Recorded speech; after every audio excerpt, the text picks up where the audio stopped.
The Napoleon of Notting Hill, by A.G.B.K. Chesterton.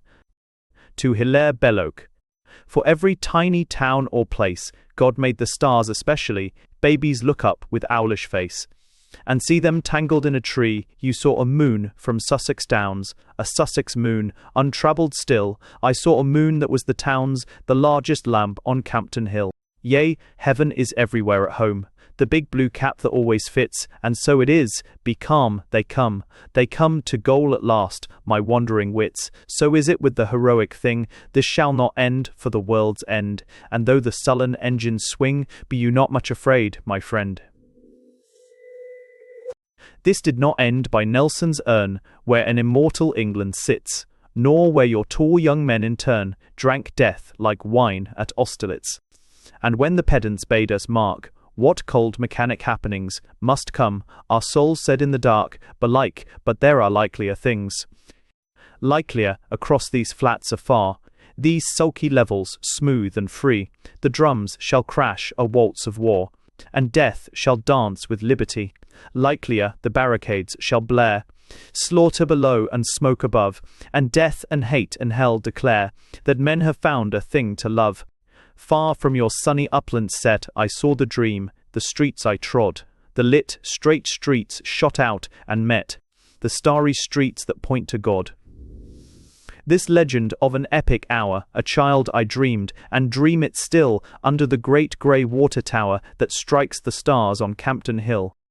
G.K.C. The Napoleon of Notting Hill. Chapter 1. Introductory Remarks on the Art of Prophecy. The human race, to which so many of my readers belong, has been playing at children's games from the beginning, and will probably do it till the end, which is a nuisance for the few people who grow up. And one of the games to which it is most attached is called Keep Tomorrow Dark, and which is also named by the rustics in Shropshire, I have no doubt, Cheat the Prophet. The players listen very carefully and respectfully to all that the clever men have to say about what is to happen in the next generation. The players then wait until all the clever men are dead and bury them nicely. They then go and do something else. That is all. For a race of simple tastes, however, it is great fun. For human beings, being children, have the childish willfulness and the childish secrecy, and they never have from the beginning of the world done what the wise men have seen to be inevitable. They stoned the false prophets, it is said. But they could have stoned true prophets with a greater and juster enjoyment. Individually, men may present a more or less rational appearance, eating, sleeping, and scheming. But humanity as a whole is changeful, mystical, fickle, delightful. Men are men, but man is a woman. But in the beginning of the 20th century, the game of Cheat the Prophet was made far more difficult than it had ever been before. The reason was that there were so many prophets and so many prophecies that it was difficult to elude all their ingenuities. When a man did something free and frantic and entirely his own, a horrible thought struck him afterwards. It might have been predicted. Whenever a duke climbed a lamppost, when a dean got drunk, he could not be really happy. He could not be certain he was not fulfilling some prophecy. In the beginning of the 20th century, you could not see the ground for clever men. They were so common that a stupid man was quite exceptional, and when they found him, they followed him in crowds down the street and treasured him up and gave him some high post in the state. And all these clever men were at work giving accounts of what would happen in the next age, all quite clear, all quite keen-sighted and ruthless, and all quite different. And it seemed that the good old game of hoodwinking your ancestors could not really be managed this time, because the ancestors neglected meat and sleep and practical politics so that they might meditate day and night on what their descendants would be likely to do. But the way the prophets of the 20th century went to work was this. They took something or other that was certainly going on in their time, and then said that it would go on more and more until something extraordinary happened. And very often they added that in some odd place that extraordinary thing had happened, and that it showed the signs of the times. Thus, for instance, there were Mr. H.G. Wells and others who thought that science would take charge of the future. And just as the motor car was quicker than the coach, so some lovely thing would be quicker than the motor car, and so on forever. Quilp, who said that a man could be sent on his machine so fast round the world that he could keep up a long chatty conversation in some old world village by saying a word of a sentence each time he came round. and it was said that the experiment had been tried on an apoplectic old major who was sent round the world so fast that there seemed to be, to the inhabitants of some other star, a continuous band round the earth of white whiskers, red complexion, and tweeds, a thing like the ring of Saturn. Then there was the opposite school. There was Mr. Edward Carpenter, who thought we should in a very short time return to nature and live simply and slowly as the animals do. And Edward Carpenter was followed by James Pickey, D.D. of Pocahontas College, who said that men were immensely improved by grazing, or taking their food slowly and continuously after the manner of cows. And he said that he had, with the most encouraging results, turned city men out on all fours in a field covered with veal cutlets. Then Tolstoy and the humanitarians said that the world was growing more merciful, and therefore no one would ever desire to kill. Mick not only became a vegetarian, but at length declared vegetarianism doomed, shedding, as he called it, finally, the green blood of the silent animals, and predicted that men in a better age would live on nothing but salt. And then came the pamphlet from Oregon, where the thing was tried, the pamphlet called, "Why Should Salt Suffer?" And there was more trouble. And on the other hand, some people were predicting that the lines of kinship would become narrower and sterner. There was Mr. Cecil Rhodes, who thought that the one thing of the future was the British Empire, and that there would be a gulf between those who were of the empire and those who were not, between the Chinaman in Hong Kong and the Chinaman outside, between the Spaniard on the Rock of Gibraltar and the Spaniard off it, similar to the gulf between man and the lower animals. And in the same way, his impetuous friend, Dr. Zoppi, the Paul of Anglo-Saxonism, carried it yet further, and held that, as a result of this view, cannibalism should be held to mean eating a member of the empire, not eating one of the subject peoples, who should, he said, be killed without needless pain. His horror at the idea of eating a man in British Guiana showed how they misunderstood his stoicism, who thought him devoid of feeling. He was, however, in a hard position, as it was said that he had attempted the experiment and, living in London, had to subsist entirely on Italian organ grinders. And his end was terrible, for just when he had begun, Sir Paul Swiller read his great paper at the Royal Society, proving that the savages were not only quite right in eating their enemies, but right on moral and hygienic grounds, since it was true that the qualities of the enemy, when eaten, passed into the eater. The notion that the nature of an Italian organ man was irrevocably growing and burgeoning inside him was almost more than the kindly old professor could bear. There was Mr. Benjamin Kidd, who said that the growing note of our race would be the care for and knowledge of the future. His idea was developed more powerfully by William Borker, who wrote that passage which every schoolboy knows by heart, about men in future ages weeping by the graves of their descendants, and tourists being shown over the scene of the historic battle which was to take place some centuries afterwards. And Mr. Stead, too, was prominent, who thought that England would, in the 20th century, be united to America, and his young lieutenant, Graham Podge, who included the states of France, Germany, and Russia in the American Union, the state of Russia being abbreviated to RA. There was Mr. Sidney Webb, also, who said that the future would see a continuously increasing order and neatness in the life of the people, and his poor friend Phipps, who went mad and ran about the country with an axe, hacking branches off the trees whenever there were not the same number on both sides. All these clever men were prophesying with every variety of ingenuity what would happen soon, and they all did it in the same way, by taking something they saw, going strong, as the saying is, and carrying it as far as ever their imagination could stretch.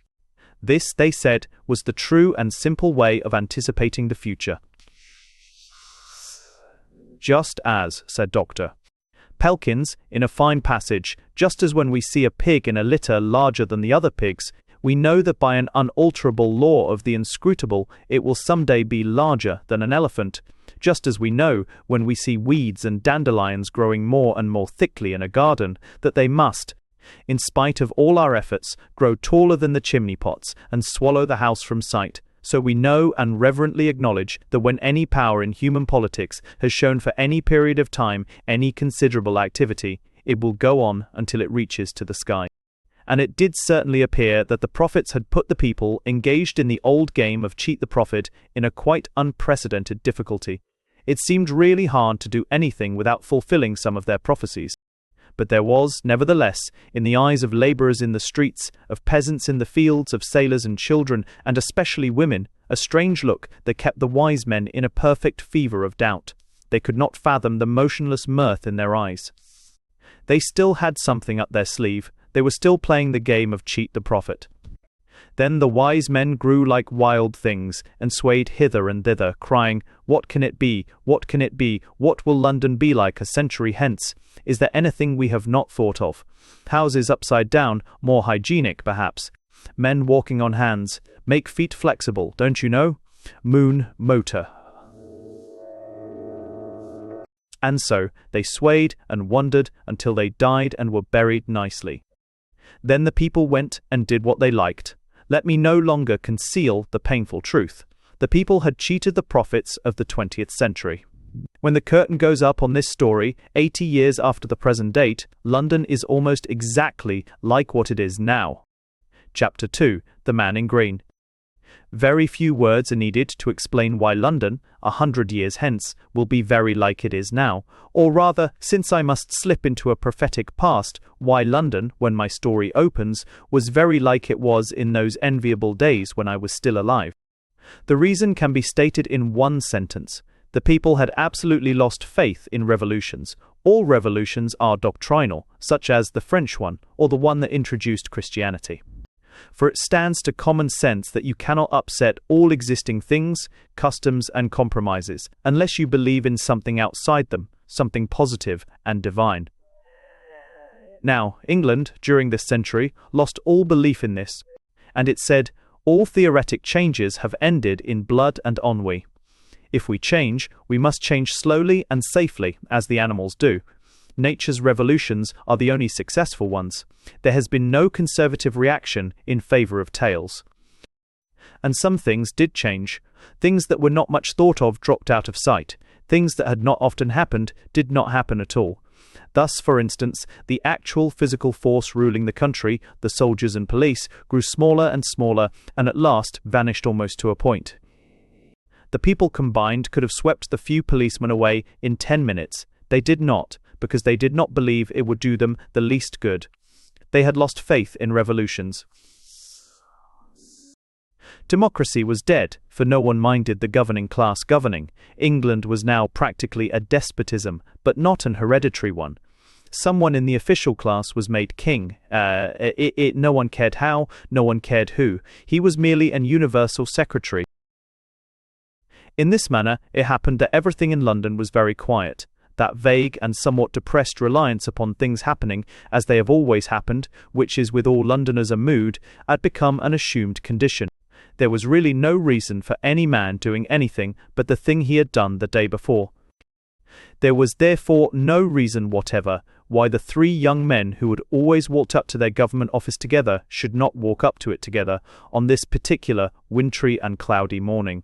Everything in that age had become mechanical, and government clerks especially. All those clerks assembled regularly at their posts. 3 of those clerks always walked into town together.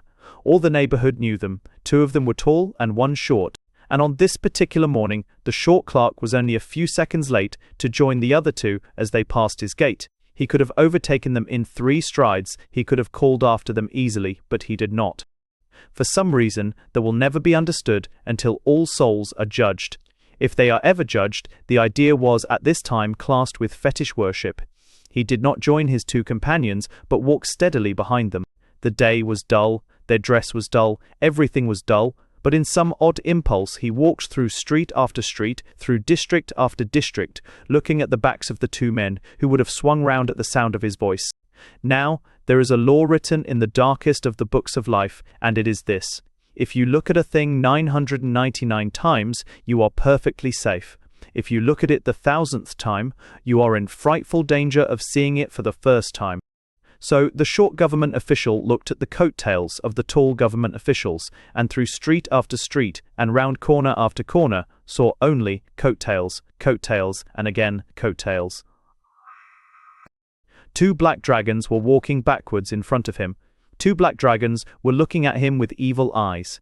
The dragons were walking backwards, it was true, but they kept their eyes fixed on him nonetheless. The eyes which he saw were, in truth, only the 2 buttons at the back of a frock coat. Perhaps some traditional memory of their meaningless character gave this half-witted prominence to their gaze. The slit between the tails was the nose-line of the monster. Whenever the tails flapped in the winter wind, the dragons licked their lips. It was only a momentary fancy, but the small clerk found it embedded in his soul ever afterwards. He never could again think of men in frock coats, except as dragons walking backwards. He explained afterwards, quite tactfully and nicely, to his 2 official friends, that, while feeling an inexpressible regard for each of them, he could not seriously regard the face of either of them as anything but a kind of tail. It was, he admitted, a handsome tail, a tail elevated in the air. But if, he said, any true friend of theirs wished to see their faces, to look into the eyes of their soul, that friend must be allowed to walk reverently round behind them, so as to see them from the rear. There he would see the 2 black dragons with the blind eyes. But when first the 2 black dragons sprang out of the fog upon the small clerk, they had merely the effect of all miracles. They changed the universe. He discovered the fact that all romantics know that adventures happen on dull days and not on sunny ones. When the cord of monotony is stretched most tight, then it breaks with a sound like song. He had scarcely noticed the weather before, but with the 4 dead eyes glaring at him, he looked round and realized the strange dead day. The morning was wintry and dim, not misty, but darkened with that shadow of cloud or snow which steeps everything in a green or copper twilight. The light there, as on such a day, seems not so much to come from the clear heavens as to be a phosphorescence clinging to the shapes themselves. The load of heaven and the clouds is like a load of waters, and the men move like fishes, feeling that they are on the floor of a sea. Everything in a London street completes the fantasy. The carriages and cabs themselves resemble deep-sea creatures with eyes of flame. Now he found he was among deep-sea dragons possessing the deep sea. The 2 young men in front were like the small young man himself, well dressed. The lines of their frock coats and silk hats had that luxuriant severity which makes the modern fop, hideous as he is, a favourite exercise of the modern draftsman, that element which Mr. Starve, Max Beerbohm, has admirably expressed in speaking of certain congruities of dark cloth and the rigid perfection of linen. They walked with the gait of an affected snail, and they spoke at the longest intervals, dropping a sentence at about every 6th lamp-post. They crawled on past the lamp-posts. Their mien was so immovable that a fanciful description might almost say that the lamp-posts crawled past the men as in a dream. Then the small man suddenly ran after them and said, "I want to get my hair cut. I say, do you know a little shop anywhere where they cut your hair properly? I keep on having my hair cut, but it keeps on growing again." One of the tall men looked at him with the air of a pained naturalist. "Why, here is a little place," cried the small man, with a sort of imbecile cheerfulness, as the bright, bulging window of a fashionable toilet saloon glowed abruptly out of the foggy twilight.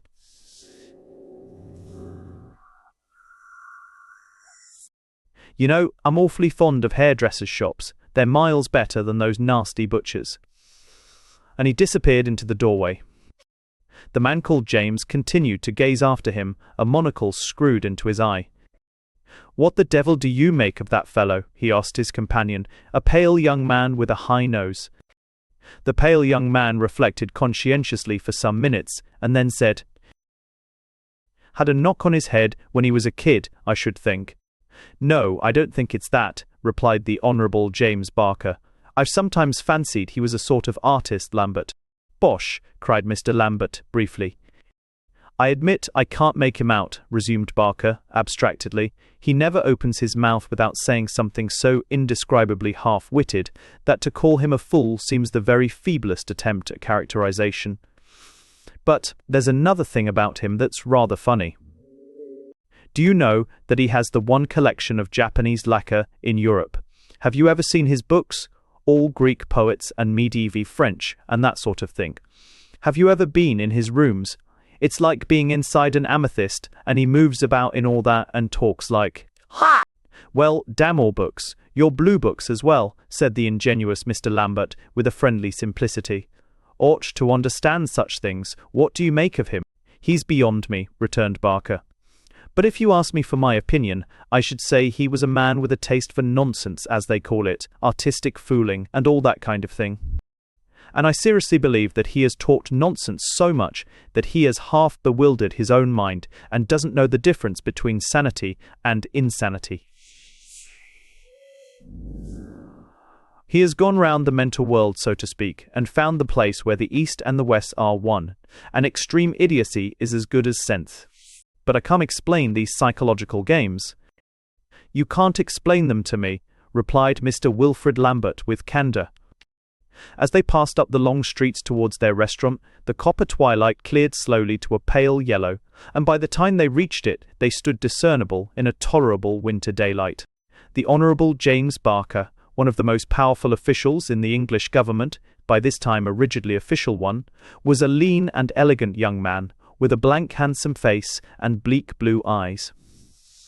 He had a great amount of intellectual capacity, of that peculiar kind which raises a man from throne to throne and lets him die loaded with honours, without having either amused or enlightened the mind of a single man.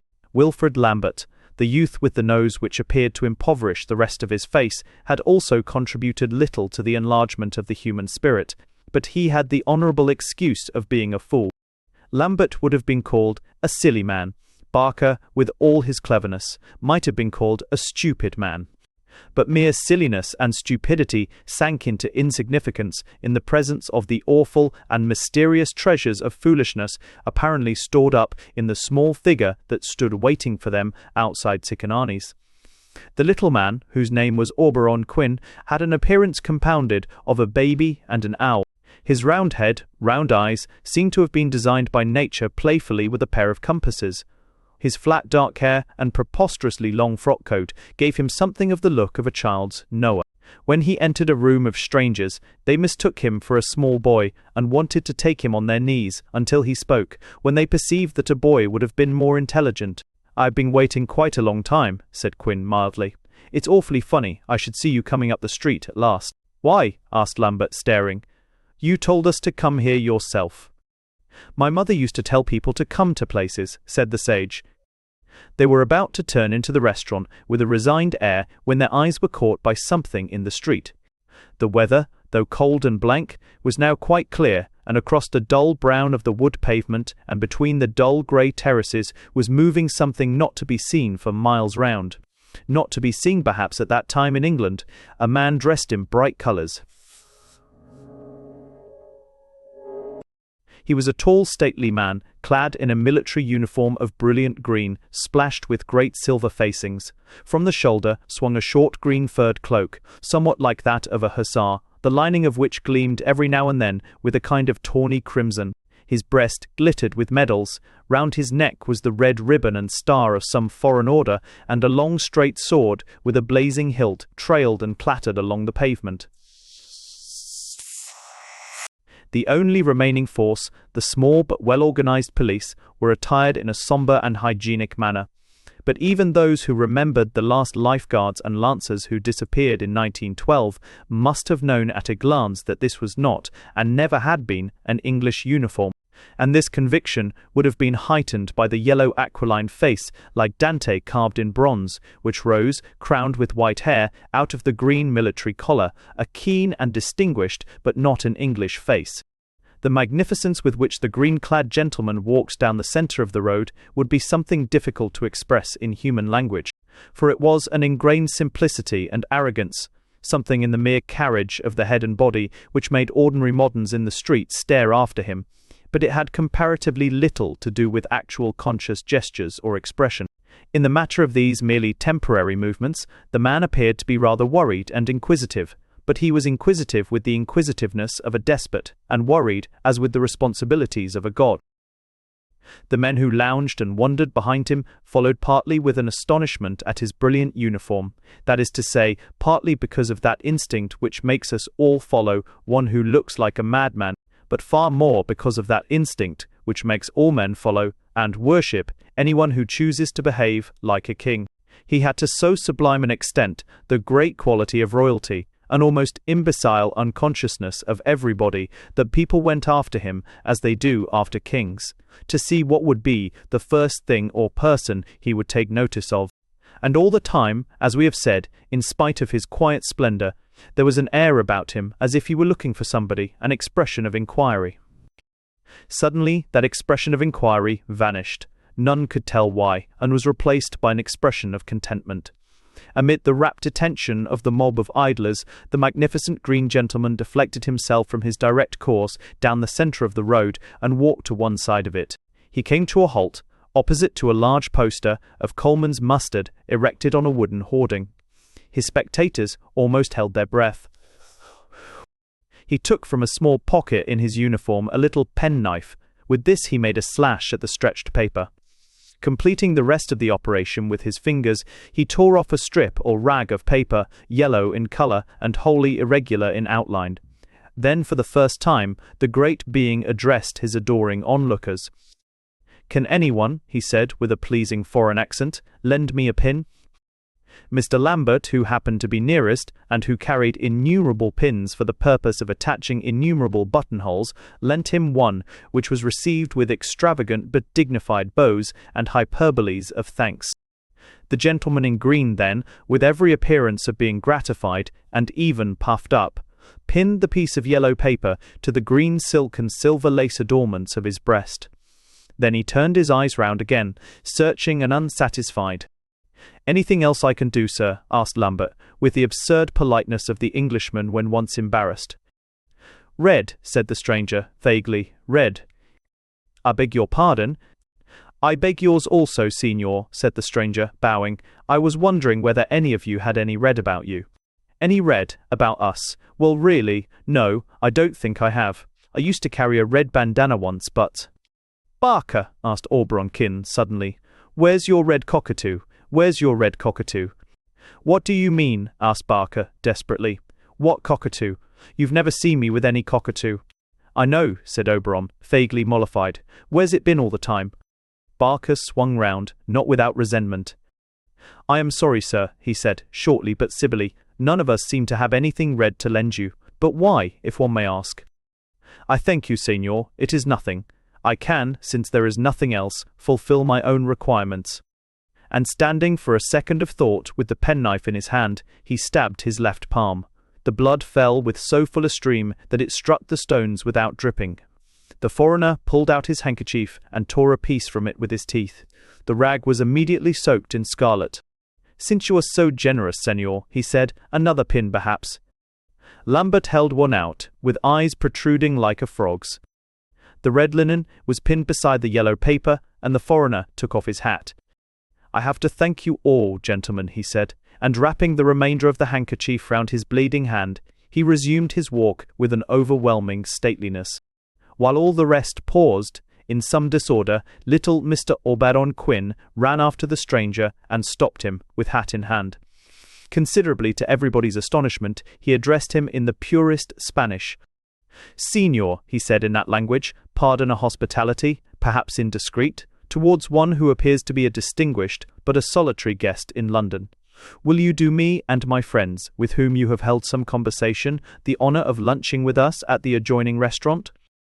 The man in the green uniform had turned a fiery colour of pleasure at the mere sound of his own language, and he accepted the invitation with that profusion of bows which so often shows, in the case of the southern races, the falsehood of the notion that ceremony has nothing to do with feeling.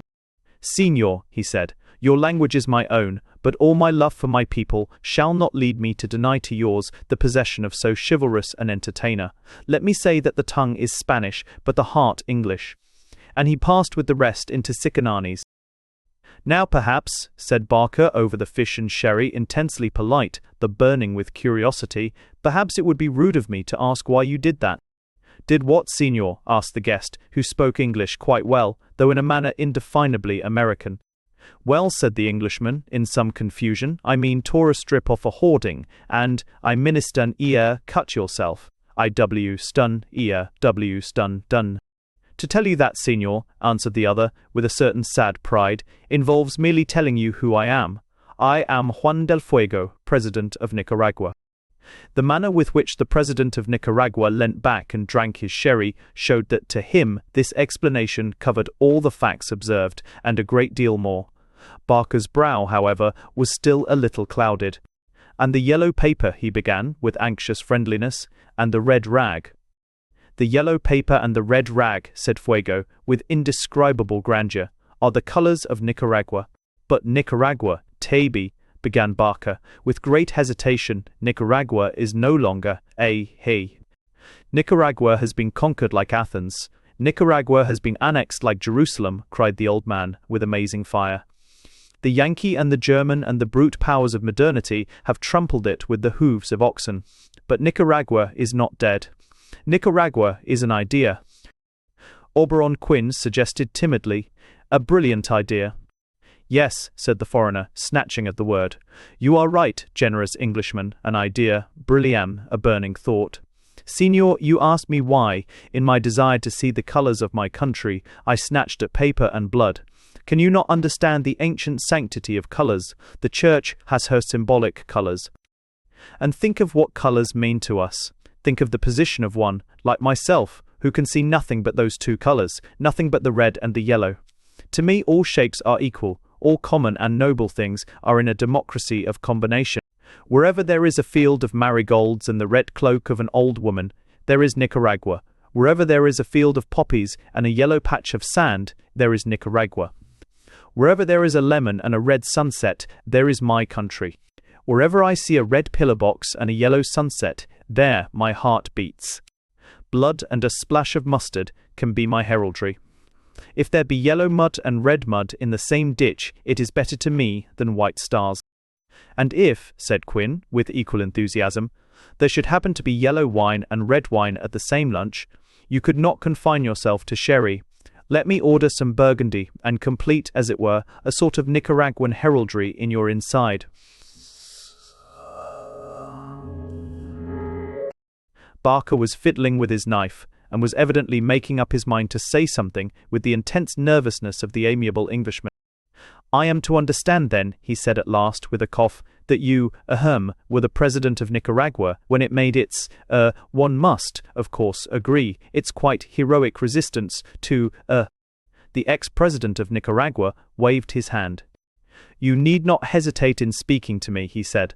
"I'm quite fully aware that the whole tendency of the world of today is against Nicaragua and against me. I shall not consider it any diminution of your evident courtesy if you say what you think of the misfortunes that have laid my republic in ruins." Barker looked immeasurably relieved and gratified. "You are most generous, President," he said, with some hesitation over the title, "and I will take advantage of your generosity to express the doubts which, I must confess, we moderns have about such things as, the Nicaraguan independence." "So your sympathies are," said Del Fuego, quite calmly, "with the big nation which, Pardon me, President," said Barker warmly. "My sympathies are with no nation. You misunderstand, I think, the modern intellect. We do not disapprove of the fire and extravagance of such commonwealths as yours, only to become more extravagant on a larger scale. We do not condemn Nicaragua, because we think Britain ought to be more Nicaraguan. We do not discourage small nationalities, because we wish large nationalities to have all their smallness, all their uniformity of outlook, all their exaggeration of spirits. If I differ with the greatest respect from your Nicaraguan enthusiasm, it is not because a nation or 10 nations were against you. It is because civilization was against you.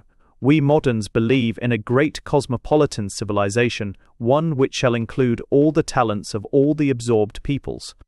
"The Signor will forgive me," said the President. "May I ask the Signor how, under ordinary circumstances, he catches a wild horse?" "I never catch a wild horse," replied Barker, with dignity. "Precisely," said the other, "and there ends your absorption of the talents. That is what I complain of your cosmopolitanism. When you say you want all peoples to unite, you really mean that you want all peoples to unite to learn the tricks of your people. If the Bedouin Arab does not know how to read, some English missionary or schoolmaster must be sent to teach him to read. But no one ever says, 'This schoolmaster does not know how to ride on a camel, let us pay a Bedouin to teach him.' You say your civilization will include all talents. Do you really mean to say that at the moment when the Eskimo has learned to vote for a county council, you will have learned to spear a walrus? I recur to the example I gave. In Nicaragua, we had a way of catching wild horses by lassoing the forefeet, which was supposed to be the best in South America. If you are going to include all the talents, go and do it. If not, permit me to say what I have always said, that something went from the world when Nicaragua was civilized. Something, perhaps, replied Barker, but that's something a mere barbarian dexterity. I do not know that I could chip flints as well as a primeval man, but I know that civilization can make these knives which are better, and I trust to civilization. You have good authority, answered the Nicaraguan. Many clever men like you have trusted to civilization. Many clever Babylonians, many clever Egyptians, many clever men at the end of Rome. Can you tell me, in a world that is flagrant with the failures of civilization, what there is particularly immortal about yours? I think you do not quite understand, President, what ours is, answered Barker. You judge it rather as if England was still a poor and pugnacious island. You have been long out of Europe. Many things have happened.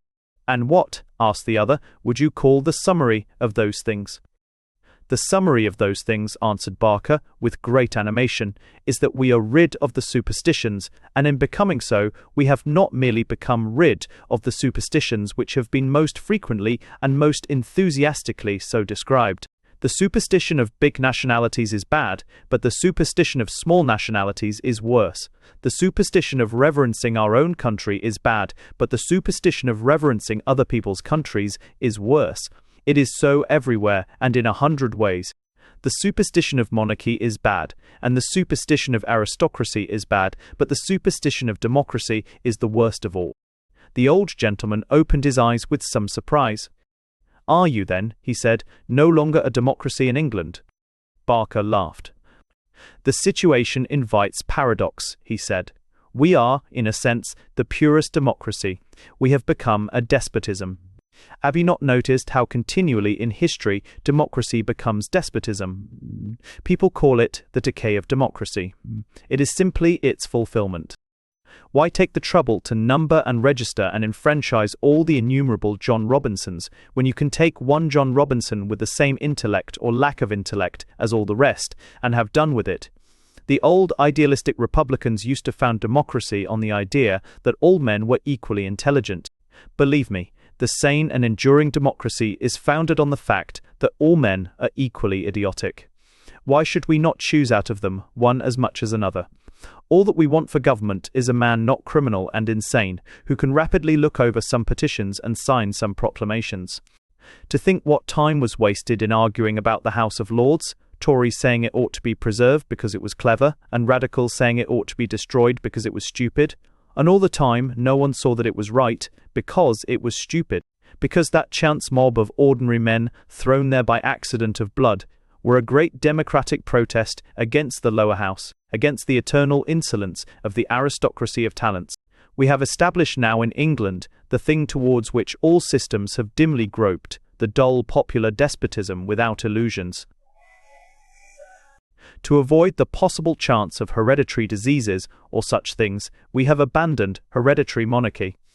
The King of England is chosen like a juryman upon an official rotation list. Beyond that, the whole system is quietly despotic, and we have not found it raise a murmur. Do you really mean, asked the President, incredulously, that you choose any ordinary man that comes to hand and make him despot, that you trust to the chance of some alphabetical list? And why not? Cried Barker. Did not half the historical nations trust to the chance of the eldest sons of eldest sons, and did not half of them get on tolerably well? To have a perfect system is impossible. To have a system is indispensable. All hereditary monarchies were a matter of luck, so are alphabetical monarchies. Can you find a deep philosophical meaning in the difference between the Stuarts and the Hanoverians? Believe me, I will undertake to find a deep philosophical meaning in the contrast between the dark tragedy of the A's and the solid success of the B's. And you risk it? Asked the other, though the man may be a tyrant or a cynic or a criminal. We risk it, answered Barker, with a perfect placidity.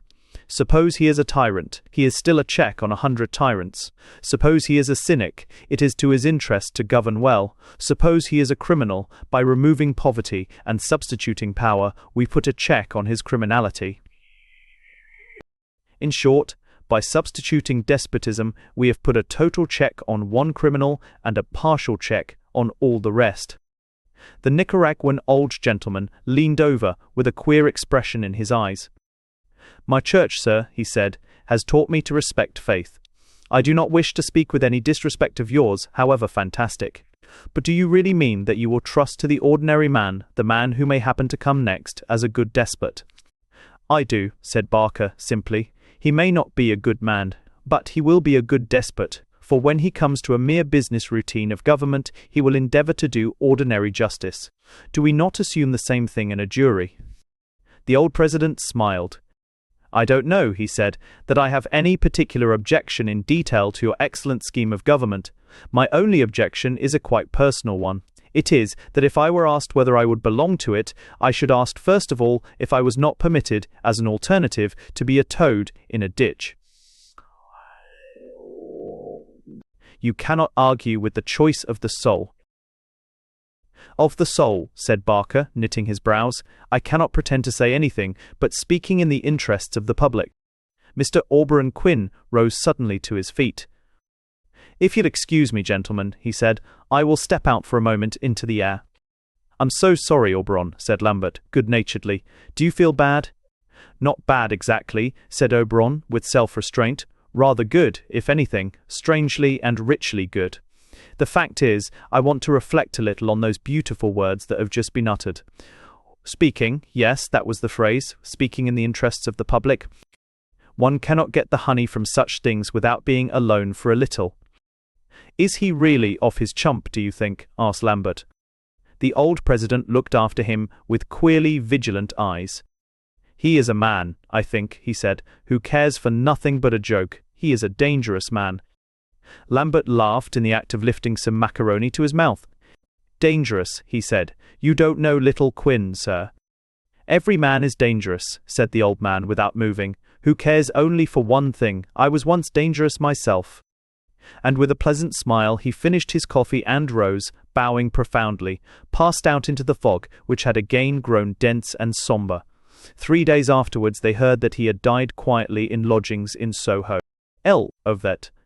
Drowned somewhere else in the dark sea of fog was a little figure, shaking and quaking, with what might at first sight have seemed terror or ague, but which was really that strange malady, a lonely laughter. He was repeating over and over to himself with a rich accent, but speaking in the interests of the public. Chapter 3. The Hill of Humour.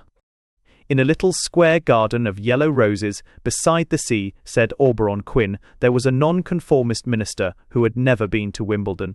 His family did not understand his sorrow or the strange look in his eyes. But one day they repented their neglect, for they heard that a body had been found on the shore, battered, but wearing patent leather boots.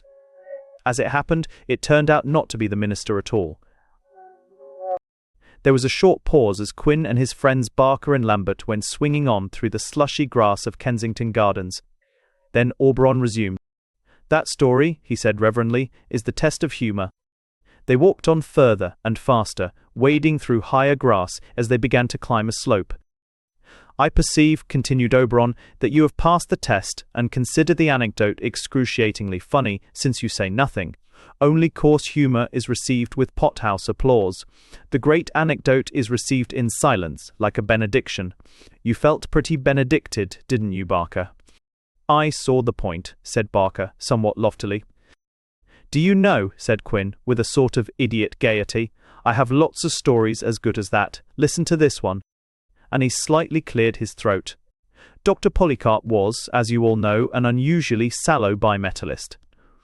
"There," people of wide experience would say, "there goes the sallowest bimetallist in Cheshire." Once this was said, so that he overheard it. It was said by an actuary under a sunset of mauve and grey. He cried fiercely, "Sallow, quis tulerit, Gracchos deciditione correntes." It was said that no actuary ever made game of Dr. Polycarp again. Barker nodded with a simple sagacity. Lambert only grunted. "Here is another," continued the insatiable Quin. "In a hollow of the grey-green hills of Rainy Island lived an old woman, whose uncle was always Cambridge at the boat race. But in her grey-green hollows she knew nothing of this. She didn't know that there was a boat race. Also, she did not know that she had an uncle. She had heard of nobody at all, except of George I, of whom she had heard, I know not why, and in whose historical memory she put her simple trust. And by, in God's good time, it was discovered that this uncle of hers was not really her uncle, and they came and told her so. She smiled through her tears, and said only, 'Virtue is its own reward.'" Again there was a silence, and then Lambert said, "It seems a bit mysterious." "Mysterious," cried the other. "The true humour is mysterious. Do you not realize the chief incident of the 19th and 20th centuries?" "And what's that?" asked Lambert shortly.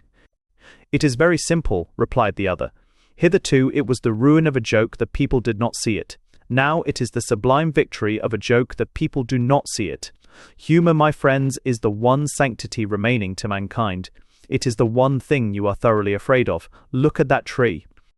His interlocutors looked vaguely towards a beech that leant out towards them from the ridge of the hill. "If," said Mr. Quin, "I were to say that you did not see the great truths of science exhibited by that tree, though they stared any man of intellect in the face, what would you think or say? You would merely regard me as a pedant with some unimportant theory about vegetable cells. If I were to say that you did not see in that tree the vile mismanagement of local politics, you would dismiss me as a socialist crank with some particular fad about public parks. If I were to say that you were guilty of the supreme blasphemy of looking at that tree and not seeing in it a new religion, a special revelation of God, you would simply say I was a mystic and think no more about me. But if," and he lifted a pontifical hand, "if I say that you cannot see the humour of that tree, and that I see the humour of it, my God, you will roll about at my feet." He paused a moment, and then resumed. "Yes, a sense of humour, a weird and delicate sense of humour, is the new religion of mankind. It is towards that men will strain themselves with the asceticism of saints. Exercises, spiritual exercises, will be set in it. It will be asked, can you see the humour of this iron railing? Or, can you see the humour of this field of corn? Can you see the humour of the stars? Can you see the humour of the sunsets? How often I have laughed myself to sleep over a violet sunset." "Quite so," said Mr. Barker, with an intelligent embarrassment. "Let me tell you another story. How often it happens that the MPs for Essex are less punctual than one would suppose. The least punctual Essex MP, perhaps, was James Wilson, who said, in the very act of plucking a poppy—" Lambert suddenly faced round and struck his stick into the ground in a defiant attitude. "Auberon," he said, "chuck it. I won't stand it, it's all bosh." Both men stared at him, for there was something very explosive about the words, as if they had been corked up painfully for a long time. "You have," began Quin. "No, Wad." "I don't care a curse," said Lambert violently, "whether I have a delicate sense of humour or not. I won't stand it. It's all a confounded fraud. There's no joke in those infernal tales at all. You know there isn't, as well as I do." "Well," replied Quin slowly, "it is true that I, with my rather gradual mental processes, did not see any joke in them, but the finer sense of Barker perceived it." Barker turned a fierce red, but continued to stare at the horizon. "You ass," said Lambert. "Why can't you be like other people? Why can't you say something really funny, or hold your tongue? The man who sits on his hat in a pantomime is a long sight funnier than you are." Quin regarded him steadily. They had reached the top of the ridge, and the wind struck their faces. "Lambert," said Oberon, "you are a great and good man, though I'm hanged if you look it. You are more. You are a great revolutionist or deliverer of the world, and I look forward to seeing you carved in marble between Luther and Danton, if possible in your present attitude, the hat slightly on one side. I said as I came up the hill that the new humour was the last of the religions. You have made it the last of the superstitions. But let me give you a very serious warning. Be careful how you ask me to do anything outre, to imitate the man in the pantomime, and to sit on my hat. Because I am a man whose soul has been emptied of all pleasures but folly, and for twopence I'd do it." "Do it then," said Lambert, swinging his stick impatiently. It would be funnier than the bosh you and Barker talk." Quinn, standing on the top of the hill, stretched his hand out towards the main avenue of Kensington Gardens.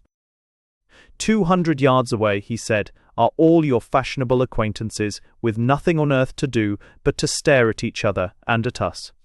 We are standing upon an elevation under the open sky, a peak, as it were, of fantasy, a Sinai of humour. We are in a great pulpit or platform, lit up with sunlight, and half London can see us. Be careful how you suggest things to me, for there is in me a madness which goes beyond martyrdom, the madness of an utterly idle man.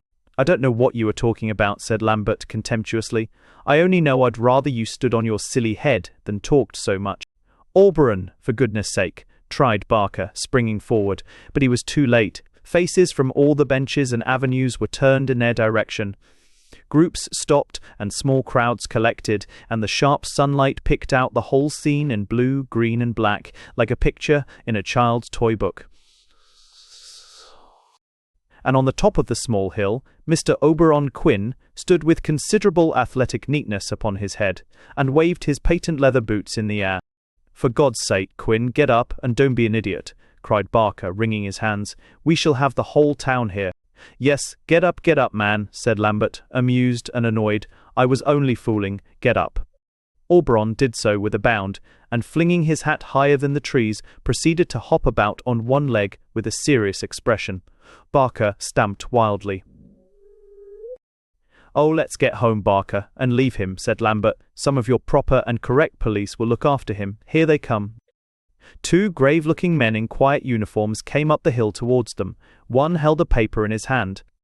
"There he is, officer," said Lambert cheerfully. "We ain't responsible for him." The officer looked at the capering Mr. Quinn with a quiet eye. "We have not come, gentlemen," he said, "about what I think you are alluding to. We have come from headquarters to announce the selection of His Majesty the King.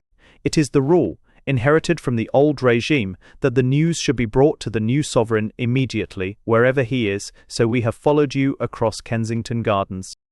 Barker's eyes were blazing in his pale face. He was consumed with ambition throughout his life. With a certain dull magnanimity of the intellect, he had really believed in the chance method of selecting despots, but this sudden suggestion that the selection might have fallen upon him unnerved him with pleasure. "Which of us?" he began, and the respectful official interrupted him. "Not you, sir, I am sorry to say. If I may be permitted to say so, we know your services to the government, and should be very thankful if it were. The choice has fallen." "God bless my soul," said Lambert, jumping back 2 paces. "Not me. Don't say I'm autocrat of all the Russias." "No, sir," said the officer, with a slight cough and a glance towards Auberon, who was at that moment putting his head between his legs and making a noise like a cow. "The gentleman whom we have to congratulate seems at the moment occupied." "Not Quinn," shrieked Barker, rushing up to him. "It can't be. Auberon, for God's sake, pull yourself together. You've been made king." With his head still upside down between his legs, Mr. Quinn answered modestly, "I am not worthy. I cannot reasonably claim to equal the great men who have previously swayed the sceptre of Britain. Perhaps the only peculiarity that I can claim is that I am probably the first monarch that ever spoke out his soul to the people of England with his head and body in this position. This may in some sense give me, to quote a poem that I wrote in my youth, a nobler office on the earth than valour, power of brain, or birth could give the warrior kings of old." The intellect clarified by this posture. Lambert and Barker made a kind of rush at him. "Don't you understand?" cried Lambert. "It's not a joke. They've really made you king. By gosh, they must have rum taste." "The great bishops of the Middle Ages," said Quinn, kicking his legs in the air as he was dragged up more or less upside down, "were in the habit of refusing the honour of election 3 times and then accepting it. A mere matter of detail separates me from those great men. I will accept the post 3 times and refuse it afterwards. Oh, I will toil for you, my faithful people. You shall have a banquet of humour." By this time he had been landed the right way up, and the 2 men were still trying in vain to impress him with the gravity of the situation. "Did you not tell me, Wilfred Lambert," he said, "that I should be of more public value if I adopted a more popular form of humour? And when should a popular form of humour be more firmly riveted upon me than now, when I have become the darling of a whole people? Officer," he continued, addressing the startled messenger, "are there no ceremonies to celebrate my entry into the city?" "Ceremonies," began the official with embarrassment, "have been more or less neglected for some little time, and—" Auberon Quin began gradually to take off his coat.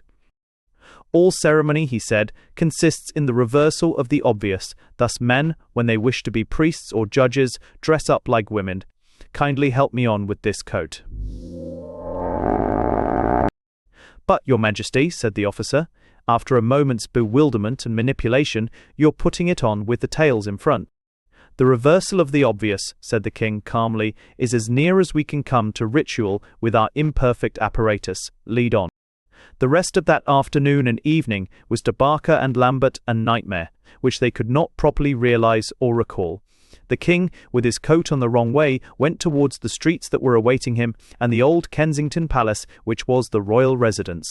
As he passed small groups of men, the groups turned into crowds, and gave forth sounds which seemed strange in welcoming an autocrat. Barker walked behind, his brain reeling, and, as the crowds grew thicker and thicker, the sounds became more and more unusual. And when he had reached the great market-place opposite the church, Barker knew that he had reached it, though he was roods behind, because a cry went up, such as had never before greeted any of the kings of the earth. Book 2. Chapter 1. The Charter of the Cities. Lambert was standing bewildered outside the door of the king's apartments, amid the scurry of astonishment and ridicule. He was just passing out into the street, in a dazed manner, when James Barker dashed by him. "Where are you going?" he asked. "To stop all this foolery, of course," replied Barker, and he disappeared into the room. He entered it headlong, slamming the door and slapping his incomparable silk hat on the table. His mouth opened, but before he could speak, the king said, "Your hat, if you please." Fidgeting with his fingers and scarcely knowing what he was doing, the young politician held it out. The king placed it on his own chair and sat on it. "A quaint old custom," he explained, smiling above the ruins. "When the king receives the representatives of the House of Barker, the hat of the latter is immediately destroyed in this manner. It represents the absolute finality of the act of homage expressed in the removal of it. It declares that, never until that hat shall once more appear upon your head, a contingency which I firmly believe to be remote, shall the House of Barker rebel against the Crown of England." Barker stood with clenched fist and shaking lip. "Your jokes," he began, "and my property," and then exploded with an oath, and stopped again. "Continue, continue," said the king, waving his hands. "What does it all mean?" cried the other, with a gesture of passionate rationality. "Are you mad?" "Not in the least," replied the king pleasantly. "Madmen are always serious. They go mad from lack of humour. You are looking serious yourself, James. Why can't you keep it to your own private life?" expostulated the other. "I've got plenty of money and plenty of houses now to play the fool in, but in the interests of the public—" "Epigrammatic," said the king, shaking his finger sadly at him. "None of your daring scintillations here. As to why I don't do it in private, I rather fail to understand your question. The answer is of comparative limpidity. I don't do it in private because it is funnier to do it in public. You appear to think that it would be amusing to be dignified in the banquet hall and in the street, and at my own fireside I could procure a fireside to keep the company in a roar. But that is what everyone does. Everyone is grave in public and funny in private. My sense of humour suggests the reversal of this. It suggests that one should be funny in public and solemn in private. I desire to make the state functions, parliaments, coronations, and so on, one roaring old-fashioned pantomime. But, on the other hand, I shut myself up alone in a small storeroom for 2 hours a day, where I am so dignified that I come out quite ill." By this time Barker was walking up and down the room, his frock coat flapping like the black wings of a bird. "Well, you will ruin the country, that's all," he said shortly. "It seems to me," said Oberon, "that the tradition of 10 centuries is being broken, and the House of Barker is rebelling against the Crown of England. It would be with regret, for I admire your appearance, that I should be obliged forcibly to decorate your head with the remains of this hat. But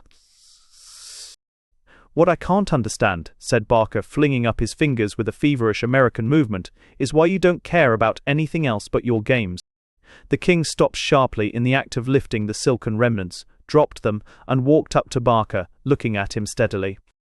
"I made a kind of vow," he said, "that I would not talk seriously, which always means answering silly questions. But the strong man will always be gentle with politicians. The shape my scornful looks deride required a god to form. 18 falls. If I may so theologically express myself, and for some reason I cannot in the least understand, I feel impelled to answer that question of yours, and to answer it as if there were really such a thing in the world as a serious subject. Can you tell me, in the name of all the gods you don't believe in, why I should care for anything else?" "Don't you realize common public necessities?" cried Barker. "Is it possible that a man of your intelligence does not know that it is everyone's interest? Don't you believe in Zoroaster? Is it possible that you neglect mumbo-jumbo?" returned the king, with startling animation. "Does a man of your intelligence come to me with these damned early Victorian ethics? If, on studying my features and manner, you detect any particular resemblance to the prince consort, I assure you, you are mistaken. Did Herbert Spencer ever convince you? Did he ever convince anybody? Did he ever for one mad moment convince himself that it must be to the interest of the individual to feel a public spirit? Do you believe that, if you rule your department badly, you stand any more chance, or one half of the chance, of being guillotined, that an angler stands of being pulled into the river by a strong pike? Herbert Spencer refrained from theft for the same reason that he refrained from wearing feathers in his hair, because he was an English gentleman with different tastes. I am an English gentleman with different tastes. He liked philosophy. I like art. He liked writing 10 books on the nature of human society. I like to see the Lord Chamberlain walking in front of me with a piece of paper pinned to his coat-tails. It is my humour. Are you answered? At any rate, I have said my last serious word today, and my last serious word I trust for the remainder of my life in this paradise of fools. The remainder of my conversation with you today, which I trust will be long and stimulating, I propose to conduct in a new language of my own by means of rapid and symbolic movements of the left leg." And he began to pirouette slowly round the room with a preoccupied expression. Barker ran round the room after him, bombarding him with demands and entreaties, but he received no response except in the new language. He came out banging the door again, and sick like a man coming on shore. As he strode along the streets, he found himself suddenly opposite Cicanani's restaurant, and for some reason there rose up before him the green fantastic figure of the Spanish general, standing, as he had seen him last, at the door, with the words on his lips, "You cannot argue with the choice of the soul." The king came out from his dancing with the air of a man of business, legitimately tired. He put on an overcoat, lit a cigar, and went out into the purple night. "I will go," he said, "and mingle with the people." He passed swiftly up a street in the neighbourhood of Notting Hill, when suddenly he felt a hard object driven into his waistcoat. He paused, put up his single eyeglass, and beheld a boy with a wooden sword and a paper-cocked hat, wearing that expression of awed satisfaction with which a child contemplates his work when he has hit someone very hard. The king gazed thoughtfully for some time at his assailant, and slowly took a notebook from his breast pocket. "I have a few notes," he said, "for my dying speech," and he turned over the leaves. Or, "Dying speech for political assassination, ditto, if by former friend, harm. Dying speech for death at hands of injured husband, repentant. Dying speech for same, cynical. I am not quite sure which meets the present. One port but an pretender are not quite sure which meets the present." "I'm the king of the castle," said the boy, truculently, and very pleased with nothing in particular. The king was a kind-hearted man, and very fond of children, like all people who are fond of the ridiculous. "Infant," he said, "I'm glad you are so stalwart, a defender of your old inviolate Notting Hill. Look up nightly to that peak, my child, where it lifts itself among the stars, so ancient, so lonely, so unutterably Notting. So long as you are ready to die for the sacred mountain, even if it were ringed with all the armies of Bayswater." The king stopped suddenly, and his eyes shone. "Perhaps," he said, "perhaps the noblest of all my conceptions, a revival of the arrogance of the old medieval cities applied to our glorious suburbs. Clapham with a city guard, Wimbledon with a city wall, Surbiton tolling a bell to raise its citizens, West Hampstead going into battle with its own banner. I, the king, have said it.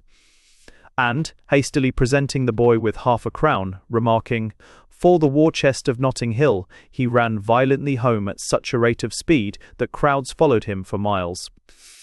On reaching his study, he ordered a cup of coffee, and plunged into profound meditation upon the project. At length he called his favourite equerry, Captain Bowler, for whom he had a deep affection, founded principally upon the shape of his whiskers. "Bowler," he said, "isn't there some society of historical research, or something of which I am an honorary member?" "Yes, sir," said Captain Bowler, rubbing his nose. "You are a member of the Encouragers of Egyptian Renaissance, and the Teutonic Tombs Club, and the Society for the Recovery of London Antiquities, and—" "That is admirable," said the king. "The London Antiquities does my trick. Go to the Society for the Recovery of London Antiquities, and speak to their secretary, and their subsecretary, and their president, and their vice-president, saying, 'The King of England is proud, but the honorary member of the Society for the Recovery of London Antiquities is prouder than kings. I should like to tell you of certain discoveries I have made touching the neglected traditions of the London boroughs.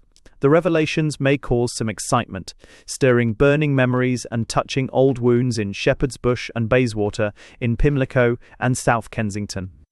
The king hesitates, but the honorary member is firm. I approach you invoking the vows of my initiation, the sacred 7 cats, the poker of perfection, and the ordeal of the indescribable instant. Forgive me if I mix you up with the clan, Gale, or some other club I belong to, and ask you to permit me to read a paper at your next meeting on the wars of the London boroughs. Say all this to the society, Bowler.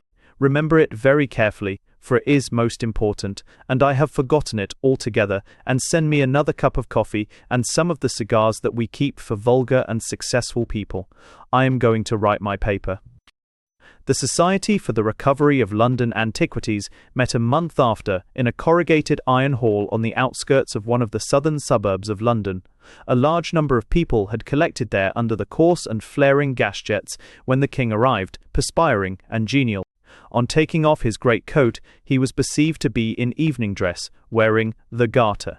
His appearance at the small table, adorned only with a glass of water, was received with respectful cheering. The chairman, Mr. Huggins, said that he was sure that they had all been pleased to listen to such distinguished lecturers as they had heard for some time past, "Hear, hear," or Mr. Burton, "Hear, hear, Mr. Cambridge," Professor King, loud and continued cheers. Our old friend Peter Jessup, Sir William White, loud laughter, and other eminent men had done honour to their little venture. Cheers. But there were other circumstances which lent a certain unique quality to the present occasion. "Hear, hear." So far as his recollection went, and in connection with the Society for the Recovery of London Antiquities, it went very far, loud cheers. He did not remember that any of their lecturers had borne the title of King. He would therefore call upon King Auberon briefly to address the meeting. The king began by saying that this speech might be regarded as the first declaration of his new policy for the nation.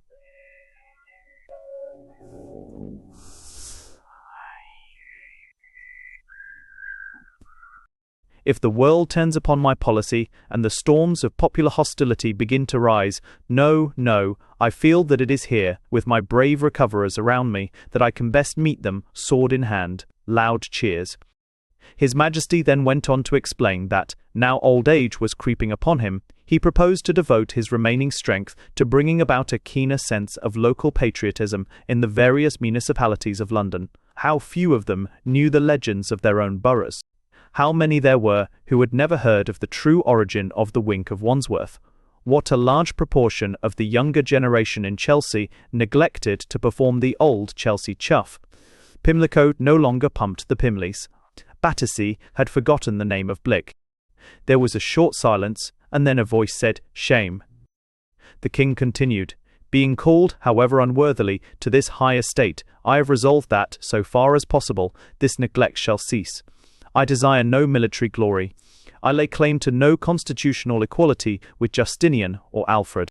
If I can go down to history as the man who saved from extinction a few old English customs, if our descendants can say it was through this man, humble as he was, that the 10 turnips are still eaten in Fulham, and the Putney parish councillor still shaves one half of his head, I shall look my great fathers reverently, but not fearfully, in the face when I go down to the last house of kings.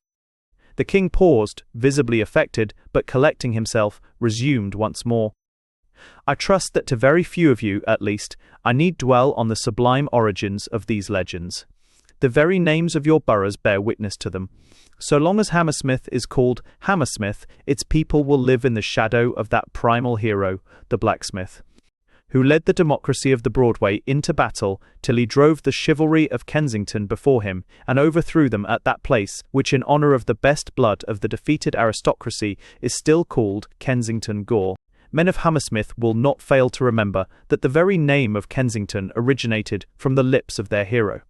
For at the great banquet of reconciliation held after the war, when the disdainful oligarchs declined to join in the songs of the men of the Broadway, which are to this day of a rude and popular character, the great Republican leader, with his rough humour, said the words which are written in gold upon his monument: "Little birds that can sing and won't sing must be made to sing," so that the Eastern Knights were called Cansings or Kensings ever afterwards. Even after the dark day of Kensington Gore, history will not forget those 3 knights who guarded your disordered retreat from Hyde Park, so called from your hiding there, those 3 knights after whom Knightsbridge is named.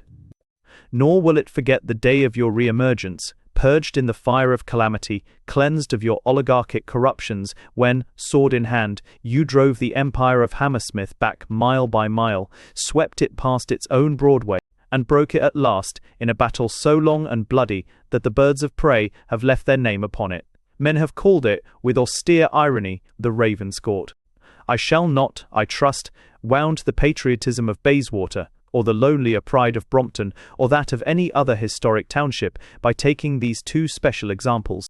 I select them, not because they are more glorious than the rest, but partly from personal association. I am myself descended from one of the 3 heroes of Knightsbridge, and partly from the consciousness that I am an amateur antiquarian and cannot presume to deal with times and places more remote and more mysterious. It is not for me to settle the question between 2 such men as Professor Hugg and Sir William Whisky as to whether Notting Hill means Nutting Hill, in allusion to the rich woods which no longer cover it, or whether it is a corruption of nothing, ill, referring to its reputation among the ancients as an earthly paradise. When a Podkins and a Jossie confess themselves doubtful about the boundaries of West Kensington, said to have been traced in the blood of oxen, I need not be ashamed to confess a similar doubt. I will ask you to excuse me from further history, and to assist me with your encouragement in dealing with the problem which faces us today. Is this ancient spirit of the London townships to die out? Are our omnibus conductors and policemen to lose altogether that light which we see so often in their eyes, the dreamy light of old, unhappy, far-off things, and battles long ago? To quote the words of a little-known poet who was a friend of my youth, I have resolved, as I have said, so far as possible, to preserve the eyes of policemen and omnibus conductors in their present dreamy state. For what is a state without dreams? Tomorrow morning at 10:25, if heaven spares my life, I purpose to issue a proclamation. It has been the work of my life and is about half finished. With the assistance of a whisky and soda, I shall conclude the other half to-night, and my people will receive it to-morrow. All these boroughs where you were born and hope to lay your bones shall be reinstated in their ancient magnificence. Hammersmith, Kensington, Bayswater, Chelsea, Battersea, Clapham, Balham, and 100 others. Each shall immediately build a city wall with gates to be closed at sunset. Each shall have a city guard, armed to the teeth. Each shall have a banner, a coat of arms, and, if convenient, a gathering cry. I will not enter into the details now, my heart is too full. They will be found in the proclamation itself. You will all, however, be subject to enrolment in the local city guards, to be summoned together by a thing called the tocsin, the meaning of which I am studying in my researches into history. Personally, I believe a tocsin to be some kind of highly paid official. If therefore any of you happen to have such a thing as a halberd in the house, I should advise you to practice with it in the garden." Here the king buried his face in his handkerchief and hurriedly left the platform, overcome by emotions. The members of the Society for the Recovery of London Antiquities rose in an indescribable state of vagueness. Some were purple with indignation, an intellectual few were purple with laughter. The great majority found their minds a blank. There remains a tradition that one pale face with burning blue eyes remained fixed upon the lecturer, and after the lecture a red-haired boy ran out of the room. Chapter 2. The Council of the Provosts. The king got up early next morning and came down 3 steps at a time like a schoolboy. Having eaten his breakfast hurriedly but with an appetite, he summoned one of the highest officials of the palace and presented him with a shilling. "Go and buy me," he said, "a shilling paint box, which you will get, unless the mists of time mislead me, in a shop at the corner of the second and dirtier street that leads out of Rochester Row. I have already requested the master of the Buckhounds to provide me with cardboard." It seemed to me, I know not why, that it fell within his department. The king was happy all that morning with his cardboard and his paint box. He was engaged in designing the uniforms and coats of arms for the various municipalities of London. They gave him deep and no inconsiderable thought. He felt the responsibility.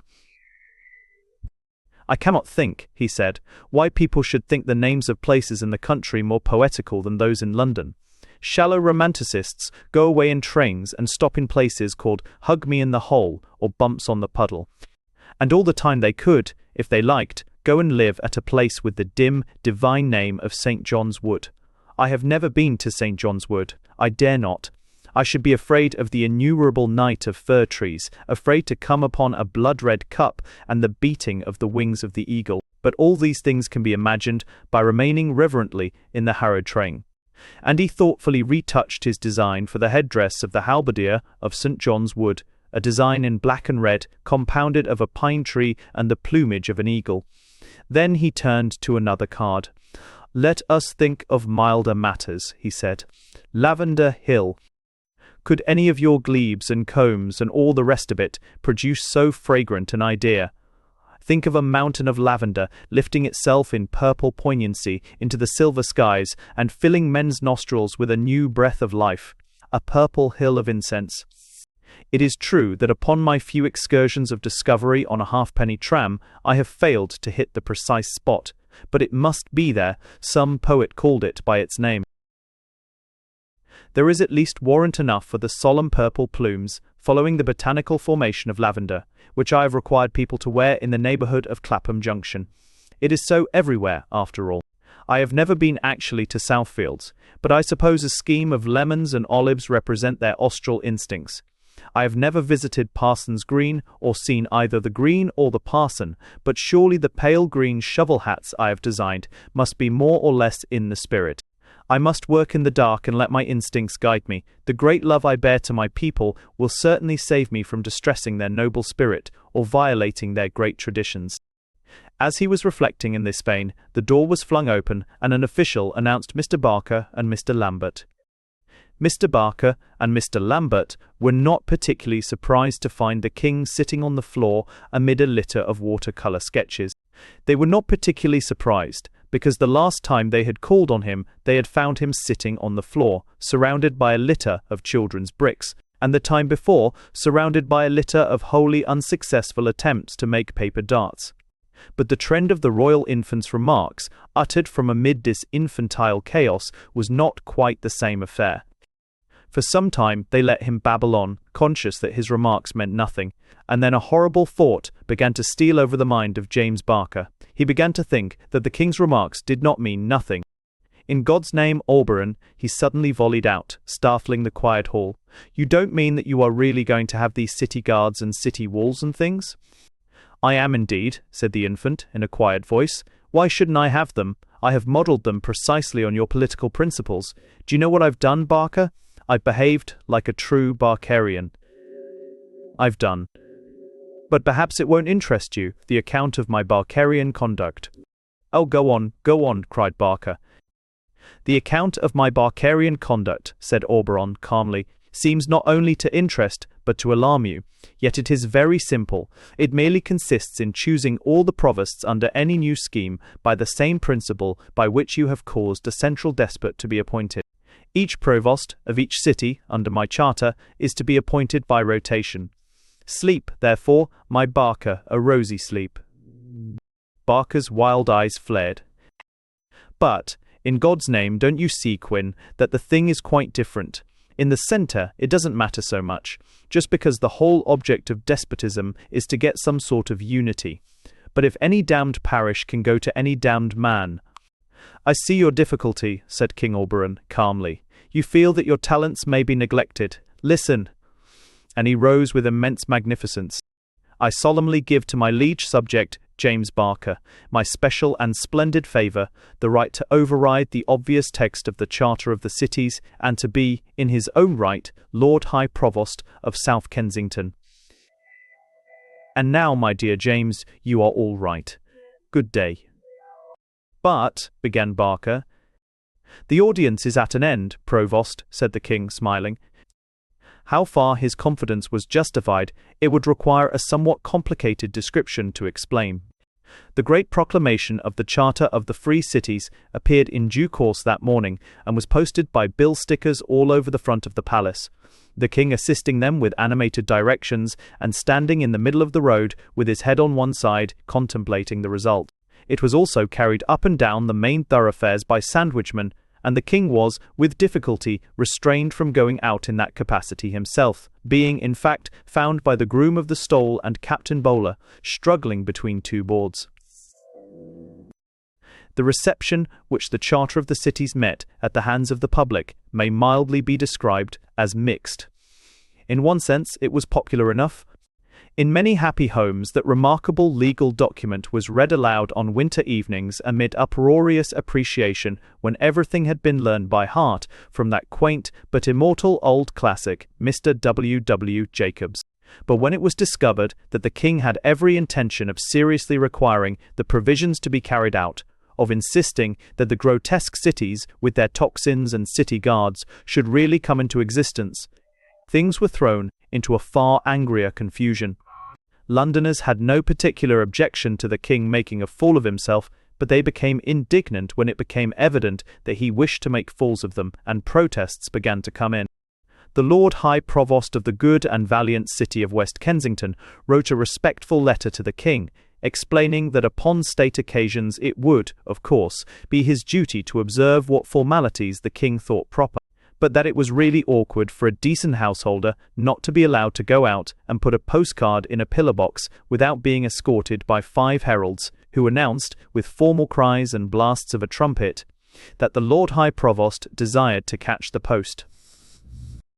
The Lord High Provost of North Kensington, who was a prosperous draper, wrote a curt business note, like a man complaining of a railway company, stating that definite inconvenience had been caused him by the presence of the halberdiers, whom he had to take with him everywhere. When attempting to catch an omnibus to the city, he had found that, while room could have been found for himself, the halberdiers had a difficulty in getting into the vehicle. Believe him, theirs faithfully. The Lord High Provost of Shepherd's Bush said his wife did not like men hanging round the kitchen. The King was always delighted to listen to these grievances, delivering lenient and kingly answers, but, as he always insisted, as the absolute sine qua non, that verbal complaints should be presented to him with the fullest pomp of trumpets, plumes, and halberds, and only a few resolute spirits were prepared to run the gauntlet of the little boys in the street. Among these, however, was prominent the abrupt and businesslike gentleman who ruled North Kensington, and he had before long occasion to interview the King about a matter wider and even more urgent than the problem of the halberdiers and the omnibus. This was the great question which then and for long afterwards brought a stir to the blood and a flush to the cheek of all the speculative builders and house agents from Shepherd's Bush to the Marble Arch, and from Westbourne Grove to High Street, Kensington. I refer to the great affair of the improvements in Notting Hill. The scheme was conducted chiefly by Mr. Buck, the abrupt North Kensington magnate, and by Mr. Wilson, the Provost of Bayswater. A great thoroughfare was to be driven through 3 boroughs, through West Kensington, North Kensington, and Notting Hill, opening at one end into Hammersmith Broadway and at the other into Westbourne Grove. The negotiations, buyings, sellings, bullying and bribing took 10 years, and by the end of it, Buck, who had conducted them almost single-handed, had proved himself a man of the strongest type of material energy and material diplomacy.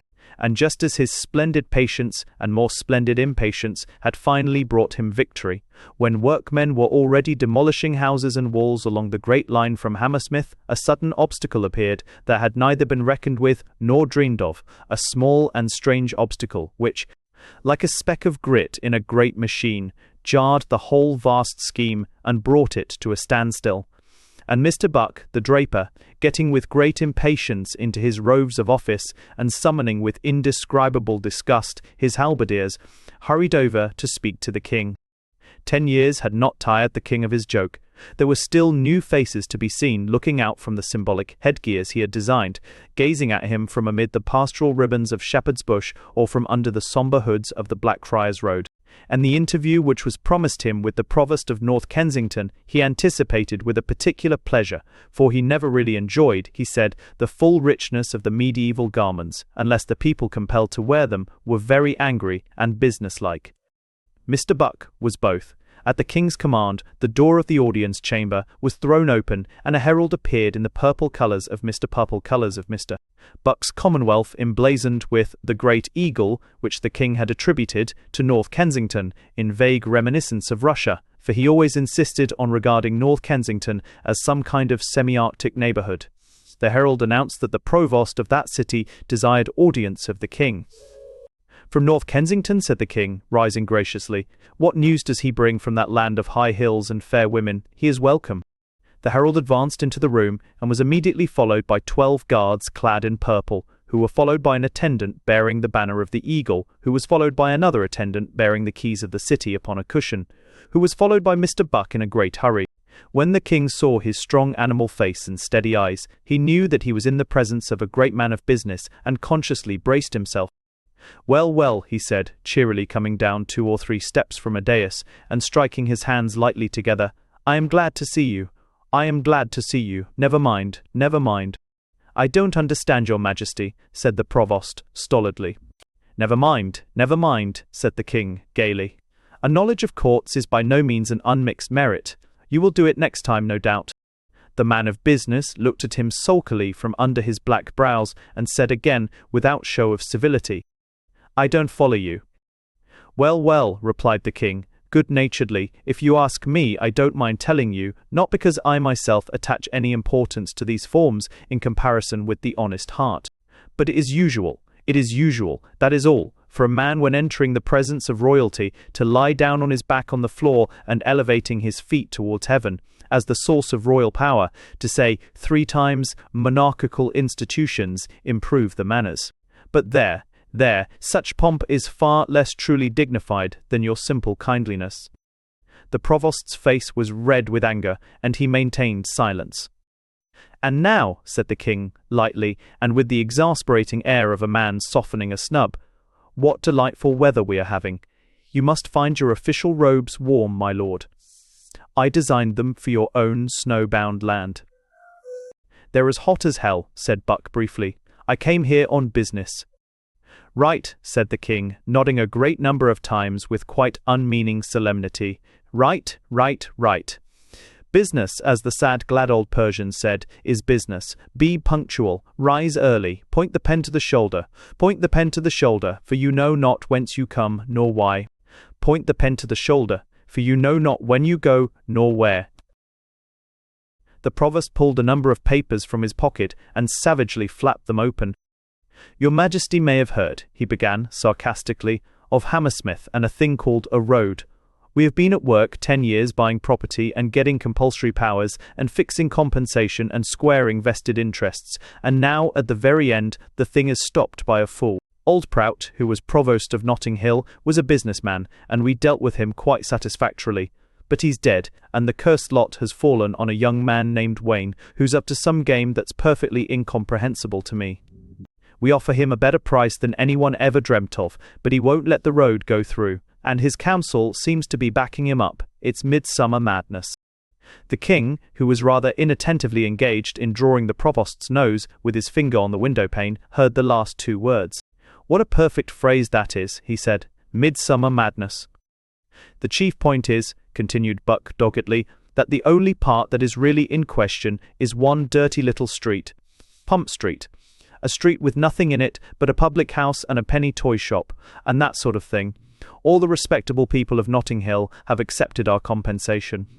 But the ineffable Wayne sticks out over Pump Street, says he's provost of Notting Hill, he's only provost of Pump Street." "A good thought," replied Auberon. "I like the idea of a provost of Pump Street. Why not let him alone?" "And drop the whole scheme," cried out Buck, with a burst of brutal spirit.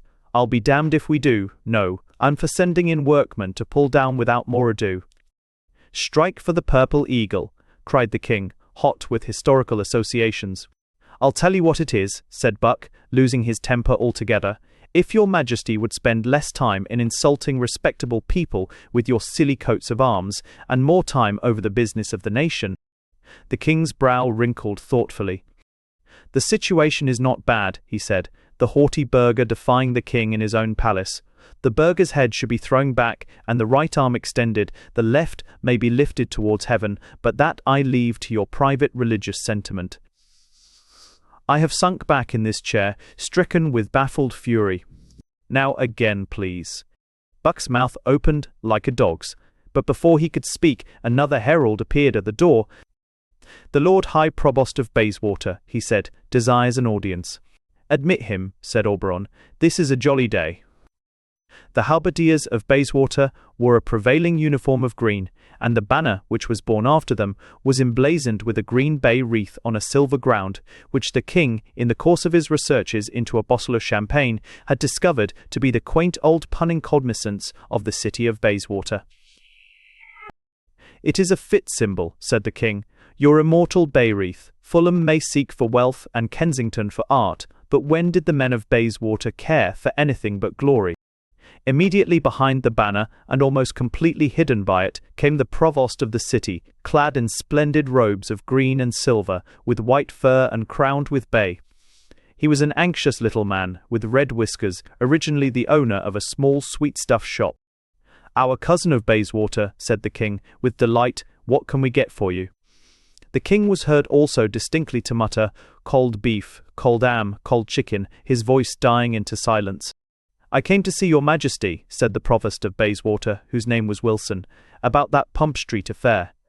"I have just been explaining the situation to his majesty," said Buck curtly, but recovering his civility. "I am not sure, however, whether his majesty knows how much the matter affects you also." "It affects both of us, yes, see, your majesty, as this scheme was started for the benefit of the whole neighbourhood. So Mr. Buck and me, we put our heads together." The king clasped his hands. "Perfect," he cried in ecstasy. "Your heads together, I can see it. Can't you do it now? Oh, do it now." A smothered sound of amusement appeared to come from the halberdiers, but Mr. Wilson looked merely bewildered and Mr. Buck merely diabolical. "I suppose," he began bitterly, but the king stopped him with a gesture of listening. "Hush," he said. "I think I hear someone else coming. I seem to hear another herald, a herald whose boots creak." As he spoke, another voice cried from the doorway, "The Lord High Provost of South Kensington desires an audience." "The Lord High Provost of South Kensington," cried the king. "Why, that is my old friend James Barker. What does he want, I wonder? If the tender memories of friendship have not grown misty, I fancy he wants something for himself, probably money." "Yeah."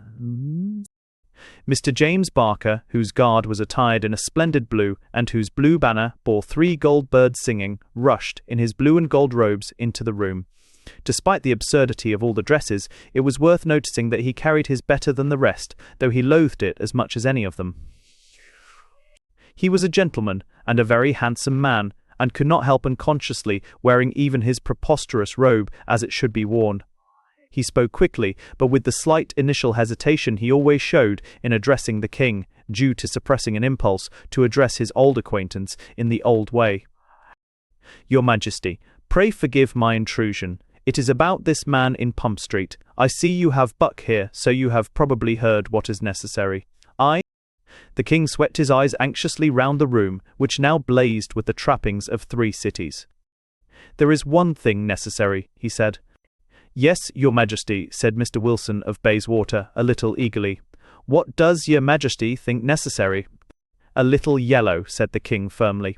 "Send for the provost of West Kensington."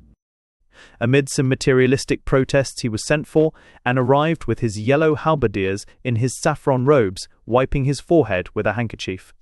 After all, placed as he was, he had a good deal to say on the matter. "Welcome, West Kensington," said the king. "I've long wished to see you touching that matter of the Hammersmith land to the south of the Roten House. Will you hold it feudally from the Provost of Hammersmith? You have only to do him homage by putting his left arm in his overcoat, and then marching home in state." "No, your majesty, I'd rather not," said the Provost of West Kensington, who was a pale young man with a fair moustache and whiskers, who kept a successful dairy. The king struck him heartily on the shoulder. "The fierce old West Kensington blood," he said, "they are not wise who ask it to do homage." Then he glanced again round the room. It was full of a roaring sunset of colour, and he enjoyed the sight, possible to so few artists, the sight of his own dreams moving and blazing before him. In the foreground, the yellow of the West Kensington liveries outlined itself against the dark blue draperies of South Kensington. The crests of these again brightened suddenly into green as the almost woodland colours of Bayswater rose behind them, and over and behind all, the great purple plumes of North Kensington showed almost funereal and black. "There is something lacking," said the king, "something lacking. What can? Ah, there it is, there it is." In the doorway had appeared a new figure, a herald in flaming red. He cried in a loud but unemotional voice, "The Lord High Provost of Notting Hill desires an audience." Chapter 3. Enter a Lunatic. The King of the Fairies, who was, it is to be presumed, the godfather of King Auberon, must have been very favourable on this particular day to his fantastic godchild, for with the entrance of the guard of the Provost of Notting Hill there was a certain more or less inexplicable addition to his delight. The wretched navvies and Sandwich, men who carried the colours of Bayswater or South Kensington, engaged merely for the day to satisfy the royal hobby, slouched into the room with a comparatively hangdog air. And a great part of the king's intellectual pleasure consisted in the contrast between the arrogance of their swords and feathers and the meek misery of their faces. But these Notting Hill halberdiers, in their red tunics belted with gold, had the air rather of an absurd gravity. They seemed, so to speak, to be taking part in the joke. They marched and wheeled into position with an almost startling dignity and discipline. They carried a yellow banner with a great red lion, named by the king as the Notting Hill emblem, after a small public house in the neighbourhood which he once frequented. Between the 2 lines of his followers there advanced towards the king a tall, red-haired young man with high features and bold blue eyes. He would have been called handsome, but that a certain indefinable air of his nose being too big for his face and his feet for his legs gave him a look of awkwardness and extreme youth. His robes were red, according to the king's heraldry, and, alone among the provosts, he was girt with a great sword. This was Adam Wayne, the intractable provost of Notting Hill. The king flung himself back in his chair and rubbed his hands. What a day, he said to himself. Now there'll be a row. I'd no idea it would be such fun as it is. These provosts are so very indignant, so very reasonable, so very right. This fellow, by the look in his eyes, is even more indignant than the rest. No sign in those large blue eyes, at any rate, of ever having heard of a joke. He'll remonstrate with the others, and they'll remonstrate with him, and they'll all make themselves sumptuously happy remonstrating with me. Welcome, my lord, he said aloud. What news from the Hill of 100 Legends? What have you for the ear of your king? I know that troubles have arisen between you and these others, our cousins, but these troubles it shall be our pride to compose. And I doubt not, and cannot doubt, that your love for me is not less tender, no less ardent, than theirs. Mr. Buck made a bitter face, and James Barker's nostrils curled. Wilson began to giggle faintly, and the Provost of West Kensington followed in a smothered way. But the big blue eyes of Adam Wayne never changed, and he called out in an odd, boyish voice down the hall, I bring homage to my king. I bring him the only thing I have, my sword. And with a great gesture, he flung it down on the ground, and knelt on one knee behind it. There was a dead silence. "I beg your pardon," said the king, blankly. "You speak well, sire," said Adam Wayne, "as you ever speak, when you say that my love is not less than the love of these. Small would it be if it were not more, for I am the heir of your scheme, the child of the Great Charter. I stand here for the rights the Charter gave me, and I swear, by your sacred crown, that where I stand fast." The eyes of all 5 men stood out of their heads. Then Buck said, in his jolly, jarring voice, "Is the whole world mad?" The king sprang to his feet, and his eyes blazed. "Yes," he cried, in a voice of exultation, "the whole world is mad, but Adam Wayne and me. It is true as death what I told you long ago, James Barker, seriousness sends men mad. You are mad because you care for politics, as mad as a man who collects tram tickets. Buck is mad because he cares for money, as mad as a man who lives on opium. Wilson is mad because he thinks himself right, as mad as a man who thinks himself God Almighty. The Provost of West Kensington is mad because he thinks he is respectable, as mad as a man who thinks he is a chicken. All men are mad, but the humorist who cares for nothing and possesses everything. I thought that there was only one humorist in England. Fools, dolts, open your cow's eyes, there are 2. In Notting Hill, in that unpromising elevation, there has been born an artist. You thought to spoil my joke, and bully me out of it, by becoming more and more modern, more and more practical, more and more bustling and rational. Oh, what a feast it was to answer you by becoming more and more august, more and more gracious, more and more ancient and mellow. But this lad has seen how to bowl me out. He has answered me back, vaunt for vaunt, rhetoric for rhetoric. He has lifted the only shield I cannot break, the shield of an impenetrable pomposity. Listen to him. You have come, my lord, about Pump Street. About the city of Notting Hill, answered Wayne proudly, of which Pump Street is a living and rejoicing part. Not a very large part, said Barker, contemptuously. That which is large enough for the rich to covet, said Wayne, drawing up his head, is large enough for the poor to defend. The king slapped both his legs and waved his feet for a second in the air. Every respectable person in Notting Hill, cut in Buck, with his cold, coarse voice, is for us and against you. I have plenty of friends in Notting Hill. Your friends are those who have taken your gold for other men's hearthstones, my Lord Buck, said Provost Wayne. I can well believe they are your friends. They've never sold dirty toys anyhow, said Buck, laughing shortly. They've sold dirtier things, said Wayne calmly. They have sold themselves. It's no good, my buckling, said the king, rolling about on his chair. You can't cope with this chivalrous eloquence. You can't cope with an artist. You can't cope with the humorist of Notting Hill. Oh, nunc dimittis, that I have lived to see this day. Provost Wayne, you stand firm. Let them wait and see, said Wayne. If I stood firm before, do you think I shall weaken now that I have seen the face of the king? For I fight for something greater, if greater there can be, than the hearthstones of my people and the lordship of the Lion.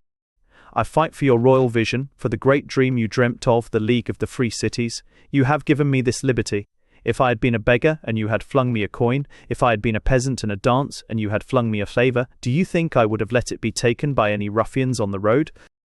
This leadership and liberty of Notting Hill is a gift from your majesty, and if it is taken from me, by God, it shall be taken in battle, and the noise of that battle shall be heard in the flats of Chelsea and in the studios of St. John's Wood.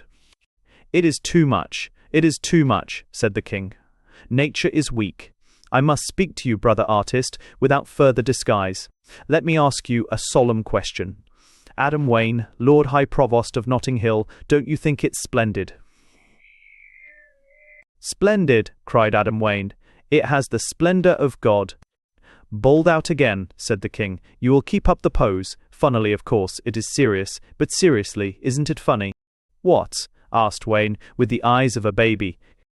Hang it all, don't play any more. The whole business, the charter of the cities, isn't it immense? Immense is no unworthy word for that glorious design. Oh, hang you. But, of course, I see. You want me to clear the room of these reasonable sows. You want the two humorists alone together. Leave us, gentlemen. Buck threw a sour look at Barker, and at a sullen signal, the whole pageant of blue and green, of red, gold and purple, rolled out of the room, leaving only two in the great hall. The king sitting in his seat on the dais, and the red-clad figure still kneeling on the floor before his fallen sword. The king bounded down the steps and smacked Provost Wayne on the back. Before the stars were made, he cried, we were made for each other. It is too beautiful. Think of the valiant independence of Pump Street. That is the real thing. It is the deification of the ludicrous. The kneeling figure sprang to his feet with a fierce stagger. Ludicrous, he cried, with a fiery face. Oh, come, come, said the king impatiently. You needn't keep it up with me. The augurs must wink sometimes from sheer fatigue of the eyelids. Let us enjoy this for half an hour, not as actors, but as dramatic critics. Isn't it a joke? Adam Wayne looked down like a boy and answered in a constrained voice. I do not understand, your majesty. I cannot believe that while I fight for your royal charter, your majesty deserts me for these dogs of the gold hunt. Oh, damn your... But what's this? What the devil's this? The king stared into the young provost's face, and in the twilight of the room began to see that his face was quite white and his lip shaking. What in God's name is the matter? Cried Auberon, holding his wrist. Wayne flung back his face, and the tears were shining on it. I'm only a boy, he said, but it's true. I would paint the red line on my shield if I had only my blood. King Auberon dropped the hand and stood without stirring, thunderstruck. My God in heaven, he said, is it possible that there is within the 4 seas of Britain a man who takes Notting Hill seriously? And my God in heaven, said Wayne passionately, is it possible that there is within the 4 seas of Britain a man who does not take it seriously? The king said nothing, but merely went back up the steps of the dais, like a man dazed. He fell back in his chair again and kicked his heels. If this sort of thing is to go on, he said weakly, I shall begin to doubt the superiority of art to life. In heaven's name, do not play with me. Do you really mean that you are, God help me, a Notting Hill patriot, that you are? Wayne made a violent gesture, and the king soothed him wildly. All right, I see you are, but let me take it in. You do really propose to fight these modern improvers with their boards and inspectors and surveyors and all the rest of it? Are they so terrible? Asked Wayne scornfully. The king continued to stare at him as if he were a human curiosity. And I suppose, he said, that you think that the dentists and small tradesmen and maiden ladies who inhabit Notting Hill will rally with war hymns to your standard. If they have blood they will, said the provost. And I suppose, said the king, with his head back among the cushions, that it never crossed your mind that... His voice seemed to lose itself luxuriantly. Never crossed your mind that anyone ever thought that the idea of a Notting Hill idealism was, slightly ridiculous? Of course they think so, said Wayne. What was the meaning of mocking the prophets? Where, asked the king, leaning forward, where in heaven's name did you get this miraculously inane idea? You have been my tutor, sire, said the provost, in all that is high and honourable. Eh? Said the king. It was your majesty who first stirred my dim patriotism into flame. 10 years ago, when I was a boy, I am only 19, I was playing on the slope of Pump Street with a wooden sword and a paper helmet, dreaming of great wars. In an angry trance I struck out with my sword and stood petrified, for I saw that I had struck you, sire, my king, as you wandered in a noble secrecy, watching over your people's welfare. But I need have had no fear. Then was I taught to understand kingliness. You neither shrank nor frowned, you summoned no guards. You invoked no punishments, but in august and burning words, which are written in my soul, never to be erased, you told me ever to turn my sword against the enemies of my inviolate city. Like a priest pointing to the altar, you pointed to the hill of Notting. So long, you said, as you are ready to die for the sacred mountain, even if it were ringed with all the armies of Bayswater. I have not forgotten the words, and I have reason now to remember them, for the hour is come and the crown of your prophecy. The sacred hill is ringed with the armies of Bayswater, and I am ready to die. The king was lying back in his chair, a kind of wreck. Oh Lord, Lord, Lord, he murmured, what a life, all my work, I seem to have done it all. So, you're the red-haired boy that hit me in the waistcoat. What have I done, God, what have I done? I thought I would have a joke, and I have created a passion. I tried to compose a burlesque, and it seems to be turning halfway through into an epic. What is to be done with such a world? In the Lord's name, wasn't the joke broad and bold enough? I abandoned my subtle humour to amuse you, and I seem to have brought tears to your eyes. What's to be done with people when you write a pantomime for them? call the sausages classic festoons, and the policeman cut in to a tragedy of public duty. But why am I talking? Suddenly he pulled himself upright. Don't you really think the sacred Notting Hill at all absurd? Absurd? Asked Wayne blankly. Why should I? The king stared back equally blankly. I beg your pardon, he said.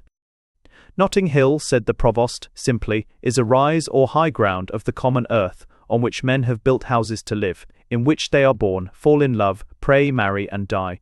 Why should I think it absurd? The king smiled.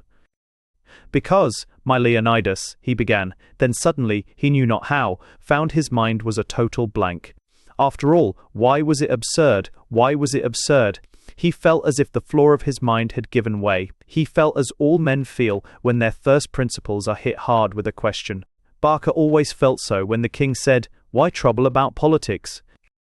The king's thoughts were in a kind of rout. He could not collect them. It is generally felt to be a little funny, he said vaguely. I suppose, said Adam, turning on him with a fierce suddenness, I suppose you fancy crucifixion was a serious affair. Well, began Oberon, I admit I've generally thought it had its graver side. Then you are wrong, said Wayne, with incredible violence. Crucifixion is comic, it is exquisitely diverting, it was an absurd and obscene kind of impaling reserved for people who were made to be laughed at, for slaves and provincials, for dentists and small tradesmen, as you would say. I have seen the grotesque gallows shape, which the little Roman gutter boys scribbled on walls as a vulgar joke, blazing on the pinnacles of the temples of the world. And shall I turn back? The king made no answer. Adam went on, his voice ringing in the roof. This laughter with which men tyrannize is not the great power you think it. Peter was crucified, and crucified head downwards. What could be funnier than the idea of a respectable old apostle upside down? What could be more in the style of your modern humour? But what was the good of it? Upside down or right side up, Peter was Peter to mankind. Upside down he still hangs over Europe, and millions move and breathe only in the life of his church. King Oberon got up absently. There is something in what you say, he said. You seem to have been thinking, young man. Only feeling, sire, answered the provost. I was born, like other men, in a spot of the earth which I loved, because I had played boys' games there, and fallen in love, and talked with my friends through nights that were nights of the gods. And I feel the riddle. These little gardens where we told our loves. These streets where we brought out our dead. Why should they be commonplace? Why should they be absurd? Why should it be grotesque to say that a pillar box is poetic, when for a year I could not see a red pillar box against the yellow evening in a certain street without being racked with something of which God keeps the secret, but which is stronger than sorrow or joy? Why should anyone be able to raise a laugh by saying, the cause of Notting Hill, where thousands of immortal spirits blaze with alternate hope and fear? Oberon was flicking dust off his sleeve with quite a new seriousness on his face, distinct from the owlish solemnity which was the pose of his humour. It is very difficult, he said at last. It is a damned difficult thing. I see what you mean, I agree with you, even up to a point. Or I should like to agree with you, if I were young enough to be a prophet and poet. I feel a truth in everything you say until you come to the words Notting Hill. And then I regret to say that the old Adam awakes roaring with laughter and makes short work of the new Adam, whose name is Wayne. For the first time Provost Wayne was silent, and stood gazing dreamily at the floor. Evening was closing in, and the room had grown darker. I know, he said in a strange, almost sleepy voice, there is truth in what you say too. It is hard not to laugh at the common names. I only say we should not. I have thought of a remedy, but such thoughts are rather terrible. What thoughts? Asked Oberon. The provost of Notting Hill seemed to have fallen into a kind of trance. In his eyes was an elvish light. I know of a magic wand, but it is a wand that only one or two may rightly use, and only seldom. It is a fairy wand of great fear, stronger than those who use it, often frightful, often wicked to use. But whatever is touched with it is never again wholly common. Whatever is touched with it takes a magic from outside the world. If I touch, with this fairy wand, the railways and the roads of Notting Hill, men will love them and be afraid of them forever." "What the devil are you talking about?" asked the king. "It has made mean landscapes magnificent, and hovels outlast cathedrals," went on the madman. "Why should it not make lamp-posts fairer than Greek lamps, and an omnibus ride like a painted ship? The touch of it is the finger of a strange perfection." "What is your wand?" cried the king impatiently. "There it is," said Wayne, and pointed to the floor, where his sword lay flat and shining.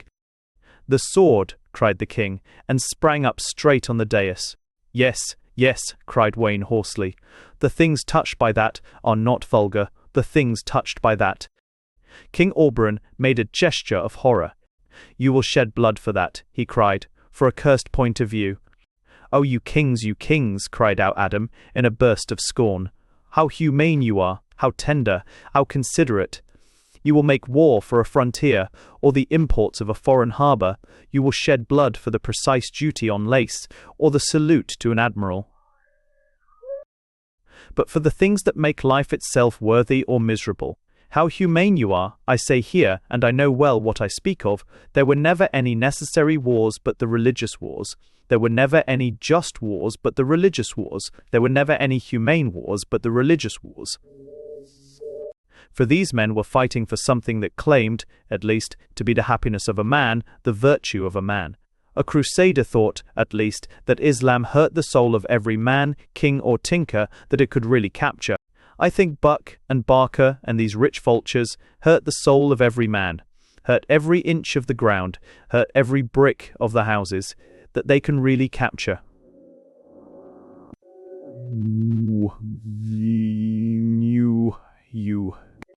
If, as your rich friends say, there are no gods, and the skies are dark above us, what should a man fight for but the place where he had the Eden of childhood and the short heaven of first love?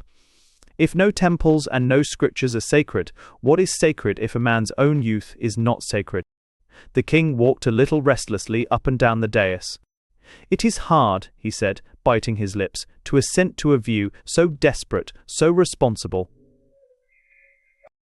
As he spoke, the door of the audience chamber fell ajar, and through the aperture came, like the sudden chatter of a bird, the high, nasal, but well-bred voice of Barker.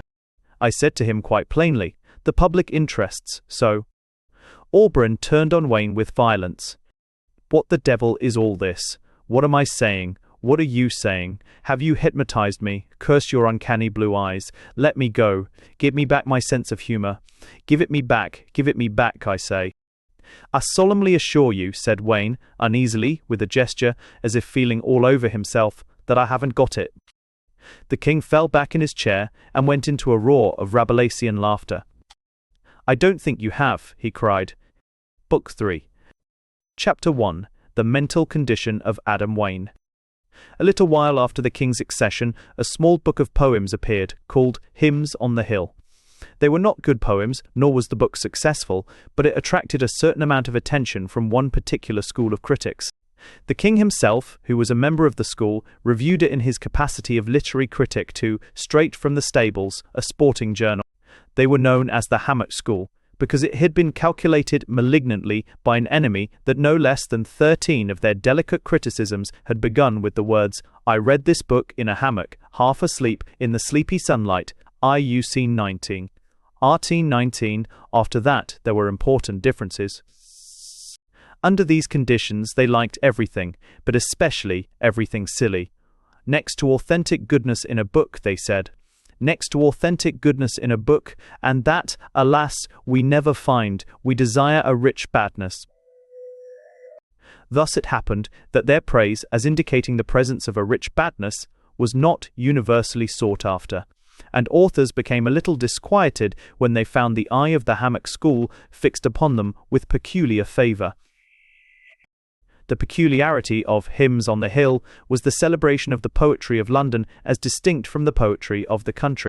This sentiment, or affectation, was of course not uncommon in the 20th century, nor was it, although sometimes exaggerated, and sometimes artificial, by any means without a great truth at its root. For there is one respect in which a town must be more poetical than the country, since it is closer to the spirit of man. For London, if it be not one of the masterpieces of man, is at least one of his sins. A street is really more poetical than a meadow, because a street has a secret. A street is going somewhere, and a meadow nowhere. But, in the case of the book called Hymns on the Hill, there was another peculiarity, which the king pointed out with great acumen in his review. He was naturally interested in the matter, for he had himself published a volume of lyrics about London under his pseudonym of Daisy Daydream. This difference, as the king pointed out, consisted in the fact that, while mere artificers like Daisy Daydream, on whose elaborate style the king, over his signature of Thunderbolt, was perhaps somewhat too severe, thought to praise London by comparing it to the country, using nature, that is, as a background from which all poetical images had to be drawn, the more robust author of Hymns on the Hill praised the country, or nature, by comparing it to the town, and used the town itself as a background. Take, said the critic, the typically feminine lines to the inventor of the hansom cab, poet, whose cunning carved this amorous shell where twain may dwell. Surely, wrote the king, no one but a woman could have written those lines. A woman has always a weakness for nature. With her art is only beautiful as an echo or shadow of it. She is praising the hansom cab by theme and theory, but her soul is still a child by the sea, picking up shells. She can never be utterly of the town, as a man can. Indeed, do we not speak with sacred propriety of a man about town? Who ever spoke of a woman about town? However much, physically, about town a woman may be, she still models herself on nature. She tries to carry nature with her. She bids grasses to grow on her head, and furry beasts to bite her about the throat. In the heart of a dim city, she models her hat on a flaring cottage garden of flowers.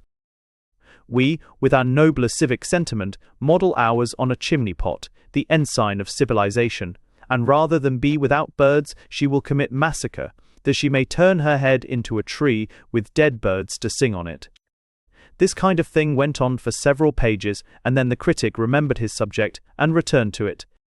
Poet, whose cunning carved this amorous shell where twain may dwell.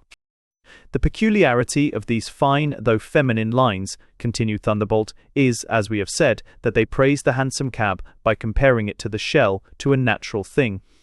Now, hear the author of Hymns on the Hill, and how he deals with the same subject. In his fine nocturne, entitled The Last Omnibuses, he relieves the rich and poignant melancholy of the theme by a sudden sense of rushing at the end. The wind round the old street corner swung sudden and quick as a cab. Here the distinction is obvious. Daisy Daydream thinks it a great compliment to a hansom cab to be compared to one of the spiral chambers of the sea, and the author of Hymns on the Hill thinks it a great compliment to the immortal whirlwind to be compared to a hackney coach. He surely is the real admirer of London. We have no space to speak of all his perfect applications of the idea, of the poem in which, for instance, a lady's eyes are compared, not to stars, but to two perfect street lamps guiding the wanderer. We have no space to speak of the fine lyric, recalling the Elizabethan spirit, in which the poet, instead of saying that the rose and the lily contend in her complexion, says, with a purer modernism, that the red omnibus of Hammersmith and the white omnibus of Fulham fight there for the mastery. How perfect the image of two contending omnibuses! Here, somewhat abruptly, the review concluded, probably because the king had to send off his copy at that moment, as he was in some want of money. But the king was a very good critic, whatever he may have been as king, and he had, to a considerable extent, hit the right nail on the head. And now, Hymns on the Hill was not at all like the poems originally published in praise of the poetry of London. And the reason was that it was really written by a man who had seen nothing else but London, and who regarded it, therefore, as the universe. It was written by a raw, red-headed lad of 17, named Adam Wayne, who had been born in Notting Hill. An accident in his 7th year prevented his being taken away to the seaside, and thus his whole life had been passed in his own Pump Street, and in its neighbourhood. And the consequence was that he saw the street lamps as things quite as eternal as the stars. The two fires were mingled. He saw the houses as things enduring, like the mountains, and so he wrote about them, as one would write about mountains. Nature puts on a disguise when she speaks to every man, To this man she put on the disguise of Notting Hill. Nature would mean to a poet born in the Cumberland Hills a stormy skyline and sudden rocks. Nature would mean to a poet born in the Essex Flats a waste of splendid waters and splendid sunsets. So nature meant to this man, Wayne, a line of violet roofs and lemon lamps, the chiaroscuro of the town. He did not think it clever or funny to praise the shadows and colours of the town. He had seen no other shadows or colours, and so he praised them, because they were shadows and colours. He saw all this because he was a poet, though in practice a bad poet. It is too often forgotten that just as a bad man is nevertheless a man, so a bad poet is nevertheless a poet. Mr. Wayne's little volume of verse was a complete failure, and he submitted to the decision of fate with a quite rational humility, went back to his work, which was that of a draper's assistant, and wrote no more. He still retained his feeling about the town of Notting Hill, because he could not possibly have any other feeling, because it was the back and base of his brain. But he does not seem to have made any particular attempt to express it, or insist upon it. He was a genuine natural mystic, one of those who live on the border of fairyland, but he was perhaps the first to realize how often the boundary of fairyland runs through a crowded city. 20 feet from him, for he was very short-sighted, the red and white and yellow suns of the gaslights thronged and melted into each other like an orchard of fiery trees, the beginning of the woods of Elfland. But, oddly enough, it was because he was a small poet that he came to his strange and isolated triumph. It was because he was a failure in literature that he became a portent in English history. He was one of those to whom nature has given the desire without the power of artistic expression. He had been a dumb poet from his cradle. He might have been so to his grave, and carried unuttered into the darkness a treasure of new and sensational song. But he was born under the lucky star of a single coincidence. He happened to be at the head of his dingy municipality at the time of the King's jest, at the time when all municipalities were suddenly commanded to break out into banners and flowers. Out of the long procession of the silent poets who have been passing since the beginning of the world, this one man found himself in the midst of an heraldic vision, in which he could act and speak and live lyrically, while the author and the victims alike treated the whole matter as a silly public charade. This one man, by taking it seriously, sprang suddenly into a throne of artistic omnipotence. Armour, music, standards, watchfires, the noise of drums, all the theatrical properties were thrown before him. This one poor rhymester, having burnt his own rhymes, began to live that life of open air and acted poetry of which all the poets of the earth have dreamed in vain, the life for which the Iliad is only a cheap substitute. Upwards from his abstracted childhood, Adam Wayne had grown strongly and silently in a certain quality or capacity which is, in modern cities, almost entirely artificial, but which can be natural, and was primarily almost brutally natural in him, the quality or capacity of patriotism. It exists, like other virtues and vices, in a certain undiluted reality. It is not confused with all kinds of other things. A child speaking of his country or his village may make every mistake in Mandeville, or tell every lie in Munchausen, but in his statement there will be no psychological lies any more than there can be in a good song. Adam Wayne, as a boy, had for his dull streets in Notting Hill the ultimate and ancient sentiment that went out to Athens or Jerusalem. He knew the secret of the passion, those secrets which make real old national songs sound so strange to our civilization. He knew that real patriotism tends to sing about sorrows and forlorn hopes much more than about victory. He knew that improper names themselves is half the poetry of all national poems. Above all, he knew the supreme psychological fact about patriotism, as certain in connection with it as that a fine shame comes to all lovers, the fact that the patriot never under any circumstances boasts of the largeness of his country, but always, and of necessity, boasts of the smallness of it. All this he knew, not because he was a philosopher or a genius, but because he was a child. Anyone who cares to walk up a side slum like Pump Street can see a little Adam claiming to be king of a paving stone, and he will always be proudest if the stone is almost too narrow for him to keep his feet inside it. It was while he was in such a dream of defensive battle, marking out some strip of street or fortress of steps as the limit of his haughty claim, that the king had met him, and, with a few words flung in mockery, ratified forever the strange boundaries of his soul. Thenceforward, the fanciful idea of the defence of Notting Hill in war became to him a thing as solid as eating or drinking or lighting a pipe. He disposed his meals for it, altered his plans for it, lay awake in the night and went over it again.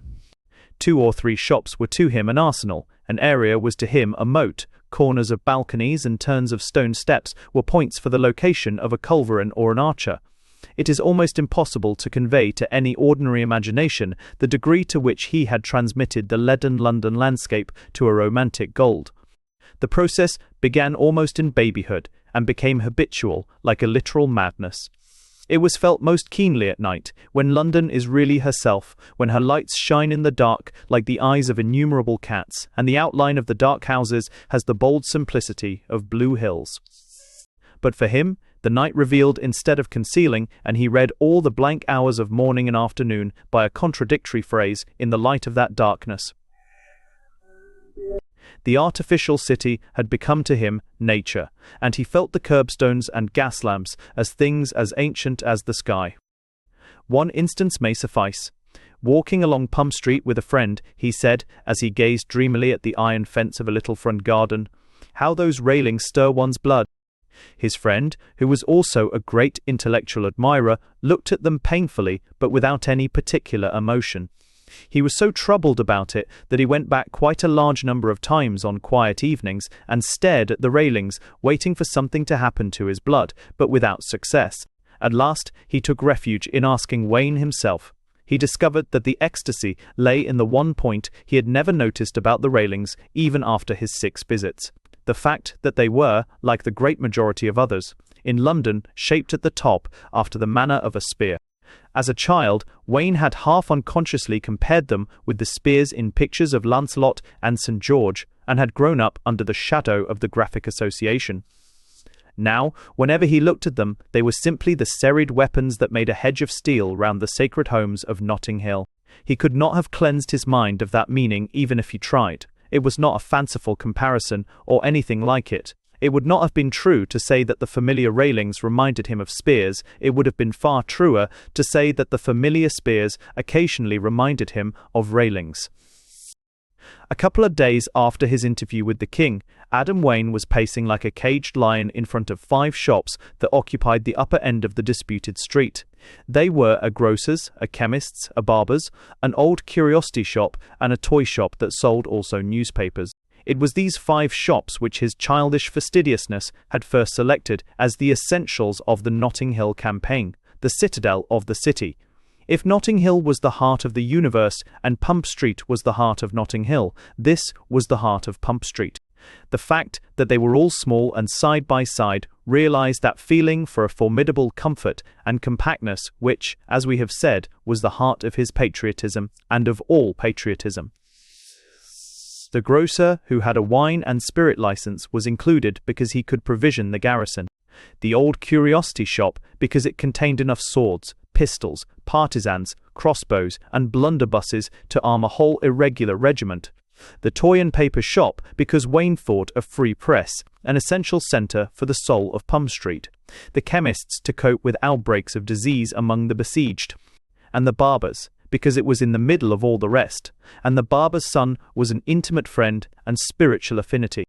It was a cloudless October evening, settling down through purple into pure silver around the roofs and chimneys of the steep little street, which looked black and sharp and dramatic.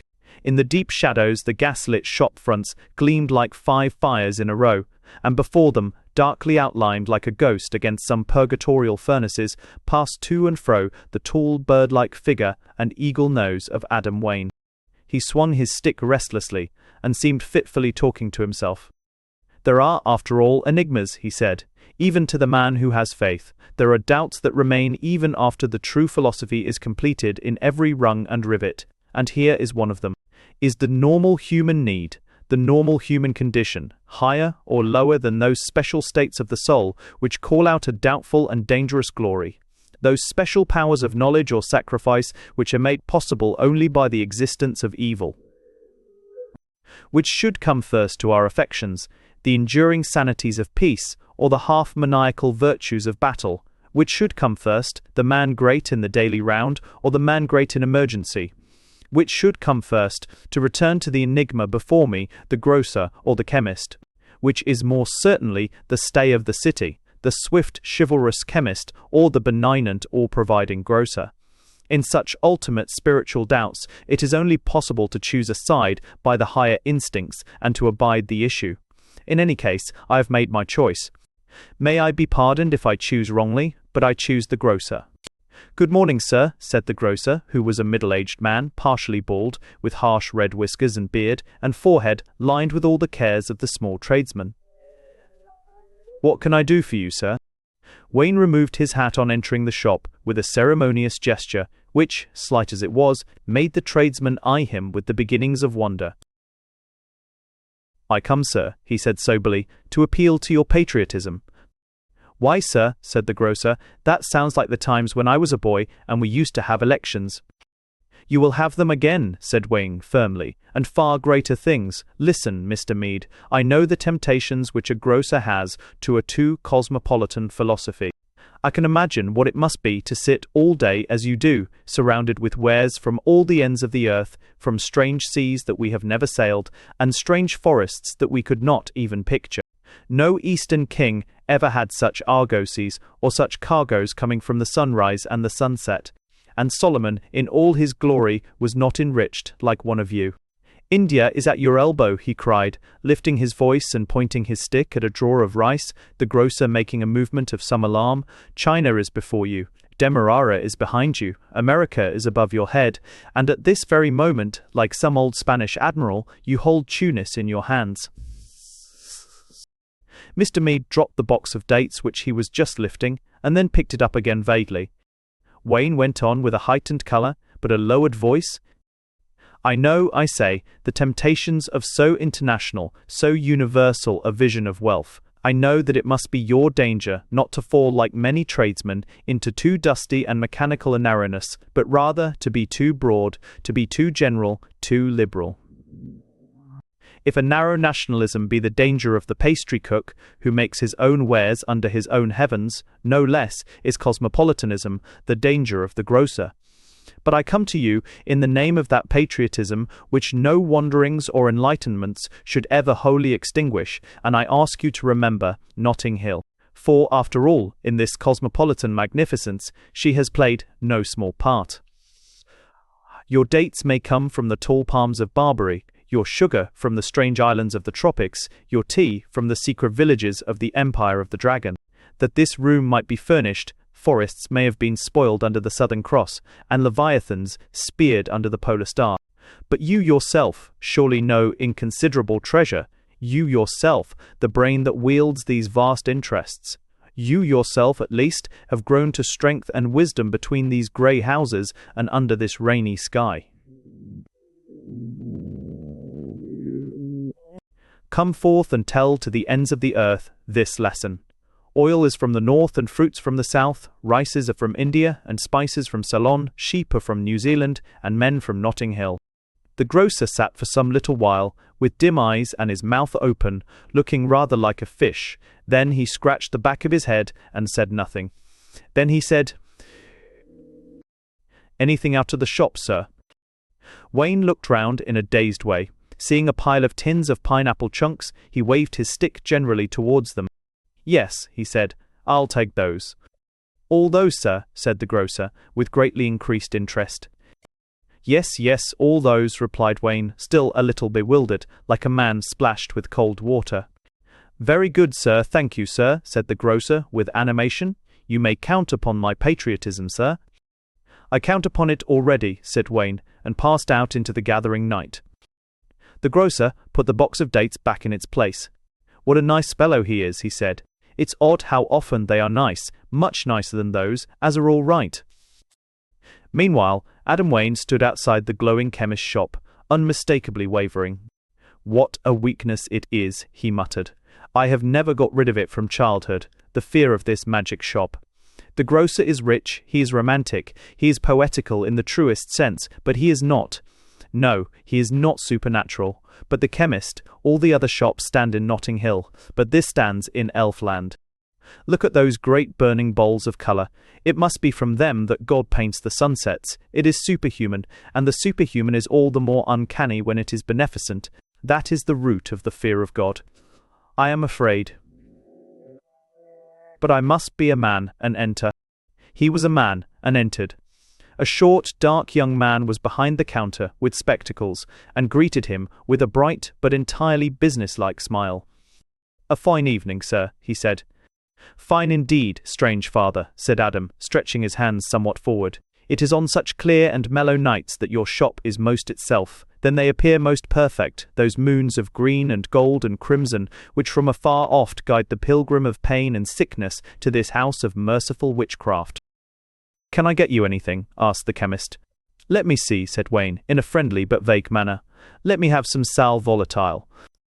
8 pence, 10 pence, or 1 and 6 pence a bottle, said the young man genially.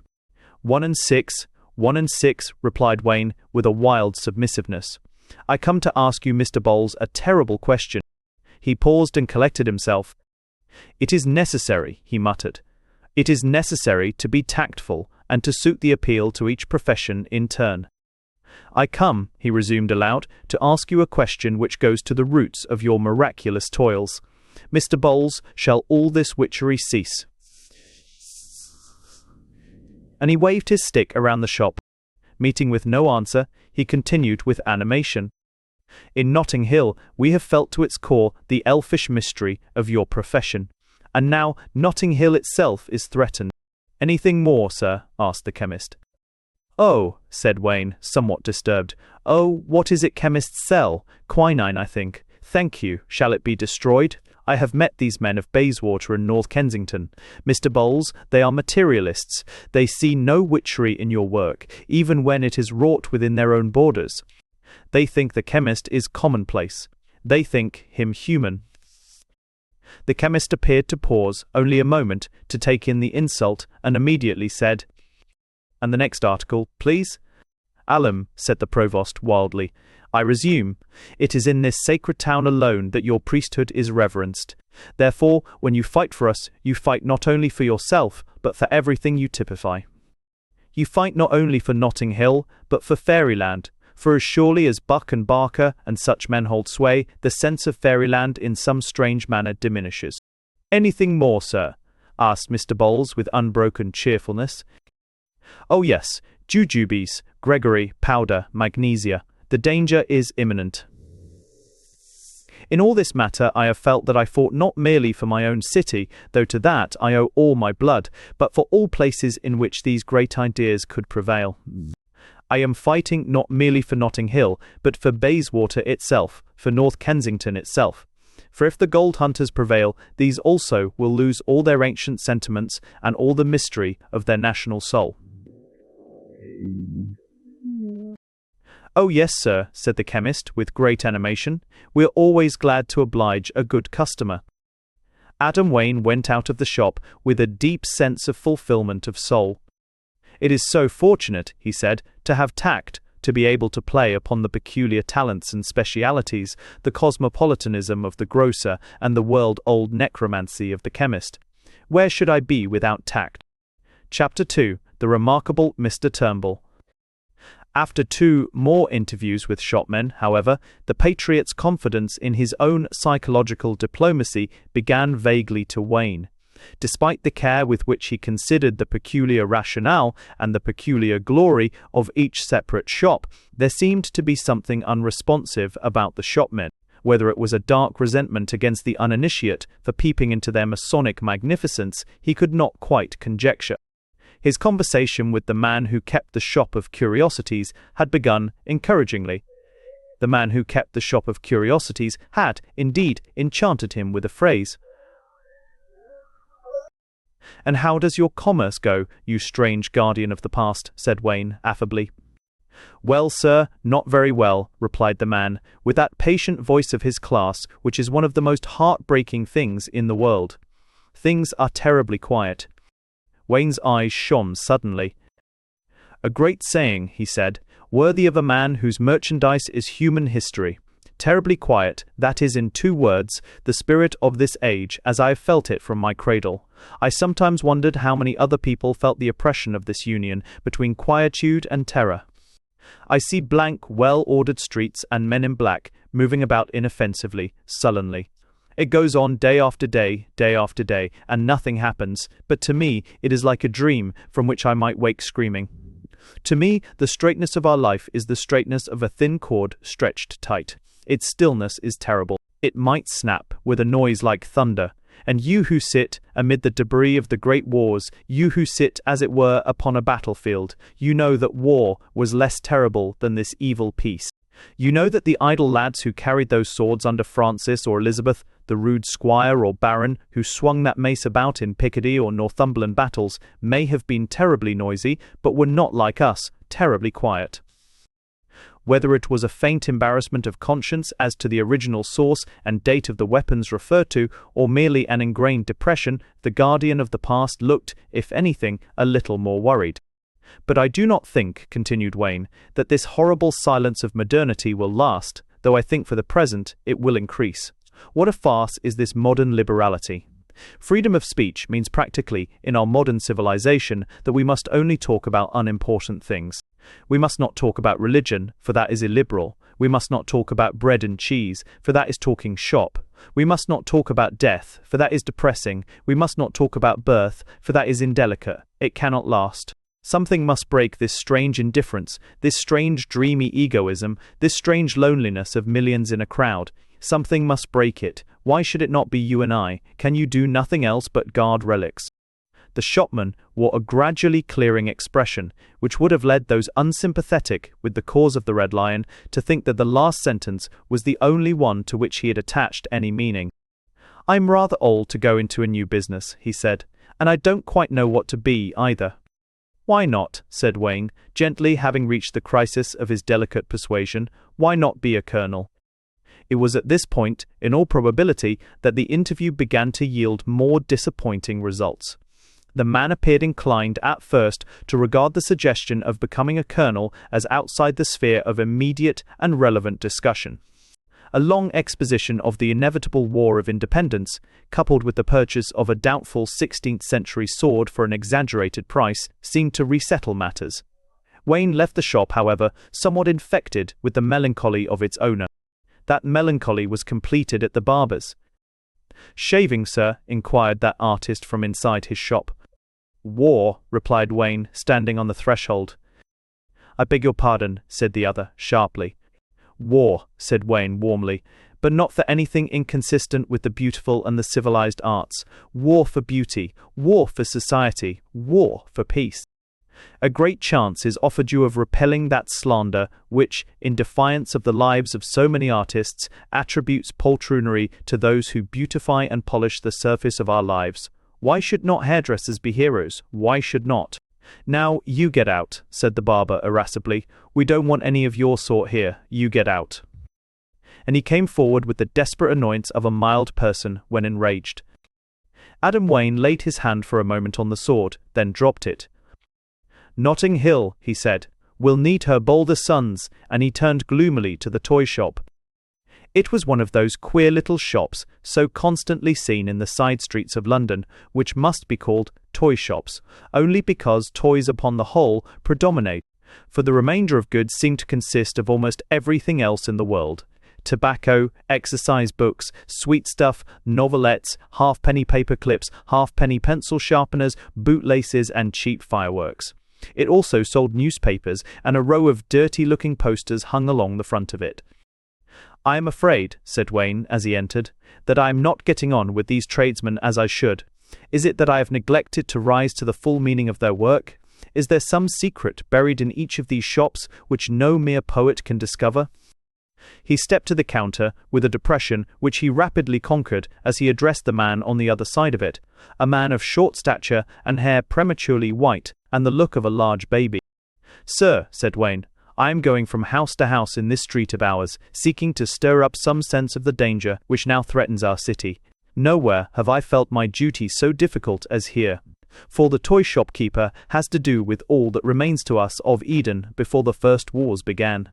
You sit here, meditating continually upon the wants of that wonderful time when every staircase leads to the stars, and every garden path to the other end of nowhere. Is it thoughtlessly, do you think, that I strike the dark old drum of peril in the paradise of children? But consider a moment, do not condemn me hastily. Even that paradise itself contains the rumour or beginning of that danger, just as the Eden that was made for perfection contained the terrible tree. For judge childhood even by your own arsenal of its pleasures. You keep bricks, you make yourself thus, doubtless, the witness of the constructive instinct older than the destructive. You keep dolls, you make yourself the priest of that divine idolatry.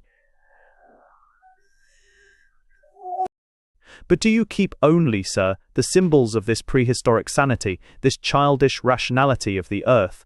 Do you not keep more terrible things? What are those boxes, seemingly of lead soldiers, that I see in that glass case? Are they not witnesses to that terror and beauty, that desire for a lovely death, which could not be excluded even from the immortality of Eden? Do not despise the lead soldiers, Mr. Turnbull. I don't, said Mr. Turnbull of the toy shop shortly, but with great emphasis. I'm glad to hear it, replied Wayne. I confess that I feared for my military schemes the awful innocence of your profession. How, I thought to myself, will this man, used only to the wooden swords that give pleasure, think of the steel swords that give pain? But I am at least partly reassured. Your tone suggests to me that I have at least the entry of a gate of your fairyland, the gate through which the soldiers enter, for it cannot be denied. I ought, sir, no longer to deny that it is of soldiers that I come to speak. Let your gentle employment make you merciful towards the troubles of the world. Let your own silvery experience tone down our sanguine sorrows, for there is war in Notting Hill. The little toy shop keeper sprang up suddenly, slapping his fat hands like two fans on the counter. War, he cried. Not really, sir. Is it true? Oh, what a joke. Oh, what a sight for sore eyes. Wayne was almost taken aback by this outburst. I'm delighted, he stammered. I had no notion. He sprang out of the way, just in time to avoid Mr. Turnbull, who took a flying leap over the counter and dashed to the front of the shop. You look here, sir, he said. You just look here. He came back with two of the torn posters in his hand, which were flapping outside his shop. Look at those, sir, he said, and flung them down on the counter. Wayne bent over them and read on: 1. Last fighting. Reduction of the central dervish city, remarkable, etc. On the other, he read: Last small republic, annexed. Nicaraguan capital surrenders, after a month's fighting, great slaughter. Wayne bent over them again, evidently puzzled, then he looked at the dates. They were both dated in August 15 years before. Why do you keep these old things? He said, startled entirely out of his absurd tact of mysticism. Why do you hang them outside your shop? Because, said the other simply, they are the records of the last war. You mentioned war just now. It happens to be my hobby. Wayne lifted his large blue eyes with an infantile wonder. Come with me, said Turnbull shortly, and led him into a parlour at the back of the shop. In the centre of the parlour stood a large deal table. On it were set rows and rows of the tin and lead soldiers which were part of the shopkeeper's stock. The visitor would have thought nothing of it if it had not been for a certain odd grouping of them which did not seem either entirely commercial or entirely haphazard. You are acquainted, no doubt, said Turnbull, turning his big eyes upon Wayne. You are acquainted, no doubt, with the arrangement of the American and Nicaraguan troops in the last battle, and he waved his hand towards the table. I'm afraid not, said Wayne. You were at that time occupied too much, perhaps, with the dervish affair. You will find it in this corner. And he pointed to a part of the floor where there was another arrangement of children's soldiers grouped here and there. You seem, said Wayne, to be interested in military matters. I am interested in nothing else, answered the toy shop keeper, simply. Wayne appeared convulsed with a singular, suppressed excitement. In that case, he said, I may approach you with an unusual degree of confidence. Touching the matter of the defence of Notting Hill, Defence of Notting Hill? "Yes, sir. This way, sir," said Turnbull with great perturbation. "Just step into this side room," and he led Wayne into another apartment in which the table was entirely covered with an arrangement of children's bricks. A second glance at it told Wayne that the bricks were arranged in the form of a precise and perfect plan of Notting Hill. "Sir," said Turnbull impressively, "you have, by a kind of accident, hit upon the whole secret of my life. As a boy, I grew up among the last wars of the world, when Nicaragua was taken and the dervishes wiped out, and I adopted it as a hobby, sir, as you might adopt astronomy or bird stuffing. I had no ill will to anyone, but I was interested in war as a science, as a game, and suddenly I was bowled out. The big powers of the world, having swallowed up all the small ones, came to that confounded agreement, and there was no more war. There was nothing more for me to do but to do what I do now, to read the old campaigns in dirty old newspapers and to work them out with tin soldiers. One other thing had occurred to me. I thought it an amusing fancy to make a plan of how this district, or ours, ought to be defended if it were ever attacked. It seems to interest you too." "If it were ever attacked," repeated Wayne, awed into an almost mechanical enunciation. "Mr. Turnbull, it is attacked. Thank heaven, I am bringing to at least one human being the news that is at bottom the only good news to any son of Adam. Your life has not been useless, your work has not been play. Now, when the hair is already grey on your head, Turnbull, you shall have your youth. God has not destroyed, he has only deferred it.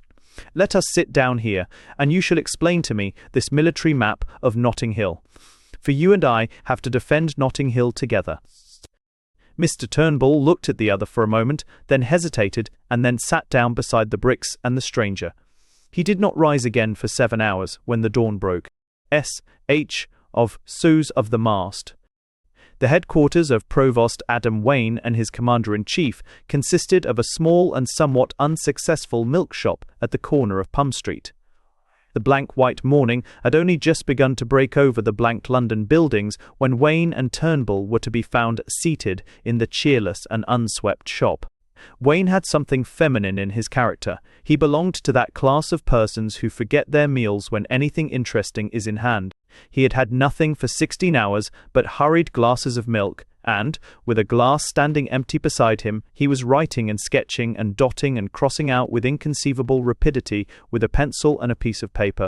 Turnbull was of that more masculine type in which a sense of responsibility increases the appetite, and, with his sketch map beside him, he was dealing strenuously with a pile of sandwiches in a paper packet, and a tankard of ale from the tavern opposite, whose shutters had just been taken down.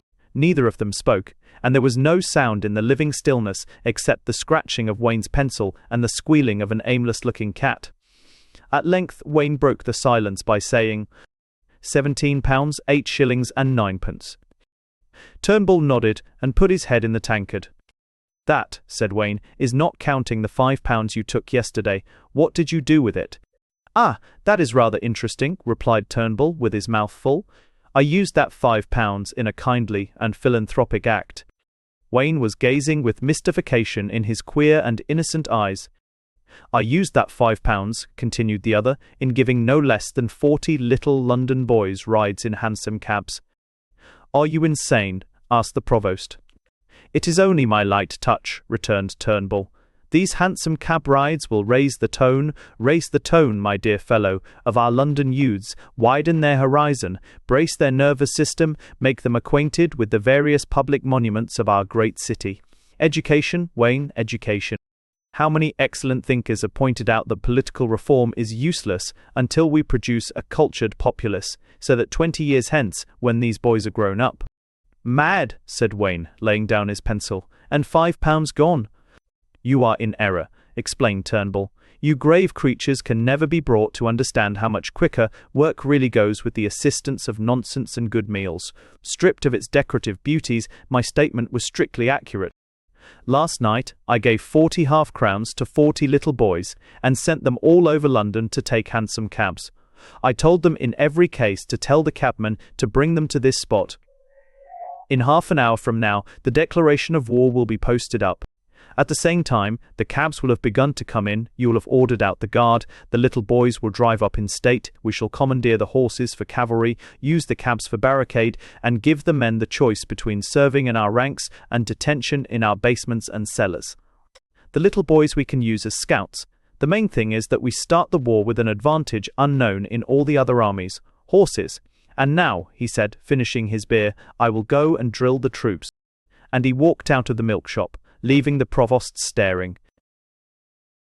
A minute or two afterwards, the provost laughed. He only laughed once or twice in his life, and then he did it in a queer way, as if it were an art he had not mastered.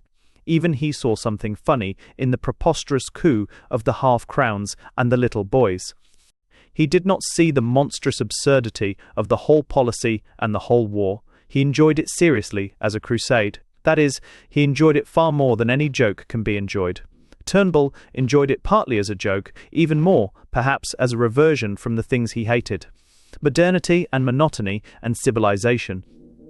To break up the vast machinery of modern life and use the fragments as engines of war, to make the barricade of omnibuses and points of vantage of chimney pots, was to him a game worth infinite risk and trouble. He had that rational and deliberate preference, which will always to the end trouble the peace of the world, the rational and deliberate preference for a short life and a merry one. Chapter 3. The Experiment of Mr. Buck. An earnest and eloquent petition was sent up to the king, signed with the names of Wilson, Barker, Buck, Swindon, and others. It urged that at the forthcoming conference, to be held in His Majesty's presence, touching the final disposition of the property in Pump Street, it might be held not inconsistent with political decorum, and with the unutterable respect they entertained for His Majesty if they appeared in ordinary morning dress, without the costume decreed for them as provosts. So it happened that the company appeared at that council in frock-coats, and that the king himself limited his love of ceremony to appearing, after his not unusual manner, in evening dress with one order. In this case, not the garter, but the button of the Club of Old Clippers' best pals, a decoration obtained with difficulty from a halfpenny boy's paper. Thus also it happened that the only spot of colour in the room was Adam Wayne, who entered in great dignity with the great red robes and the great sword. "We have met," said Oberon, "to decide the most arduous of modern problems. May we be successful." And he sat down gravely. Buck turned his chair a little and flung one leg over the other. "Your Majesty," he said, quite good-humouredly, "there is only one thing I can't understand, and that is why this affair is not settled in 5 minutes. Here's a small property which is worth 1,000 to us and is not worth 100 to anyone else. We offer the 1,000. It's not business-like, I know, for we ought to get it for less, and it's not reasonable and it's not fair on us, but I'm damned if I can see why it's difficult." "The difficulty may be very simply stated," said Wayne. "You may offer 1,000,000, and it will be very difficult for you to get Pump Street." "But look here, Mr. Wayne," cried Barker, striking in with a kind of cold excitement. "Just look here. You've no right to take up a position like that. You've a right to stand out for a bigger price, but you aren't doing that. You're refusing what you and every sane man knows to be a splendid offer simply from malice or spite, or must be malice or spite. And that kind of thing is really criminal. It's against the public good. The king's government would be justified in forcing you." With his lean fingers spread on the table, he stared anxiously at Wayne's face, which did not move. "In forcing you, W. Astepsolds it would," he repeated. "It shall," said Buck shortly, turning to the table with a jerk. "We have done our best to be decent." Wayne lifted his large eyes slowly. "Was it my Lord Buck," he inquired, "who said that the King of England shall do something?" Buck flushed and said testily, "I mean it must. It ought to. As I say, we've done our best to be generous. I defy anyone to deny it. As it is, Mr. Wayne, I don't want to say a word that's uncivil. I hope it's not uncivil to say that you can be, and ought to be, in gaol. It is criminal to stop public works for a whim. A man might as well burn 10,000 onions in his front garden, or bring up his children to run naked in the street, as do what you say you have a right to do. People have been compelled to sell before now. The king could compel you, and I hope he will." Until he does, said Wayne calmly, the power and government of this great nation is on my side and not yours, and I defy you to defy it. In what sense, cried Barker, with his feverish eyes and hands, is the government on your side? With one ringing movement, Wayne unrolled a great parchment on the table. It was decorated down the sides with wild watercolor sketches of vestrymen in crowns and wreaths. The Charter of the Cities, he began. Buck exploded in a brutal oath and laughed. That tomfool's joke, haven't we had enough? And there you sit, cried Wayne, springing erect and with a voice like a trumpet, with no argument but to insult the king before his face. Buck rose also with blazing eyes. I am hard to bully, he began, and the slow tones of the king struck in with incomparable gravity. My Lord Buck, I must ask you to remember that your king is present. It is not often that he needs to protect himself among his subjects. Barker turned to him with frantic gestures. For God's sake, don't back up the madman now, he implored. Have your joke another time. Oh, for heaven's sake. My Lord Provost of South Kensington, said King Auberon steadily, I do not follow your remarks, which are uttered with a rapidity unusual at court. Nor do your well-meant efforts to convey the rest with your fingers materially assist me. I say that my Lord Provost of North Kensington, to whom I spoke, ought not in the presence of his sovereign to speak disrespectfully of his sovereign's ordinances. Barker turned restlessly in his chair, and Buck cursed without speaking. The king went on in a comfortable voice. My Lord Provost of Notting Hill, proceed. Wayne turned his blue eyes on the king, and to everyone's surprise there was a look in them, not of triumph, but of a certain childish distress. I am sorry, your majesty, he said. I fear I was more than equally to blame with the Lord Provost of North Kensington. We were debating somewhat eagerly, and we both rose to our feet. I did so first, I am ashamed to say. The Provost of North Kensington is, therefore, comparatively innocent.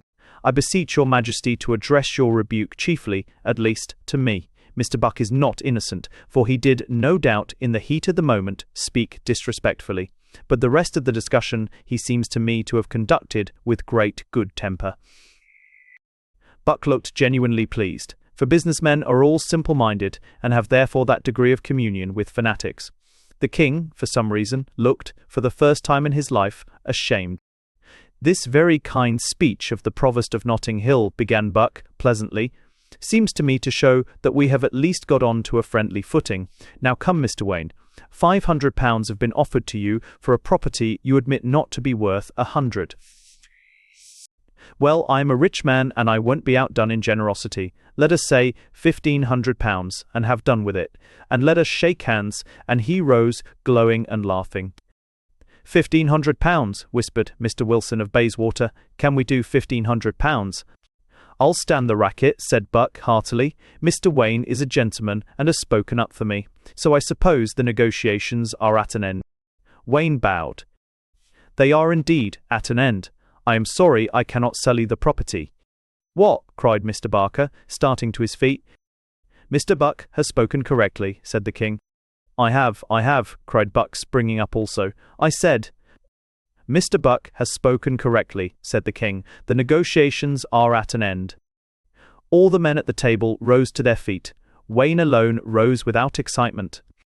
Have I then, he said, your majesty's permission to depart? I have given my last answer. You have it, said Auberon, smiling, but not lifting his eyes from the table, and amid a dead silence, the Provost of Notting Hill passed out of the room. Well, said Wilson, turning round to Barker. Well? Barker shook his head desperately. The man ought to be in an asylum, he said, but one thing is clear, we need not bother further about him. The man can be treated as mad. Of course, said Buck, turning to him with sombre decisiveness. Of comer, you're perfectly right, Barker. He is a good enough fellow, but he can be treated as mad. Let's put it in simple form. Go and tell any 12 men in any town. Go and tell any doctor in any town that there is a man offered £1,500 for a thing he could sell commonly for 400, and that when asked for a reason for not accepting it, he pleads the inviolate sanctity of Notting Hill and calls it the Holy Mountain. What would they say? What more can we have on our side than the common sense of everybody? On what else do all laws rest? I'll tell you, Barker. What's better than any further discussion? Let's send in workmen on the spot to pull down Pump Street, and if old Wayne says a word, arrest him as a lunatic, that's all." Barker's eyes kindled. "I always regarded you, Buck, if you don't mind my saying so, as a very strong man. I'll follow you." "So, of course, will I," said Wilson. Buck rose again impulsively.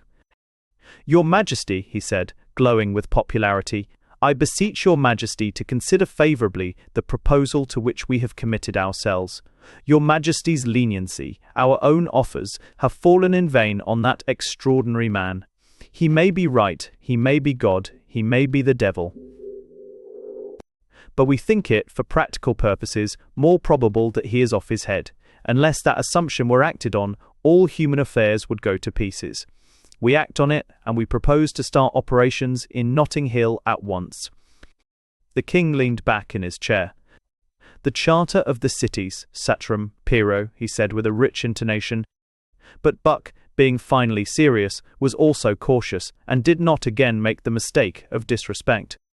"Your Majesty," he said, bowing, "I am not here to say a word against anything your Majesty has said or done. You are a far better educated man than I, and no doubt there were reasons, upon intellectual grounds, for those proceedings. But may I ask you, and appeal to your common good nature, for a sincere answer? When you drew up the Charter of the Cities, did you contemplate the rise of a man like Adam Wayne? Did you expect that the Charter, whether it was an experiment, or a scheme of decoration, or a joke, could ever really come to this? To stopping a vast scheme of ordinary business, to shutting up a road, to spoiling the chances of cabs, omnibuses, railway stations, to disorganizing half a city, to risking a kind of civil war? Whatever were your objects, were they that?" Barker and Wilson looked at him admiringly, the king more admiringly still. "Provost Buck," said Oberon, "you speak in public uncommonly well. I give you your point with the magnanimity of an artist. My scheme did not include the appearance of Mr. Wayne. Alas, would that my poetic power had been great enough." "I thank your Majesty," said Buck courteously but quickly. "Your Majesty's statements are always clear and studied, therefore I may draw a deduction. As the scheme, whatever it was, on which you set your heart, did not include the appearance of Mr. Wayne, it will survive his removal. Why not let us clear away this particular Pump Street, which does interfere with our plans, and which does not, by your Majesty's own statement, interfere with yours?" "Caught out," said the king, enthusiastically and quite impersonally, as if you were watching a cricket match. "This man Wayne," continued Buck, "would be shut up by any doctors in England, but we only ask to have it put before them. Meanwhile no one's interests, not even in all probability his own, can be really damaged by going on with the improvements in Notting Hill. Not our interests, of course, for it has been the hard and quiet work of 10 years. Not the interests of Notting Hill, for nearly all its educated inhabitants desire the change. Not the interests of your Majesty, for you say, with characteristic sense, that you never contemplated the rise of the lunatic at all. Not, as I say, his own interests, for the man has a kind heart and many talents, and a couple of good doctors would probably put him righter than all the free cities and sacred mountains in creation. I therefore assume, if I may use so bold a word, that your Majesty will not offer any obstacle to our proceeding with the improvements." And Mr. Buck sat down amid subdued but excited applause among the allies. "Mr. Buck," said the king, "I beg your pardon for a number of beautiful and sacred thoughts in which you were generally classified as a fool. But there is another thing to be considered. Wayne does a thing regrettable indeed, but of which, I am sorry to say, I think him quite capable, knocks their teeth out." "I have thought of that, your Majesty," said Mr. Buck, easily, "and I think it can simply be guarded against. Let us send in a strong guard of, say, 100 men, 100 of the North Kensington halberdiers," he smiled grimly, "of whom your Majesty is so fond, or say 150. The whole population of Pump Street, I fancy, is only about 100. "Still, they might stand together and lick you," said the king, dubiously. "Then say 200, said Buck gaily. "It might happen," said the king restlessly, "that one Notting Hiller fought better than 2 North Kensingtons." "It might," said Buck coolly. "Then say 250. The king bit his lip. "And if they are beaten too?" he said viciously. Your Majesty, said Buck, and leaned back easily in his chair, suppose they are. If anything be clear, it is clear that all fighting matters are mere matters of arithmetic. Here we have 150, say, of Notting Hill soldiers, or, say, 200. If one of them can fight two of us, we can send in, not 400, but 600, and smash him. That is all. It is out of all immediate probability that one of them could fight four of us. So what I say is this: run no risks. Finish it at once. Send in 800 men and smash him. Smash him almost without seeing him. And go on with the improvements. And Mr. Buck pulled out a bandana and blew his nose. Do you know, Mr. Buck, said the king, staring gloomily at the table, the admirable clearness of your reason produces in my mind a sentiment which I trust I shall not offend you by describing as an aspiration to punch your head. You irritate me sublimely. What can it be in me? Is it the relic of a moral sense? But your Majesty, said Barker eagerly and suavely, does not refuse our proposals. My dear Barker, your proposals are as damnable as your manners. I want to have nothing to do with them. Suppose I stop them altogether. What would happen? Barker answered in a very low voice. Revolution. The king glanced quickly at the men round the table. They were all looking down silently. Their brows were red. He rose with a startling suddenness and an unusual pallor. Gentlemen, he said, you have overruled me. Therefore I can speak plainly. I think Adam Wayne, who is as mad as a hatter, worth more than 1,000,000 of you. But you have the force and, I admit, the common sense, and he is lost. Take your 800 halberdiers and smash him. It would be more sportsmanlike to take 200.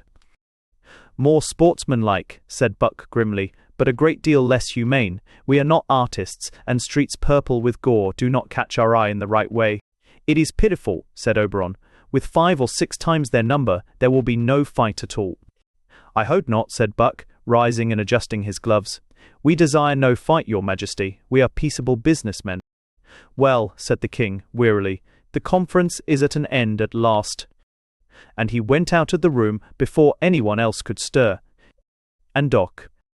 40 workmen, 100 Bayswater halberdiers, 200 from South and 3 from North Kensington, assembled at the foot of Holland Walk and marched up it, under the general direction of Barker, who looked flushed and happy in full dress. At the end of the procession, a small and sulky figure lingered like an urchin. It was the king. Barker, he said at length appealingly, you are an old friend of mine. You understand my hobbies as I understand yours. Why can't you let it alone? I hope that such fun might come out of this Wayne business. Why can't you let it alone? It doesn't really so much matter to you. What's a road or so? For me, it's the one joke that may save me from pessimism. Take fewer men and give me an hour's fun. Really and truly, James, if you collected coins or hummingbirds and I could buy one with the price of your road, I would buy it. I collect incidents, those rare, those precious things. Let me have one. Pay a few pounds for it. Give these Notting Hillers a chance. Let them alone. Oberon, said Barker, kindly, forgetting all royal titles in a rare moment of sincerity. I do feel what you mean. I have had moments when these hobbies have hit me. I have had moments when I have sympathized with your humours. I have had moments, though you may not easily believe it, when I have sympathized with the madness of Adam Wayne. But the world, Oberon, the real world, is not run on these hobbies. It goes on great brutal wheels of facts. Wheels on which you are the butterfly and Wayne is the fly on the wheel. Oberon's eyes looked frankly at the others. Thank you, James. What you say is true. It is only a parenthetical consolation to me to compare the intelligence of flies somewhat favourably with the intelligence of wheels. But it is the nature of flies to die soon, and the nature of wheels to go on forever. Go on with the wheel. And James Barker went on, laughing, with a high colour, slapping his bamboo on his leg. The king watched the tail of the retreating regiment with a look of genuine depression, which made him seem more like a baby than ever. Then he swung round and struck his hands together. In a world without humour, he said, the only thing to do is to eat. And how perfect an exception! How can these people strike dignified attitudes and pretend that things matter when the total ludicrousness of life is proved by the very method by which it is supported? A man strikes the lyre and says, life is real, life is earnest, and then goes into a room and stuffs alien substances into a hole in his head. I think nature was indeed a little broad in her humour in these matters, but we all fall back on the pantomime, as I have in this municipal affair. Nature has her farces, like the act of eating or the shape of the kangaroo, for the more brutal appetite. She keeps her stars and mountains for those who can appreciate something more subtly ridiculous. He turned to his equerry. But, as I said eating, let us have a picnic, like two nice little children. Just run and bring me a table and a dozen courses or so, and plenty of champagne, and under these swinging boughs, Bowler, we will return to nature. It took about an hour to erect in Holland Lane the monarch's simple repast, during which time he walked up and down and whistled, but still with an unaffected air of gloom. He had really been done out of a pleasure he had promised himself, and had that empty and sickened feeling which a child has when disappointed of a pantomime. When he and the equerry had sat down, however, and consumed a fair amount of dry champagne, his spirits began mildly to revive. "Things take too long in this world," he said. "I detest all this Barkerian business about evolution and the gradual modification of things. I wish the world had been made in 6 days, and knocked to pieces again in 6 more, and I wish I had done it.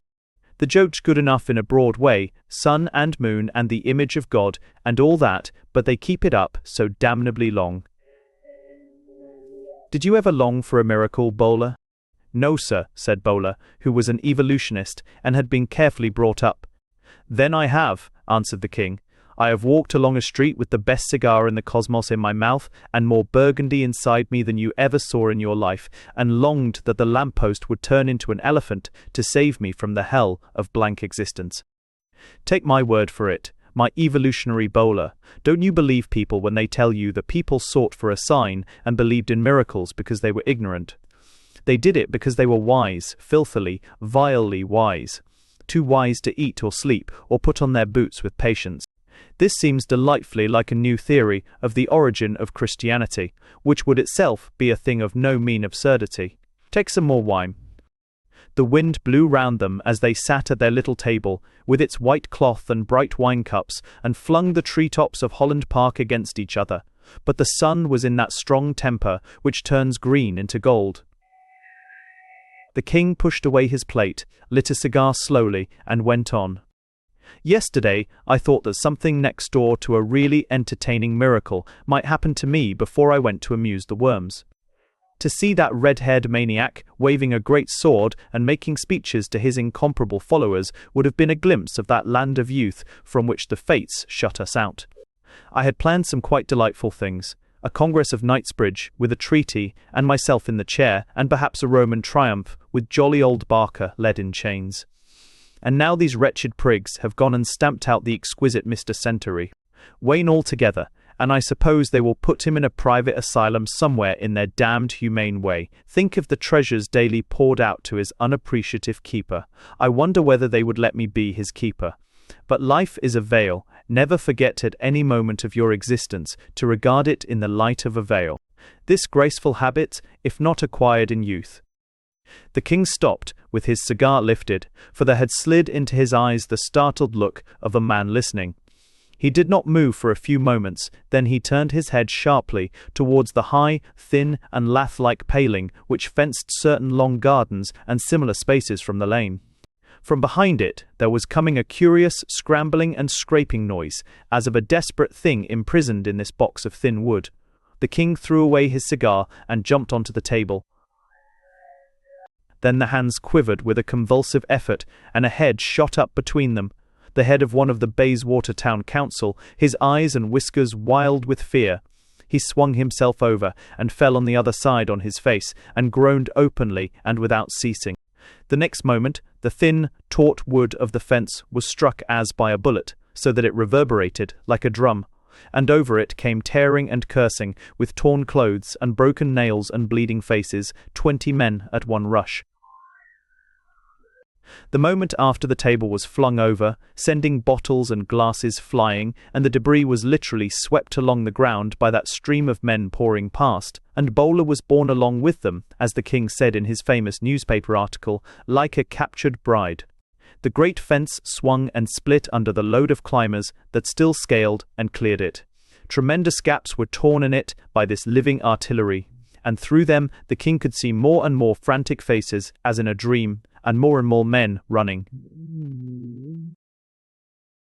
They were as miscellaneous as if someone had taken the lid off a human dustbin. Some were untouched, some were slashed and battered and bloody, some were splendidly dressed, some tattered and half-naked, some were in the fantastic garb of the burlesque cities, some in the dullest modern dress. The king stared at all of them, but none of them looked at the king. Suddenly he stepped forward. "Barker," he said, "what is all this?" "Beaten," said the politician, "beaten all to hell," and he plunged past with nostrils shaking like a horse's, and more men plunged after him. Almost as he spoke, the last standing strip of fence bowed and snapped, flinging, as from a catapult, a new figure upon the road. He wore the flaming red of the halberdiers of Notting Hill, and on his weapon there was blood, and in his face victory. In another moment, masses of red glowed through the gaps of the fence, and the pursuers, with their halberds, came pouring down the lane. Pursued and pursuers alike swept by the little figure with the owlish eyes, who had not taken his hands out of his pockets. The king had still little beyond the confused sense of a man caught in a torrent, the feeling of men eddying by. Then something happened which he was never able afterwards to describe, and which we cannot describe for him. Suddenly, in the dark entrance, between the broken gates of a garden, there appeared framed a flaming figure.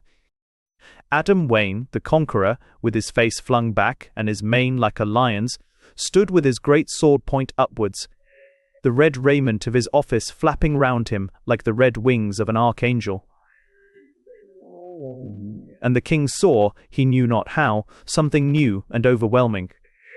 The great green trees and the great red robes swung together in the wind. The sword seemed made for the sunlight. The preposterous masquerade, born of his own mockery, towered over him and embraced the world. This was the normal, this was sanity, this was nature, and he himself, with his rationality and his detachment and his black frock coat, he was the exception and the accident, a blot of black upon a world of crimson and gold. Book 4. Chapter 1. The Battle of the Lamps. Mr. Buck, who, though retired, frequently went down to his big drapery stores in Kensington High Street, was locking up those premises, being the last to leave. It was a wonderful evening of green and gold, but that did not trouble him very much. If you had pointed it out, he would have agreed seriously, for the rich always desire to be artistic.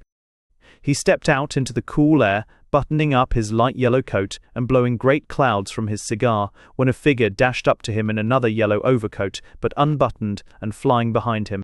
"Hello, Barker," said the draper. "Any of our summer articles? You're too late. Factory Acts, Barker. Humanity and Progress, my boy." "Oh, don't chatter," cried Barker, stamping. "We've been beaten." "Beaten? By what?" asked Buck, mystified. "By Wayne." Buck looked at Barker's fierce white face for the first time, as it gleamed in the lamplight. "Come and have a drink," he said. They adjourned to a cushioned and glaring buffet, and Buck established himself slowly and lazily in a seat and pulled out his cigar case. "Have a smoke," he said. Barker was still standing and on the fret, but after a moment's hesitation he sat down as if he might spring up again the next minute. They ordered drinks in silence. "How did it happen?" asked Buck, turning his big, bold eyes on him. "How the devil do I know?" cried Barker. "It happened like a dream. How can 200 men beat 600? How can they?"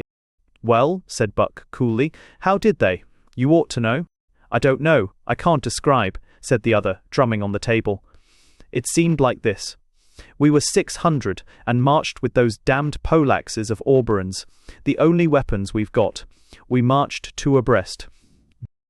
We went up Holland Walk between the high palings which seemed to me to go straight as an arrow for Pump Street. I was near the tail of the line, and it was a long one. When the end of it was still between the high palings, the head of the line was already crossing Holland Park Avenue. Then the head plunged into the network of narrow streets on the other side, and the tail and myself came out on the great crossing.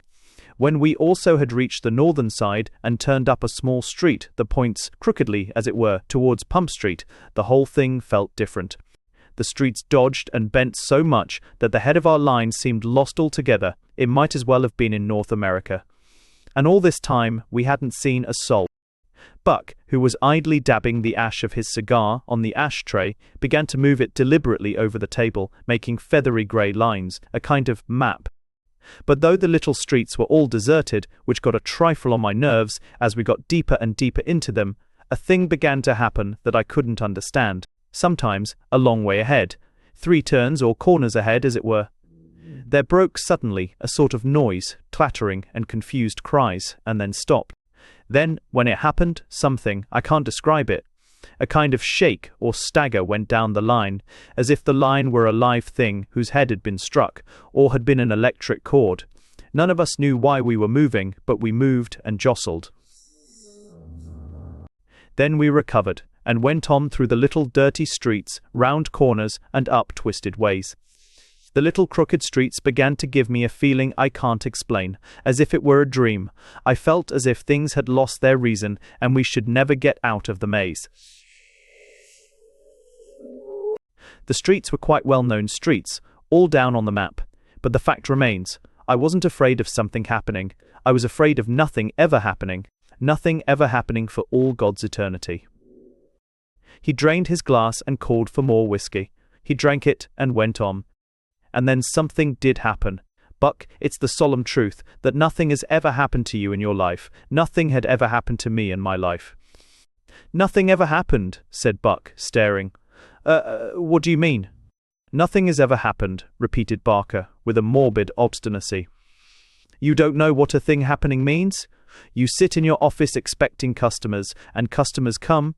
You walk in the street expecting friends, and friends meet you. You want a drink, and get it. You feel inclined for a bet, and make it. You expect either to win or lose, and you do either one or the other, but things happening.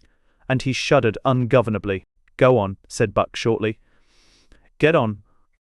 As we walked wearily round the corners, something happened. When something happens, it happens first, and you see it afterwards. It happens of itself, and you have nothing to do with it. It proves a dreadful thing, that there are other things besides oneself. I can only put it in this way. We went round 1 turning, 2 turnings, 3 turnings, 4 turnings, 5. Then I lifted myself slowly up from the gutter where I had been shot half senseless, and was beaten down again by living men crashing on top of me, and the world was full of roaring, and big men rolling about like 9-pins. Buck looked at his map with knitted brows. Was that Portobello Road? He asked. Yes, said Barker. Yes, Portobello Road. I saw it afterwards, but, my God, what a place it was. Buck, have you ever stood and let a 6-foot of man lash and lash at your head with 6 feet of pole with 6 pounds of steel at the end? Because, when you have had that experience, as Walt Whitman says, you re-examine philosophies and religions. I have no doubt, said Buck. If that was Portobello Road, don't you see what happened? I know what happened exceedingly well. I was knocked down 4 times, an experience which, as I say, has an effect on the mental attitude. And another thing happened too. I knocked down 2 men. After the 4th fall, there was not much bloodshed, more brutal rushing and throwing, for nobody could use their weapons. After the 4th fall, I say, I got up like a devil, and I tore a poleaxe out of a man's hand, and struck where I saw the scarlet of Wayne's fellows, struck again and again. 2 of them went over, bleeding on the stones, thank God, and I laughed and found myself sprawling in the gutter again, and got up again, and struck again, and broke my halberd to pieces. I hurt a man's head, though. Buck set down his glass with a bang and spat out curses through his thick moustache. What is the matter? Asked Barker, stopping, for the man had been calm up to now, and now his agitation was far more violent than his own. The matter? Said Buck bitterly. Don't you see how these maniacs have got us? Why should 2 idiots, one a clown and the other a screaming lunatic, make sane men so different from themselves? Look here, Barker, I will give you a picture. A very well-bred young man of this century is dancing about in a frock-coat. He has in his hands a nonsensical 17th-century halberd, with which he is trying to kill men in a street in Notting Hill. Damn it, don't you see how they've got us? Never mind how you felt, that is how you looked. The Provost of Notting Hill would put his cursed nose in the air and call it heroic. But in heaven's name, what would you have called it 2 days before? Barker bit his lip. "You haven't been through it, Buck," he said. "You don't understand fighting, the atmosphere." "I don't deny the atmosphere," said Buck, striking the table. "I only say it's their atmosphere. It's Adam Wayne's atmosphere. It's the atmosphere which you and I thought had vanished from an educated world forever." "Well, it hasn't," said Barker, "and if you have any lingering doubts, lend me a poleaxe and I'll show you." There was a long silence, and then Buck turned to his neighbor and spoke in that good-tempered tone that comes of a power of looking facts in the face. The tone in which he concluded great bargains. "Barker," he said, "you are right. This old thing, this fighting, has come back. It has come back suddenly and taken us by surprise. So it is first blood to Adam Wayne. But, unless reason and arithmetic and everything else have gone crazy, it must be next and last blood to us. But when an issue has really arisen, there is only one thing to do, to study that issue as such and win in it. Barker, since it is fighting, we must understand fighting.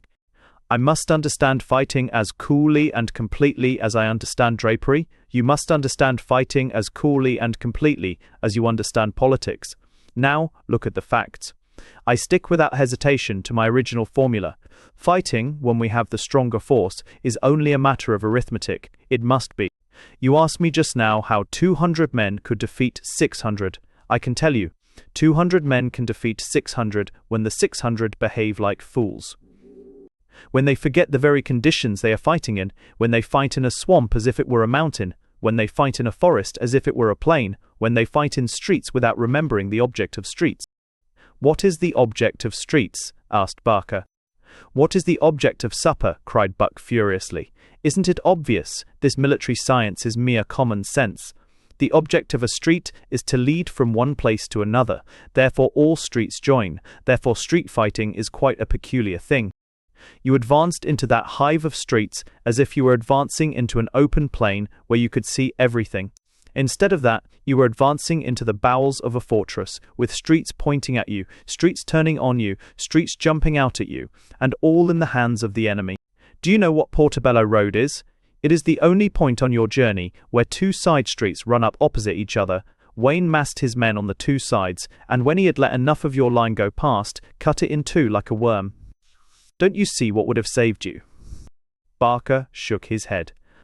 "Can't your atmosphere help you?" asked Buck bitterly. "Asked I attempt explanations in the romantic manner? Suppose that, as you were fighting blindly with the red Notting Hillers who imprisoned you on both sides, you had heard a shout from behind them. Suppose, oh, romantic Barker, that behind the red tunics you had seen the blue and gold of South Kensington taking them in the rear, surrounding them in their turn and hurling them on to your halberds. If the thing had been possible," began Barker, cursing. "The thing would have been as possible," said Buck simply, "as simple as arithmetic. There are a certain number of street entries that lead to Pump Street. There are not 900, there are not 9 million. They do not grow in the night. They do not increase like mushrooms. It must be possible, with such an overwhelming force as we have, to advance by all of them at once. In every one of the arteries or approaches we can put almost as many men as Wayne can put into the field altogether. Once do that, and we have him to demonstration. It is like a proposition of Euclid." "You think that is certain?" said Barker, anxious but dominated delightfully. "I'll tell you what I think," said Buck, getting up jovially. "I think Adam Wayne made an uncommonly spirited little fight, and I think I am confoundedly sorry for him." "Buck, you are a great man," cried Barker, rising also. "Or, also, you've knocked me sensible again. I'm ashamed to say it, but I was getting romantic. Of course, what you say is adamantine sense. Fighting, being physical, must be mathematical. We were beaten because we were neither mathematical, nor physical, nor anything else, because we deserved to be beaten. Hold all the approaches, and with our force we must have him. When shall we open the next campaign?" "Now," said Buck, and walked out of the bar. "Now," cried Barker, following him eagerly. "Do you mean now? It is so late." Buck turned on him, stamping. "Do you think fighting is under the Factory Acts?" he said, and he called a cab. "Notting Hill Gate Station," he said, and the two drove off. "Sense, Progra. So we stay why they have any fora from other scent. A genuine reputation can sometimes be made in an hour. Buck, in the next 60 or 80 minutes, showed himself a really great man of action. His cab carried him like a thunderbolt from the King to Wilson, from Wilson to Swindon, from Swindon to Barker. Again, if his course was jagged, it had the jaggedness of the lightning. Only two things he carried with him: his inevitable cigar and the map of North Kensington and Notting Hill. There were, as he again and again pointed out, with every variety of persuasion and violence, only 9 possible ways of approaching Pump Street within a quarter of a mile round it: 3 out of Westbourne Grove, 2 out of Ladbroke Grove, and 4 out of Notting Hill High Street. And he had detachments of 200 each, stationed at every one of the entrances before the last green of that strange sunset had sunk out of the black sky. The sky was particularly black, and on this alone was one false protest raised against the triumphant optimism of the Provost of North Kensington. He overruled it with his infectious common sense. "There is no such thing," he said, "as night in London. You have only to follow the line of street lamps. Look, here is the map.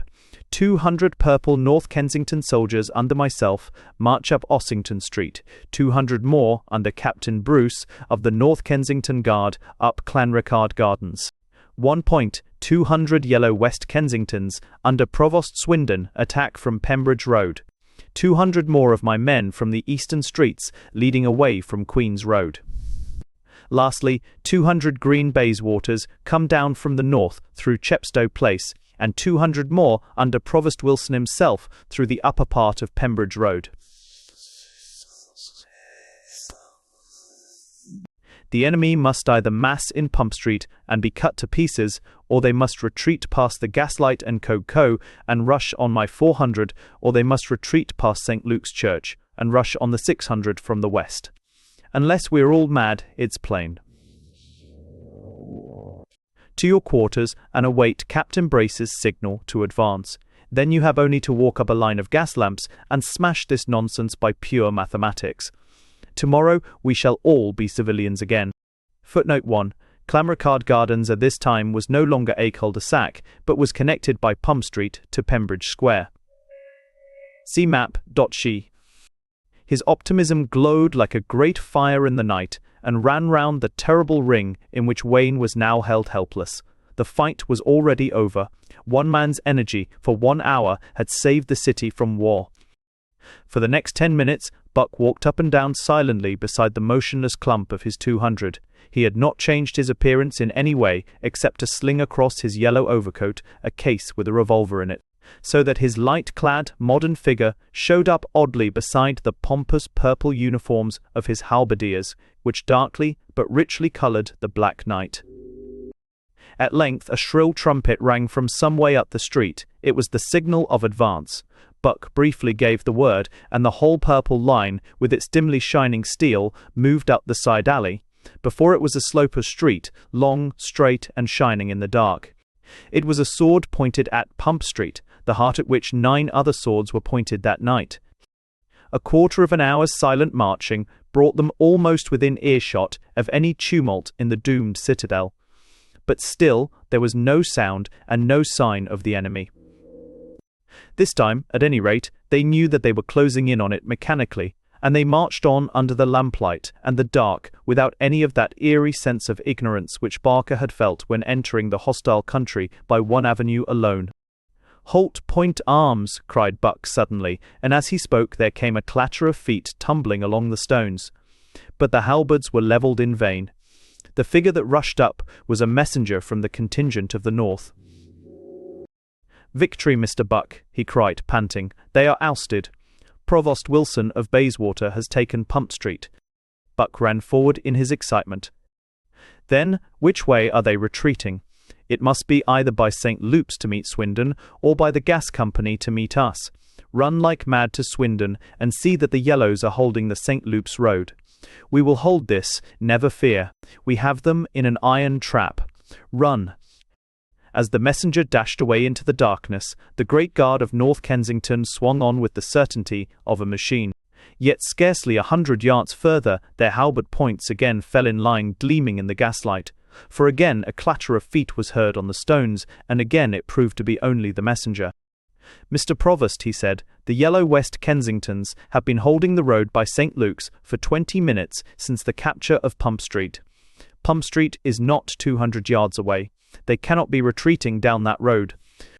"Then they are retreating down this," said Provost Buck, with a final cheerfulness, "and by good fortune down a well-lighted road, though it twists about. Forward." As they moved along the last 300 yards of their journey, Buck fell, for the first time in his life perhaps, into a kind of philosophical reverie, for men of his type are always made kindly, and as it were, melancholy, by success. "I am sorry for poor old Wayne, I really am," he thought. "He spoke up splendidly for me at that council, and he blacked old Barker's eye with considerable spirit. But I don't see what a man can expect when he fights against arithmetic, to say nothing of civilization. And what a wonderful hoax all this military genius is.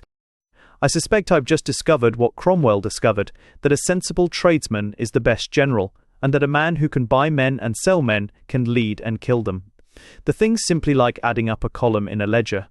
If Wayne has 200 men, he can't put 200 men in 9 places at once. If they're ousted from Pump Street, they're flying somewhere. If they're not flying past the church, they're flying past the works. And so we have them. We businessmen should have no chance at all, except that cleverer people than we get bees in their bonnets that prevent them from reasoning properly. So we reason alone. And so I, who am comparatively stupid, see things as God sees them, as a vast machine. My God, what's this?" And he clapped his hands to his eyes and staggered back.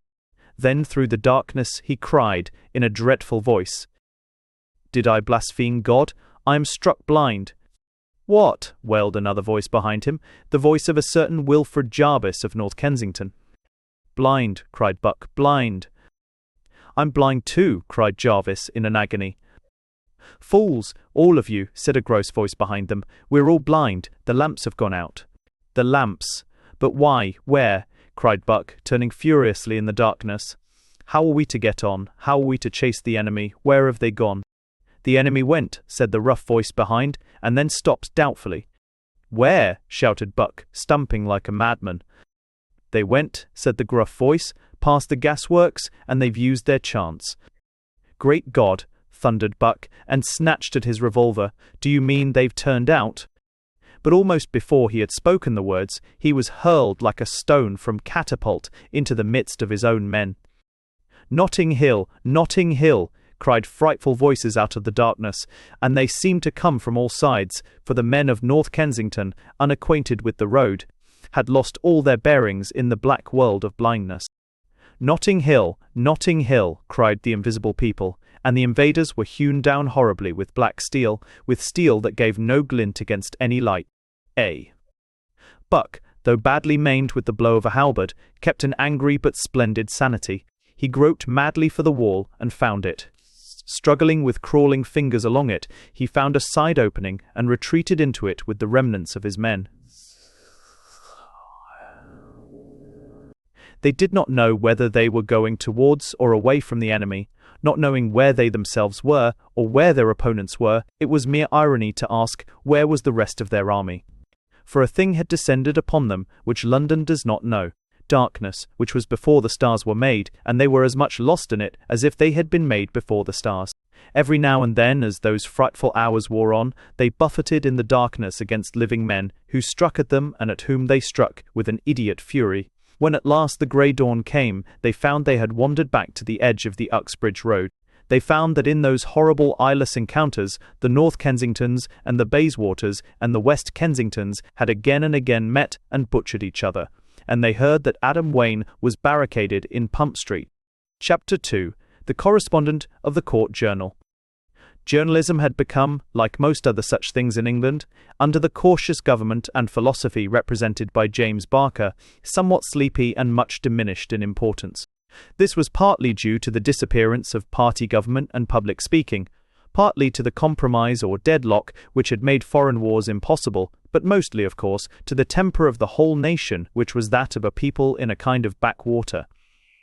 Perhaps the most well-known of the remaining newspapers was the Court Journal, which was published in a dusty but genteel-looking office just out of Kensington High Street. For when all the papers of a people have been for years growing more and more dim and decorous and optimistic, the dimmest and most decorous and most optimistic is very likely to win. In the journalistic competition, which was still going on at the beginning of the 20th century, the final victor was the court journal. For some mysterious reason, the king had a great affection for hanging about in the PCC court journal office, smoking a morning cigarette and looking over files. Like all ingrainedly idle men, he was very fond of lounging and chatting in places where other people were doing work. But one would have thought that, even in the prosaic England of his day, he might have found a more bustling centre.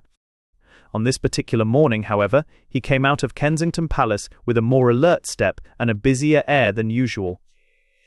He wore an extravagantly long frock coat, a pale green waistcoat, a very full and dégagé black tie, and curious yellow gloves. This was his uniform as colonel of a regiment of his own creation, the 1st Decadence Green. It was a beautiful sight to see him drilling them. He walked quickly across the park and the high street, lighting his cigarette as he went, and flung open the door of the court journal office. "You've heard the news, Pally? You've heard the news?" he said. The editor's name was Hoskins, but the king called him Pally, which was an abbreviation of Palladium, of our liberties. "Well, Your Majesty," said Hoskins, slowly. He was a worried, gentlemanly-looking person, with a wandering brown beard. "Well, Your Majesty, I have heard rather curious things, but yeah. You'll hear more of them," said the king, dancing a few steps of a kind of Negro shuffle. "Oh, you'll hear more of them, my blood and thunder tribune. Do you know what I'm going to do for you?" "No, Your Majesty," replied the Palladium, vaguely. "I'm going to put your paper on strong, dashing, enterprising lines," said the king. "Now, where are your posters of last night's defeat?" "I did not propose, Your Majesty," said the editor, "to have any posters exactly." "Paper! Paper!" cried the king, wildly. "Bring me paper as big as a house. I'll do you posters. Stop! I must take my coat off." He began removing that garment with an air of set intensity, flung it playfully at Mr. Hoskins' head, entirely enveloping him, and looked at himself in the glass. "The coat off," he said, "and the hat on. That looks like a sub-editor. It is indeed the very essence of sub-editing." "Well," he continued, turning round abruptly, "come along with that paper."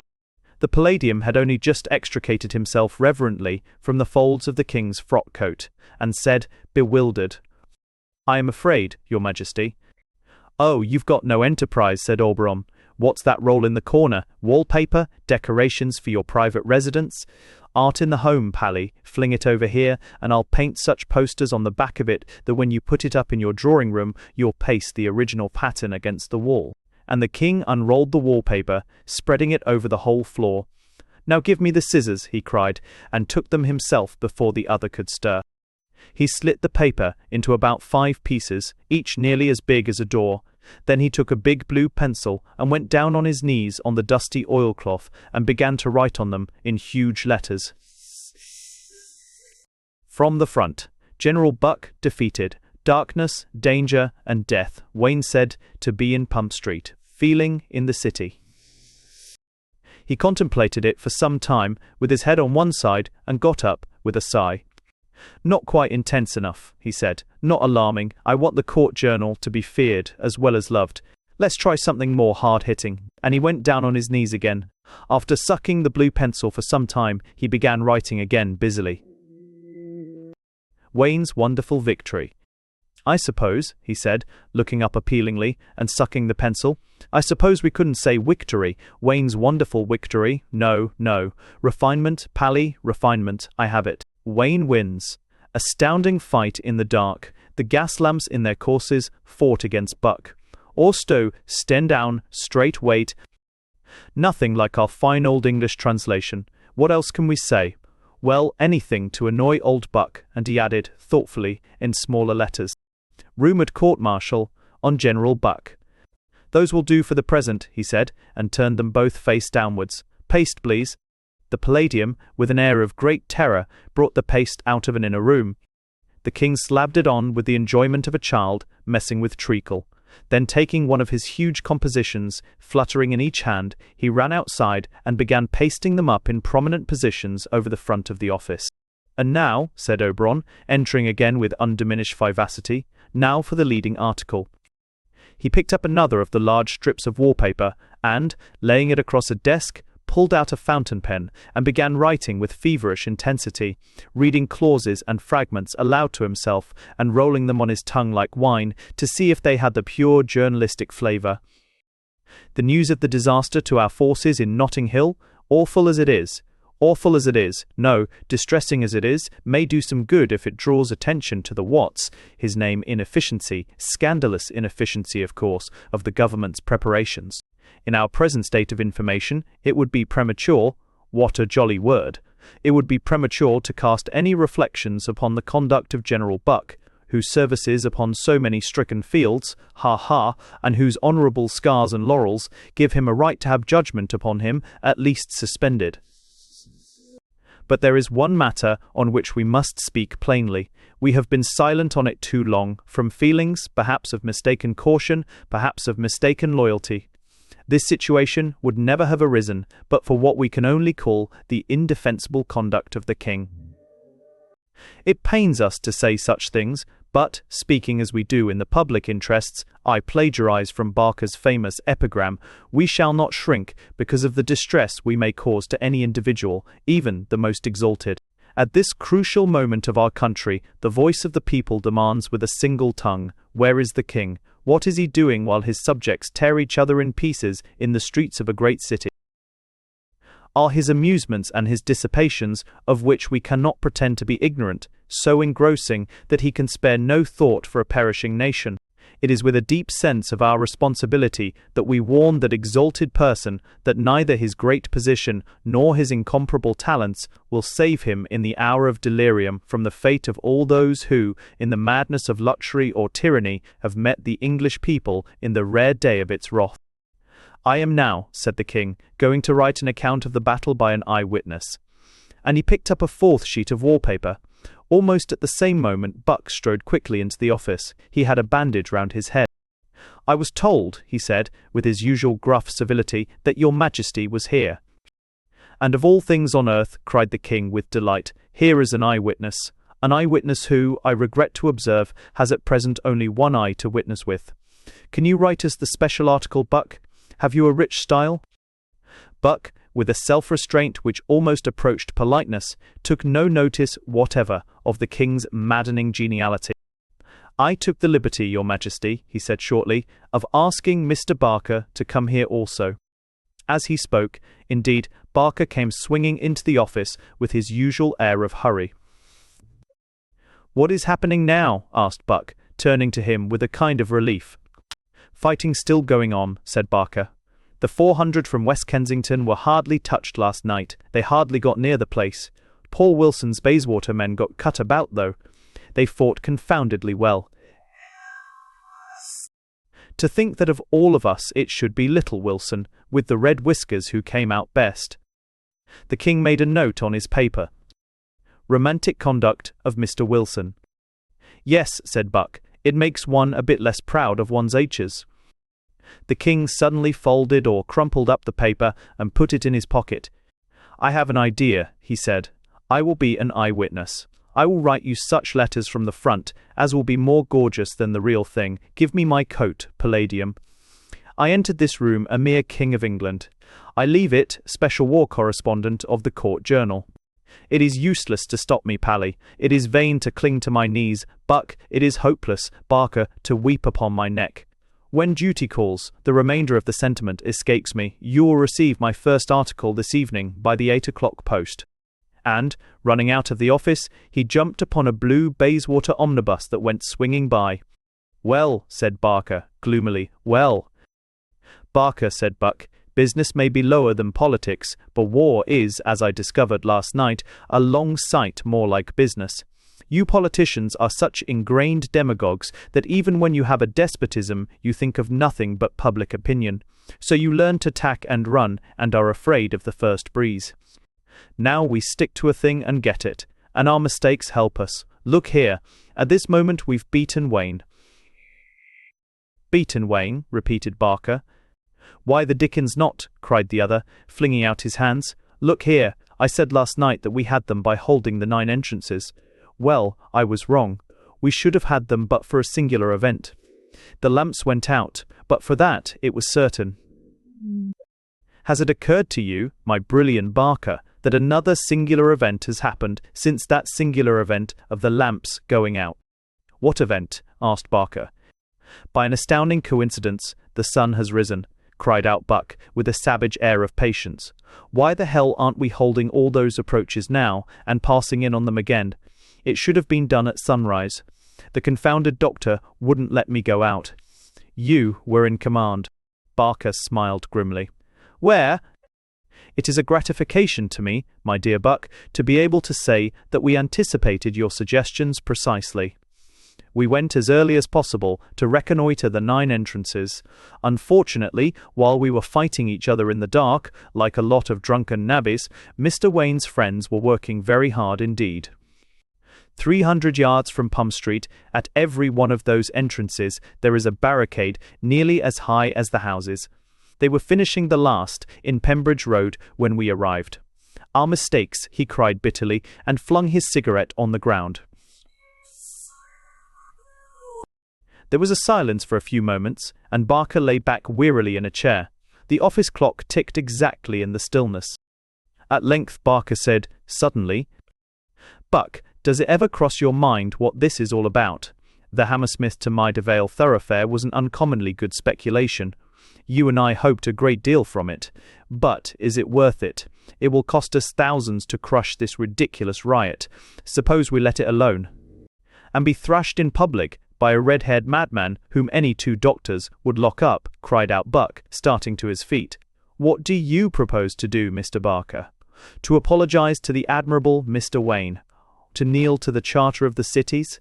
To clasp to your bosom the flag of the Red Lion?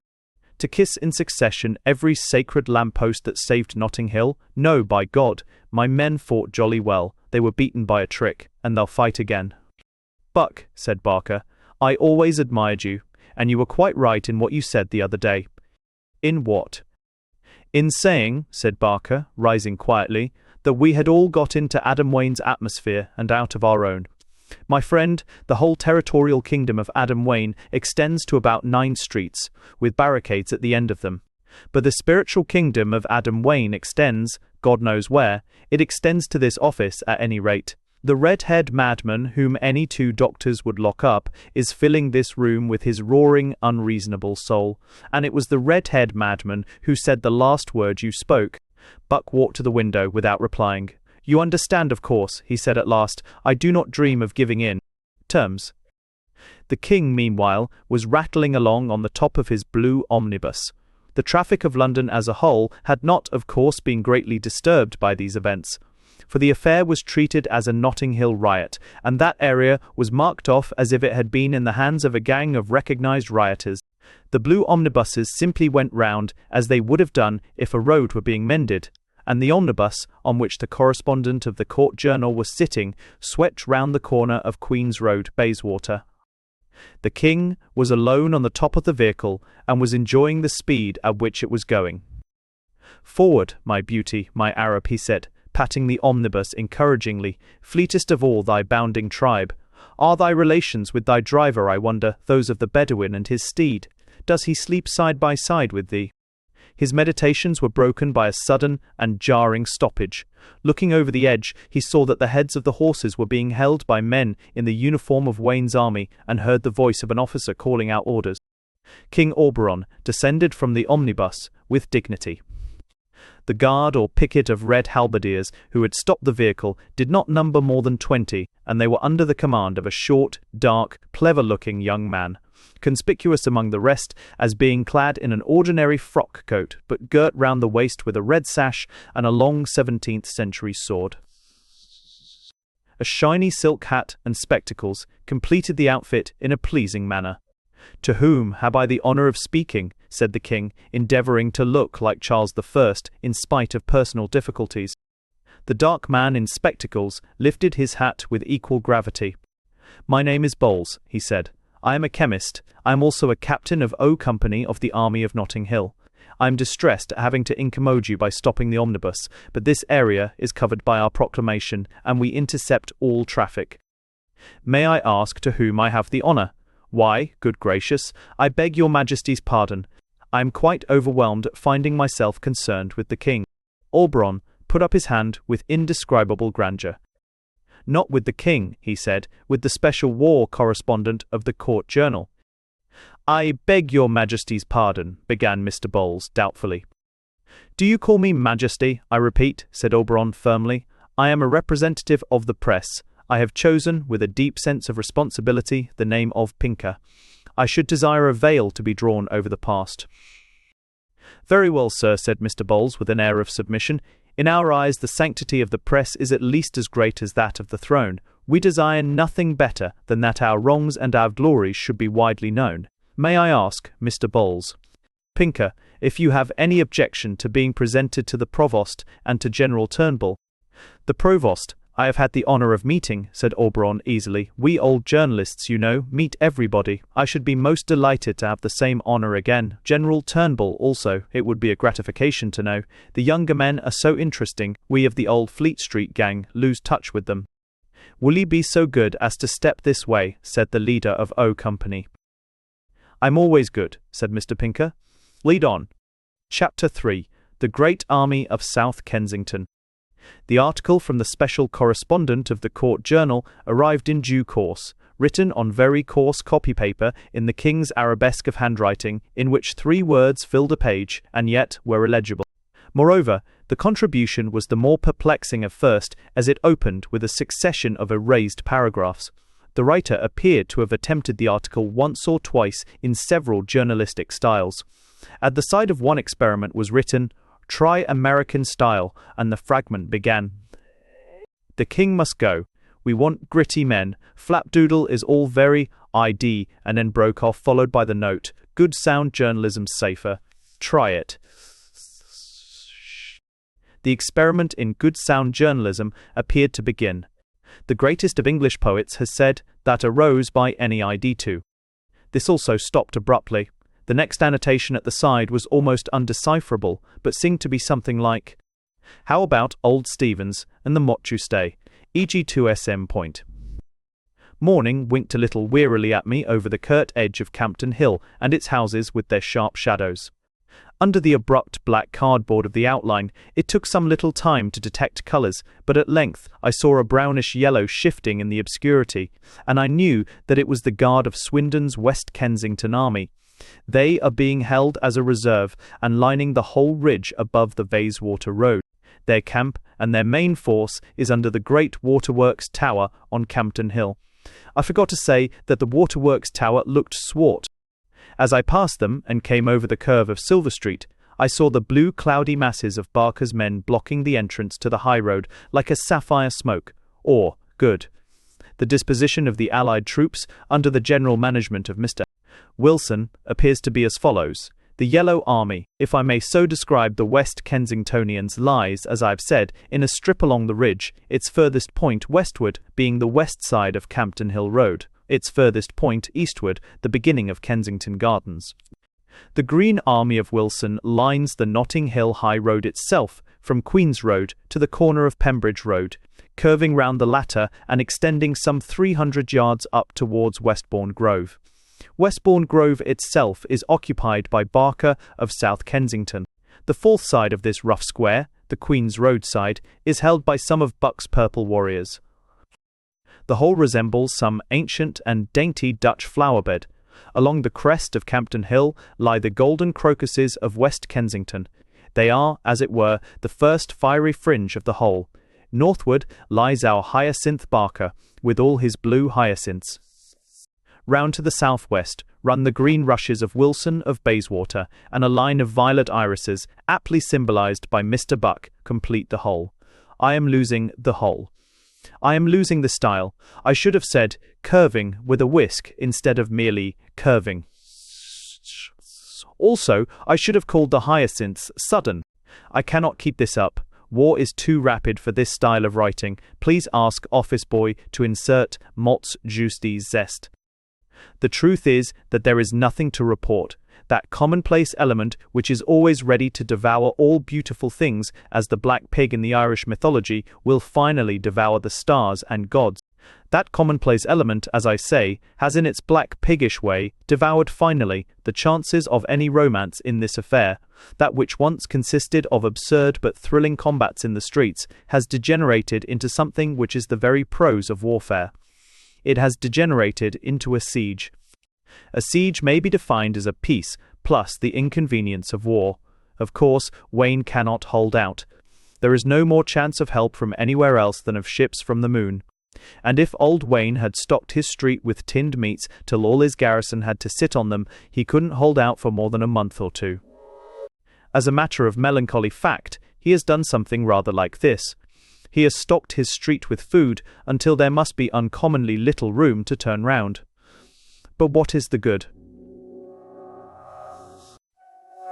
It means waiting until your victories are forgotten and then taking the trouble to be defeated. I cannot understand how Wayne can be so inartistic. And how odd it is that one views a thing quite differently when one knows it is defeated. I always thought Wayne was rather fine, but now, when I know that he is done for, there seemed to be nothing else but Wayne. All the streets seem to point at him, all the chimneys seem to lean towards him. I suppose it is a morbid feeling, but Pump Street seems to be the only part of London that I feel physically. I suppose, I say, that it is morbid. I suppose it is exactly how a man feels about his heart when his heart is weak. Our finest leader at the front is, beyond all question, General Wilson.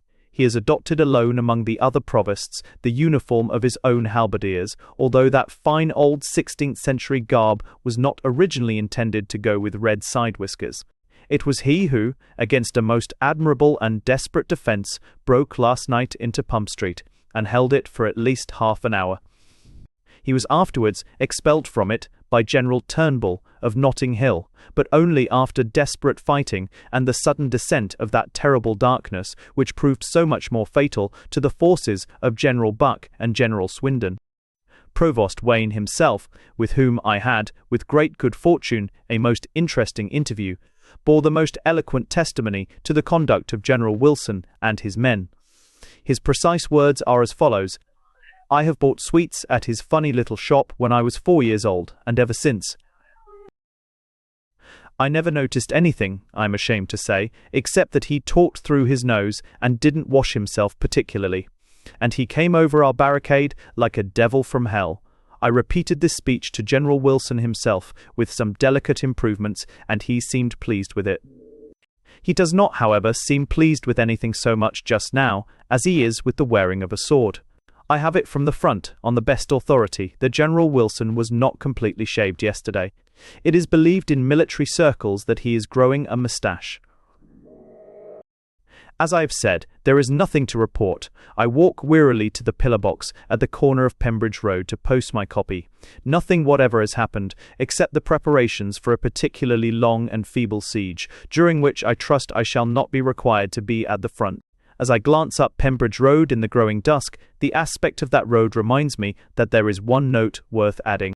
General Buck has suggested, with characteristic acumen, to General Wilson that, in order to obviate the possibility of such a catastrophe as overwhelmed the Allied forces in the last advance on Notting Hill, the catastrophe, I mean, of the extinguished lamps, each soldier should have a lighted lantern round his neck. This is one of the things which I really admire about General Buck. He possesses what people used to mean by the humility of the man of science. That is, he learns steadily from his mistakes. Wayne may score off him in some other way, but not in that way. The lanterns look like fairy lights as they curve round the end of Pembridge Road. Say, shade. Later, if you on problementus. I write with some difficulty because the blood will run down my face and make patterns on the paper. Blood is a very beautiful thing, that is why it is concealed. If you ask why blood runs down my face, I can only reply that I was kicked by a horse. If you ask me what horse, I can reply with some pride that it was a war horse. If you ask me how a war horse came on the scene in our simple pedestrian warfare, I am reduced to the necessity, so painful to a special correspondent, of recounting my experiences. I was, as I have said, in the very act of posting my copy at the pillar box, and of glancing as I did so up the glittering curve of Pembridge Road, studded with the lights of Wilson's men. I don't know what made me pause to examine the matter, but I had a fancy that the line of lights, where it melted into the indistinct brown twilight, was more indistinct than usual. I was almost certain that in a certain stretch of the road where there had been 5 lights, there were now only 4. I strained my eyes, I counted them again, and there were only 3. A moment after, there were only 2, an instant after only 1, and an instant after that, the lanterns near to me swung like jangled bells, as if struck suddenly. They flared and fell, and for the moment the fall of them was like the fall of the sun and stars out of heaven. It left everything in a primal blindness. As a matter of fact, the road was not yet legitimately dark. There were still red rays of a sunset in the sky, and the brown gloaming was still warmed, as it were, with a feeling as of firelight. But for 3 seconds after the lanterns swung and sank, I saw in front of me a blackness blocking the sky. And with the 4th second, I knew that this blackness which blocked the sky was a man on a great horse, and I was trampled and tossed aside as a swirl of horsemen swept round the corner. As they turned, I saw that they were not black, but scarlet. They were a sortie of the besieged, Wayne riding ahead. I lifted myself from the gutter, blinded with blood from a very slight skin wound, and, queerly enough, not caring either for the blindness or for the slightness of the wound. For 1 mortal minute after that amazing cavalcade had spun past, there was dead stillness on the empty road. And then came Barker and all his halberdiers, running like devils in the track of them. It had been their business to guard the gate by which the sortie had broken out, but they had not reckoned, and small blame to them, on cavalry. As it was, Barker and his men made a perfectly splendid run after them, almost catching Wayne's horses by the tails. Nobody can understand the sortie. It consists only of a small number of Wayne's garrison. Turnbull himself, with the vast mass of it, is undoubtedly still barricaded in Pump Street. Sorties of this kind are natural enough in the majority of historical sieges, such as the Siege of Paris in 1870, because in such cases the besieged are certain of some support outside. But what can be the object of it in this case? Wayne knows, or if he is too mad to know anything, at least Turnbull knows, that there is not, and never has been, the smallest chance of support for him outside, that the mass of the sane modern inhabitants of London regard his farcical patriotism with as much contempt as they do the original idiocy that gave it birth, the folly of our miserable king. The general theory round here is that he is simply a traitor, and has abandoned the besieged. But all such larger but yet more soluble riddles are as nothing compared to the one small but unanswerable riddle: where did they get the horses? 10-1, on the name of the same. Later, I have heard a most extraordinary account of the origin of the appearance of the horses. It appears that that amazing person, General Turnbull, who is now ruling Pump Street in the absence of Wayne, sent out, on the morning of the declaration of war, a vast number of little boys, or cherubs of the gutter, as we pressmen say, with half-crowns in their pockets, to take cabs all over London. No less than 160 cabs met at Pump Street, were commandeered by the garrison. The men were set free, the cabs used to make barricades, and the horses kept in Pump Street, where they were fed and exercised for several days, until they were sufficiently rapid and efficient to be used for this wild ride out of the town. If this is so, and I have it on the best possible authority, the method of the sortie is explained. But we have no explanation of its object. Just as Barker's Blues were swinging round the corner after them, they were stopped, but not by an enemy, only by the voice of one man, and he a friend. Red Wilson of Bayswater ran alone along the main road like a madman, waving them back with a halberd snatched from a sentinel. He was in supreme command, and Barker stopped at the corner, staring and bewildered. We could hear Wilson's voice loud and distinct out of the dusk, so that it seemed strange that the great voice should come out of the little body. "Halt, South Kensington, guard this entry, and prevent them returning. I will pursue." Forward, the Green Guards. A wall of dark blue uniforms and a wood of poleaxes was between me and Wilson, for Barker's men blocked the mouth of the road in 2 rigid lines. But through them and through the dusk I could hear the clear orders and the clank of arms, and see the green army of Wilson marching by towards the west. They were our great fighting men. Wilson had filled them with his own fire. In a few days they had become veterans. Each of them wore a silver medal of a pump to boast that they alone, of all the Allied armies, had stood victorious in Pump Street. I managed to slip past the detachment of Barker's Blues, who were guarding the end of Pembridge Road, and a sharp spell of running brought me to the tail of Wilson's Green Army as it swung down the road in pursuit of the flying Wayne. The dusk had deepened into almost total darkness. For some time I only heard the throb of the marching pace. Then suddenly there was a cry, and the tall fighting men were flung back on me, almost crushing me, and again the lanterns swung and jingled, and the cold nozzles of great horses pushed into the press of us. They had turned and charged us. "You fools!" came the voice of Wilson, cleaving our panic with a splendid, cold anger. "Off he be, don't you see? The horses have no riders." It was true. We were being plunged at by a stampede of horses with empty saddles. What could it mean? Had Wayne met some of our men and been defeated, or had he flung these horses at us as some kind of ruse or mad new mode of warfare such as he seemed bent on inventing? Or did he and his men want to get away in disguise? Or did they want to hide in houses somewhere? Never did I admire any man's intellect, even my own, so much as I did Wilson's at that moment. Without a word, he simply pointed the halberd, which he still grasped, to the southern side of the road. As you know, the streets running up to the ridge of Campden Hill from the main road are peculiarly steep. They are more like sudden flights of stairs. We were just opposite Aubrey Road, the steepest of all, up that it would have been far more difficult to urge half-trained horses than to run up on one's feet. "Left wheel," hallooed Wilson. "They've gone up here," he added to me, who happened to be at his elbow. "Why?" I ventured to ask. "Can't say for certain," replied the Bayswater general. "They've gone up here in a great hurry anyhow. They've simply turned their horses loose because they couldn't take them up. I fancy they're trying to get over the ridge to Kensington or Hammersmith or somewhere, and are striking up here because it's just beyond the end of our line. Damned fools, not to have gone further along the road though. They've only just shaved our last outpost. Lambert is hardly 400 yards from here." "And I've sent him word." "Lambert," I said, "not young Wilfred Lambert, my old friend." "Wilfred Lambert's his name," said the general. "Used to be a man about town, silly fellow with a big nose. That kind of man always volunteers for some war or other, and what's funnier, he generally isn't half bad at it. Lambert is distinctly good. The yellow West Kensingtons I always reckoned the weakest part of the army, but he has pulled them together uncommonly well, though he's subordinate to Swindon, who's a donkey. In the attack from Pembridge Road the other night, he showed great pluck." "He has shown greater pluck than that," I said. "He has criticised my sense of humour. That was his first engagement." This remark was, I am sorry to say, lost on the admirable commander of the Allied forces.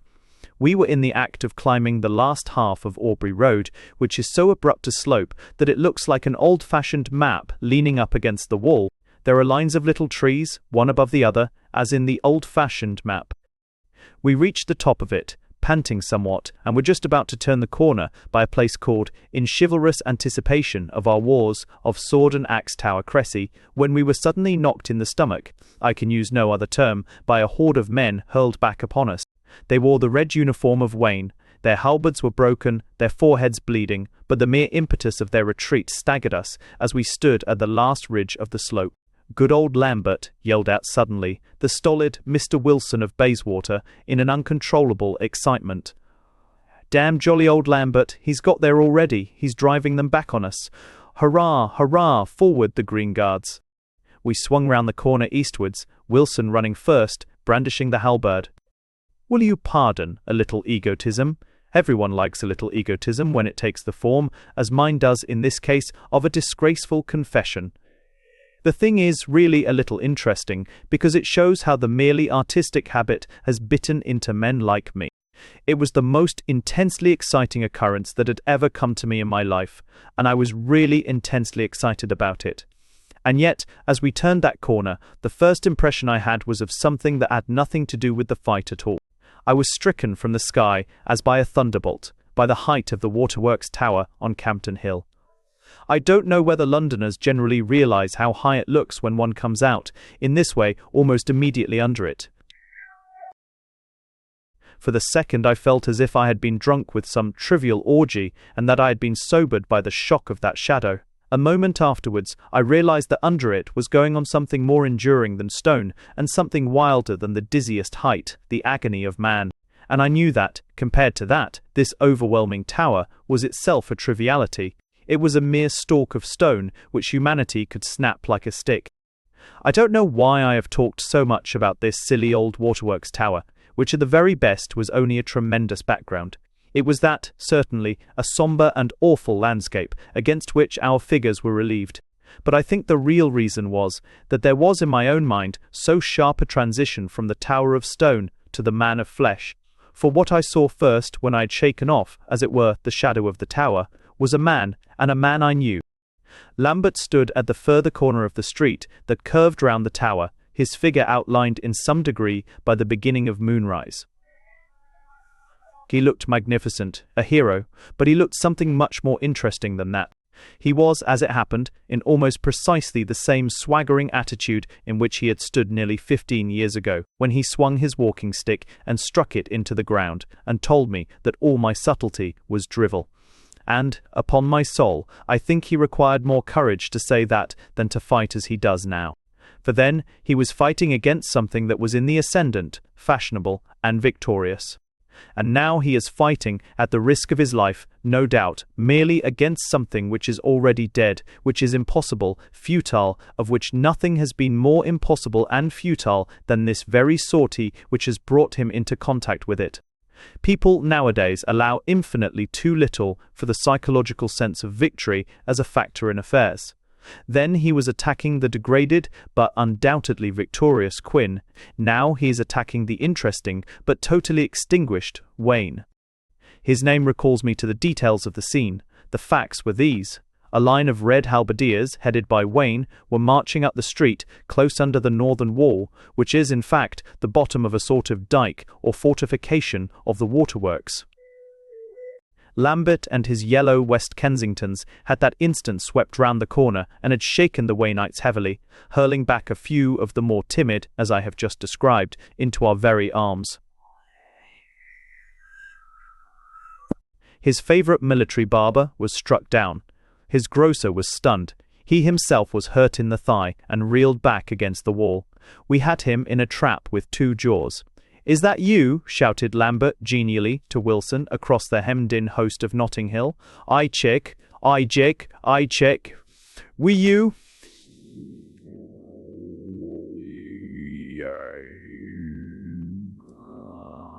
"That's about the ticket," replied General Wilson. "Keep them under the wall." The men of Notting Hill were falling fast. Adam Wayne threw up his long arms to the wall above him, and with a spring stood upon it, a gigantic figure against the moon. He tore the banner out of the hands of the standard-bearer below him, and shook it out suddenly above our heads, so that it was like thunder in the heavens. "Round the Red Lion," he cried. "Swords round the Red Lion, halberds round the Red Lion, they are the thorns round Rose." His voice and the crack of the banner made a momentary rally, and Lambert, whose idiotic face was almost beautiful with battle, felt it as by an instinct, and cried, "Drop your public-house flag, you footler, drop it." "The banner of the Red Lion seldom stoops," said Wayne proudly, letting it out luxuriantly on the night wind. The next moment I knew that poor Adam's sentimental theatricality had cost him much.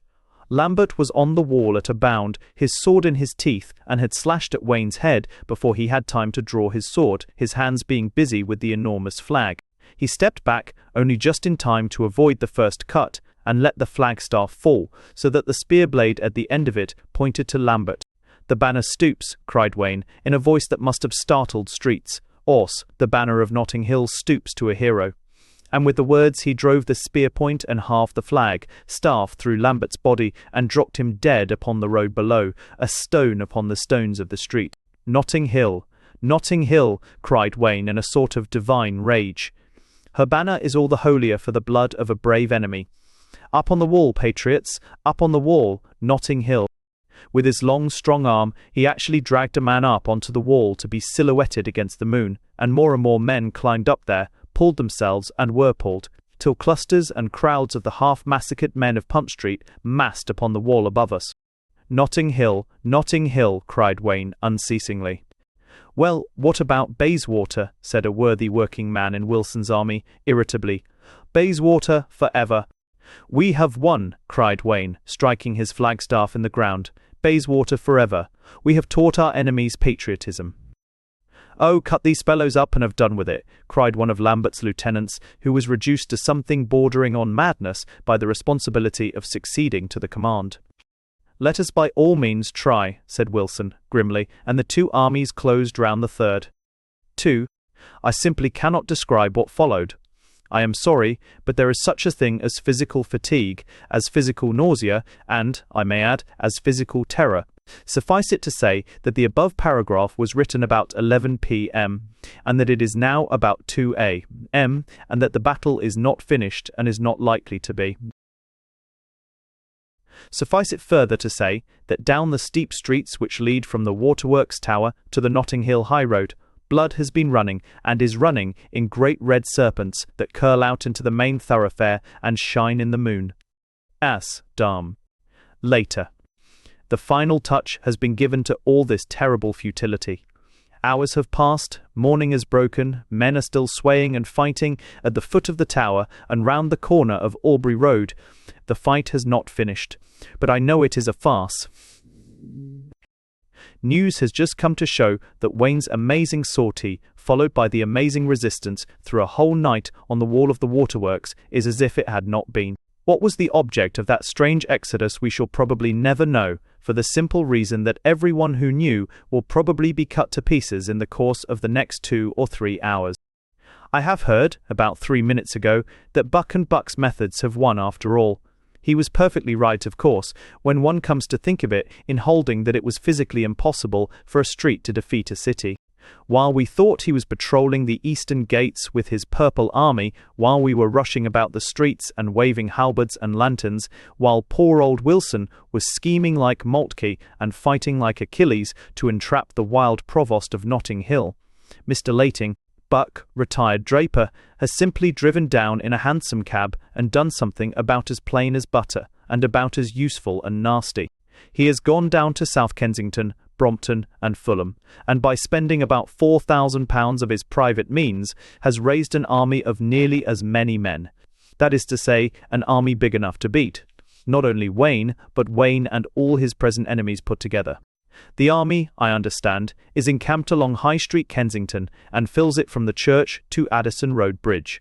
It is to advance by 10 different roads uphill to the north. I cannot endure to remain here. Everything makes it worse than it need be. The dawn, for instance, has broken round Campden Hill, splendid spaces of silver, edged with gold, are torn out of the sky. Worse still, Wayne and his men feel the dawn. Their faces, though bloody and pale, are strangely hopeful. Insupportably pathetic. Worst of all, for the moment they are winning. If it were not for Buck and the new army, they might just, and only just, win. I repeat, I cannot stand it. It is like watching that wonderful play of old Maeterlinck's. You know my partiality for the healthy, jolly old authors of the 19th century, in which one has to watch the quiet conduct of people inside a parlour, while knowing that the very men are outside the door whose word can blast it all with tragedy. And this is worse, for the men are not talking, but writhing and bleeding and dropping dead for a thing that is already settled, and settled against them. The great grey masses of men still toil and tug and sway hither and thither around the great grey tower, and the tower is still motionless, as it will always be motionless. These men will be crushed before the sun is set, and new men will arise and be crushed, and new wrongs done, and tyranny will always rise again like the sun, and injustice will always be as fresh as the flowers of spring. And the stone tower will always look down on it. Matter, in its brutal beauty, will always look down on those who are mad enough to consent to die, and yet more mad since they consent to live. End. Thus ended abruptly the first and last contribution of the special correspondent of the Court Journal to that valued periodical. The correspondent himself, as has been said, was simply sick and gloomy at the last news of the triumph of Buck. He slouched sadly down the steep Aubrey Road, up which he had the night before run in so unusual an excitement, and strolled out into the empty, dawn-lit main road, looking vaguely for a cab. He saw nothing in the vacant space except a blue and gold, glittering thing, running very fast, which looked at first like a very tall beetle, but turned out, to his great astonishment, to be Barker. "Have you heard the good news?" asked that gentleman. "Yes," said Quin, with a measured voice. "I have heard the glad tidings of great joy. Shall we take a hansom down to Kensington? I see one over there." They took the cab, and were in 4 minutes fronting the ranks of the multitudinous and invincible army. Quin had not spoken a word all the way, and something about him had prevented the essentially impressionable Barker from speaking either. The great army, as it moved up Kensington High Street, calling many heads to the numberless windows, for it was long indeed, longer than the lives of most of the tolerably young, since such an army had been seen in London. Compared with the vast organisation which was now swallowing up the miles, with Buck at its head as leader, and the King hanging at its tail as journalist, the whole story of our problem was insignificant. In the presence of that army, the red Notting Hills and the green Bayswaters were alike tiny and straggling groups. In its presence, the whole struggle round Pump Street was like an ant-hill under the hoof of an ox. Every man who felt or looked at that infinity of men knew that it was the triumph of Buck's brutal arithmetic. Whether Wayne was right or wrong, wise or foolish, was quite a fair matter for discussion. But it was a matter of history. At the foot of Church Street, opposite Kensington Church, they paused in their glowing good humour. "Let us send some kind of messenger or herald up to them," said Buck, turning to Barker and the King. "Let us send and ask them to cave in without more muddle." "What shall we say to them?" said Barker, doubtfully.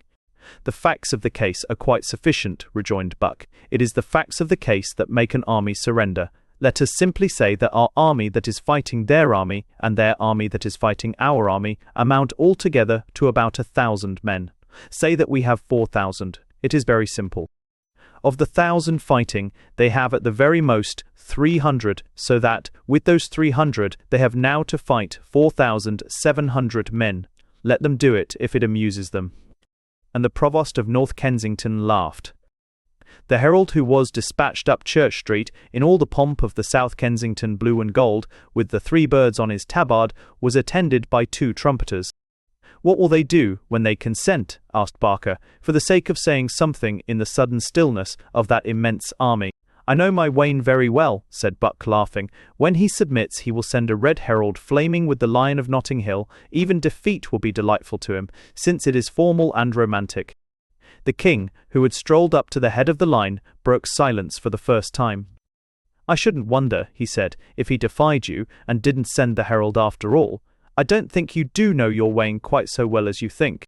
"All right, Your Majesty," said Buck, easily. "If it isn't disrespectful, I'll put my political calculations in a very simple form. I'll lay you £10 to a shilling the herald comes with the surrender." "All right," said Oberon. "I may be wrong, but it's my notion of Adam Wayne that he'll die in his city, and that, till he is dead, it will not be a safe property." "The bet's made, Your Majesty," said Buck. Another long silence ensued, in the course of which Barker alone, amid the motionless army, strolled and stamped in his restless way. Then Buck suddenly leant forward. "It's taking your money, Your Majesty," he said. "I knew it was. There comes the herald from Adam Wayne." "It's not," cried the King, peering forward also. "You brute, it's a red omnibus." "It's not," said Buck calmly, and the King did not answer, for down the centre of the spacious and silent Church Street was walking, beyond question, the herald of the Red Lion with 2 trumpeters. Buck had something in him which taught him how to be magnanimous. In his hour of success he felt magnanimous towards Wayne, whom he really admired, magnanimous towards the King, off whom he had scored so publicly, and, above all, magnanimous towards Barker, who was the titular leader of this vast South Kensington army, which his own talent had evoked. "General Barker," he said, bowing, "do you propose now to receive the message from the besieged?" Barker bowed also, and advanced towards the herald. "Has your master, Mr. Adam Wayne, received our request for surrender?" he asked. The herald conveyed a solemn and respectful affirmative. Barker resumed, coughing slightly, but encouraged. "What answer does your master send?" The herald again inclined himself submissively and answered in a kind of monotone. "My message is this. Adam Wayne, Lord High Provost of Notting Hill, under the charter of King Oberon and the laws of God and all mankind, free and of a free city, greets James Barker, Lord High Provost of South Kensington, by the same rights free and honourable, leader of the Army of the South." With all friendly reverence and with all constitutional consideration, he desires James Barker to lay down his arms, and the whole army under his command to lay down their arms also." Before the words were ended, the king had run forward into the open space with shining eyes. The rest of the staff and the forefront of the army were literally struck breathless. When they recovered, they began to laugh beyond restraint. The revulsion was too sudden. "The Lord High Provost of Notting Hill," continued the herald, "does not propose, in the event of your surrender, to use his victory for any of those repressive purposes which others have entertained against him. He will leave you your free laws and your free cities, your flags and your governments. He will not destroy the religion of South Kensington or crush the old customs of Bayswater." An irrepressible explosion of laughter went up from the forefront of the great army. "The king must have had something to do with this humour," said Buck, slapping his thigh. "It's too deliciously insolent. Barker, have a glass of wine." And in his conviviality, he actually sent a soldier across to the restaurant opposite the church and brought out 2 glasses for a toast. When the laughter had died down, the herald continued quite monotonously. "In the event of your surrendering your arms and dispersing under the superintendence of our forces, these local rights of yours shall be carefully observed. In the event of your not doing so, the Lord High Provost of Notting Hill desires to announce that he has just captured the Waterworks Tower just above you on Campden Hill, and that within 10 minutes from now, that is, on the reception through me of your refusal, he will open the great reservoir and flood the whole valley where you stand in 30 feet of water. God save King Auberon." Buck had dropped his glass and sent a great splash of wine over the road. But, he said, and then by a last and splendid effort of his great sanity looked the facts in the face. "We must surrender," he said. "You could do nothing against 50,000 tons of water coming down a steep hill 10 minutes hence. We must surrender. Our 4,000 men might as well be 4. In this way, the vast army of South Kensington surrendered, and the empire of Notting Hill began. One further fact in this connection is perhaps worth mentioning, the fact that, after his victory, Adam Wayne caused the great tower on Campden Hill to be plated with gold and inscribed with a great epitaph, saying that it was the monument of Wilfrid Lambert, the heroic defender of the place, and surmounted with a statue, in which his large nose was done something less than justice to. Book 5. Chapter 1. The Empire of Notting Hill. On the evening of the 3rd of October, 20 years after the great victory of Notting Hill, which gave it the dominion of London, King Auberon came, as of old, out of Kensington Palace. He had changed little, save for a streak or 2 of grey in his hair, for his face had always been old, and his steps slow, and, as it were, decrepit. If he looked old, it was not because of anything physical or mental, it was because he still wore, with a quaint conservatism, the frock-coat and high hat of the days before the Great War. "I have survived the deluge," he said. "I am a pyramid, and must behave as such." As he passed up the street, the Kensingtonians, in their picturesque blue smocks, saluted him as a king, and then looked after him as a curiosity. It seemed odd to them that men had once worn so elvish an attire. The king, cultivating the war contributed to the oldest inhabitant, Gaffer Auberon, his friends were now confidentially desired to call him, went toddling northward. He paused, with reminiscence in his eye, at the southern gate of Notting Hill, one of those 9 great gates of bronze and steel, wrought with reliefs of the old battles, by the hand of Chiffy himself. "Ah," he said, shaking his head and assuming an unnecessary air of age and a provincialism of accent. "Ah, I mind when there were none of this here." He passed through the Ossington Gate, surmounted by a great lion, wrought in red copper on yellow brass, with the motto, "Nothing ill." The guard in red and gold saluted him with his halberd. It was about sunset, and the lamps were being lit. Auberon paused to look at them, for they were Chiffy's finest work, and his artistic eye never failed to feast on them.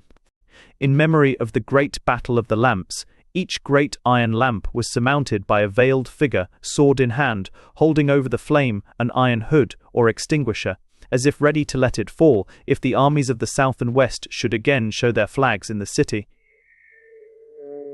Thus, no child in Notting Hill could play about the streets without the very lampposts reminding him of the salvation of his country in the dreadful year. "Old Wayne was right in a way," commented the king. "The sword does make things beautiful. It has made the whole world romantic by now. And to think people once thought me a buffoon for suggesting a romantic Notting Hill. Dearie me, I think that is the expression. It seems like a previous existence." Turning a corner, he found himself in Pump Street, opposite the 4 shops which Adam Wayne had studied 20 years before.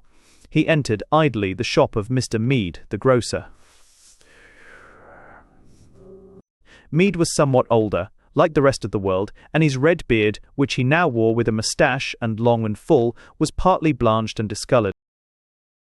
He was dressed in a long and richly embroidered robe of blue, brown, and crimson, interwoven with an Eastern complexity of pattern and covered with obscure symbols and pictures, representing his wares passing from hand to hand and from nation to nation. Round his neck was the chain with the blue argosy cut in turquoise, which he wore as Grand Master of the grocers. The whole shop had the sombre and sumptuous look of its owner. The wares were displayed as prominently as in the old days, but they were now blended and arranged with a sense of tint and grouping, too often neglected by the dim grocers of those forgotten days. The wares were shown plainly, but shown not so much as an old grocer would have shown his stock, but rather as an educated virtuoso would have shown his treasures. The tea was stored in great blue and green vases, inscribed with the 9 indispensable sayings of the wise men of China.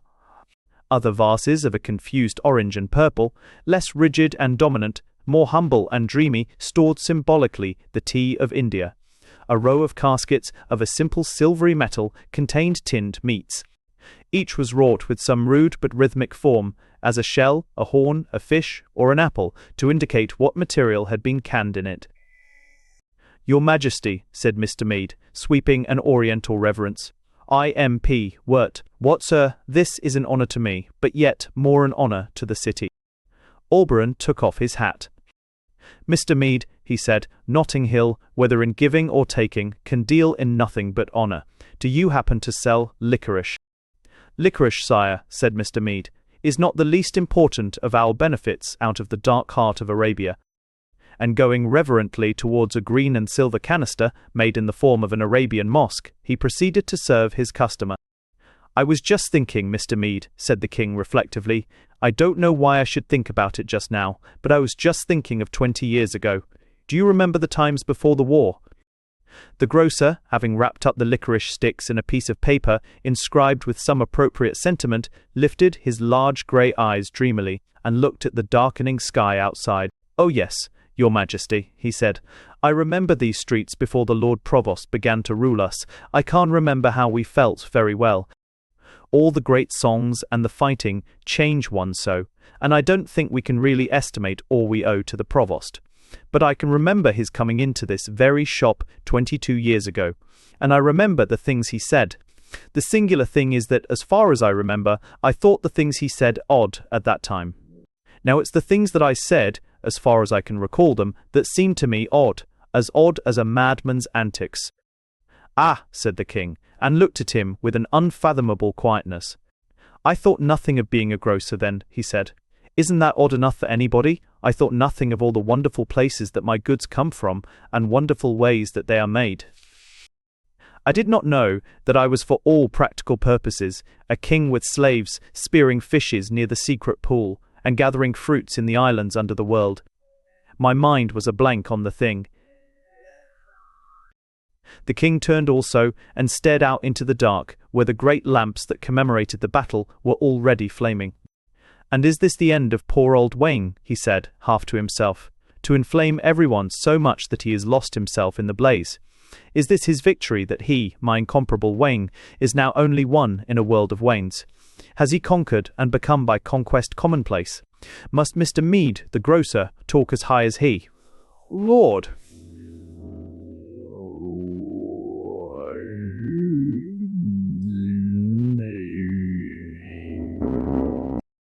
What a strange world in which a man cannot remain unique, even by taking the trouble to go mad." And he went dreamily out of the shop. He paused outside the next one, almost precisely as the provost had done 2 decades before. "How uncommonly creepy this shop looks," he said.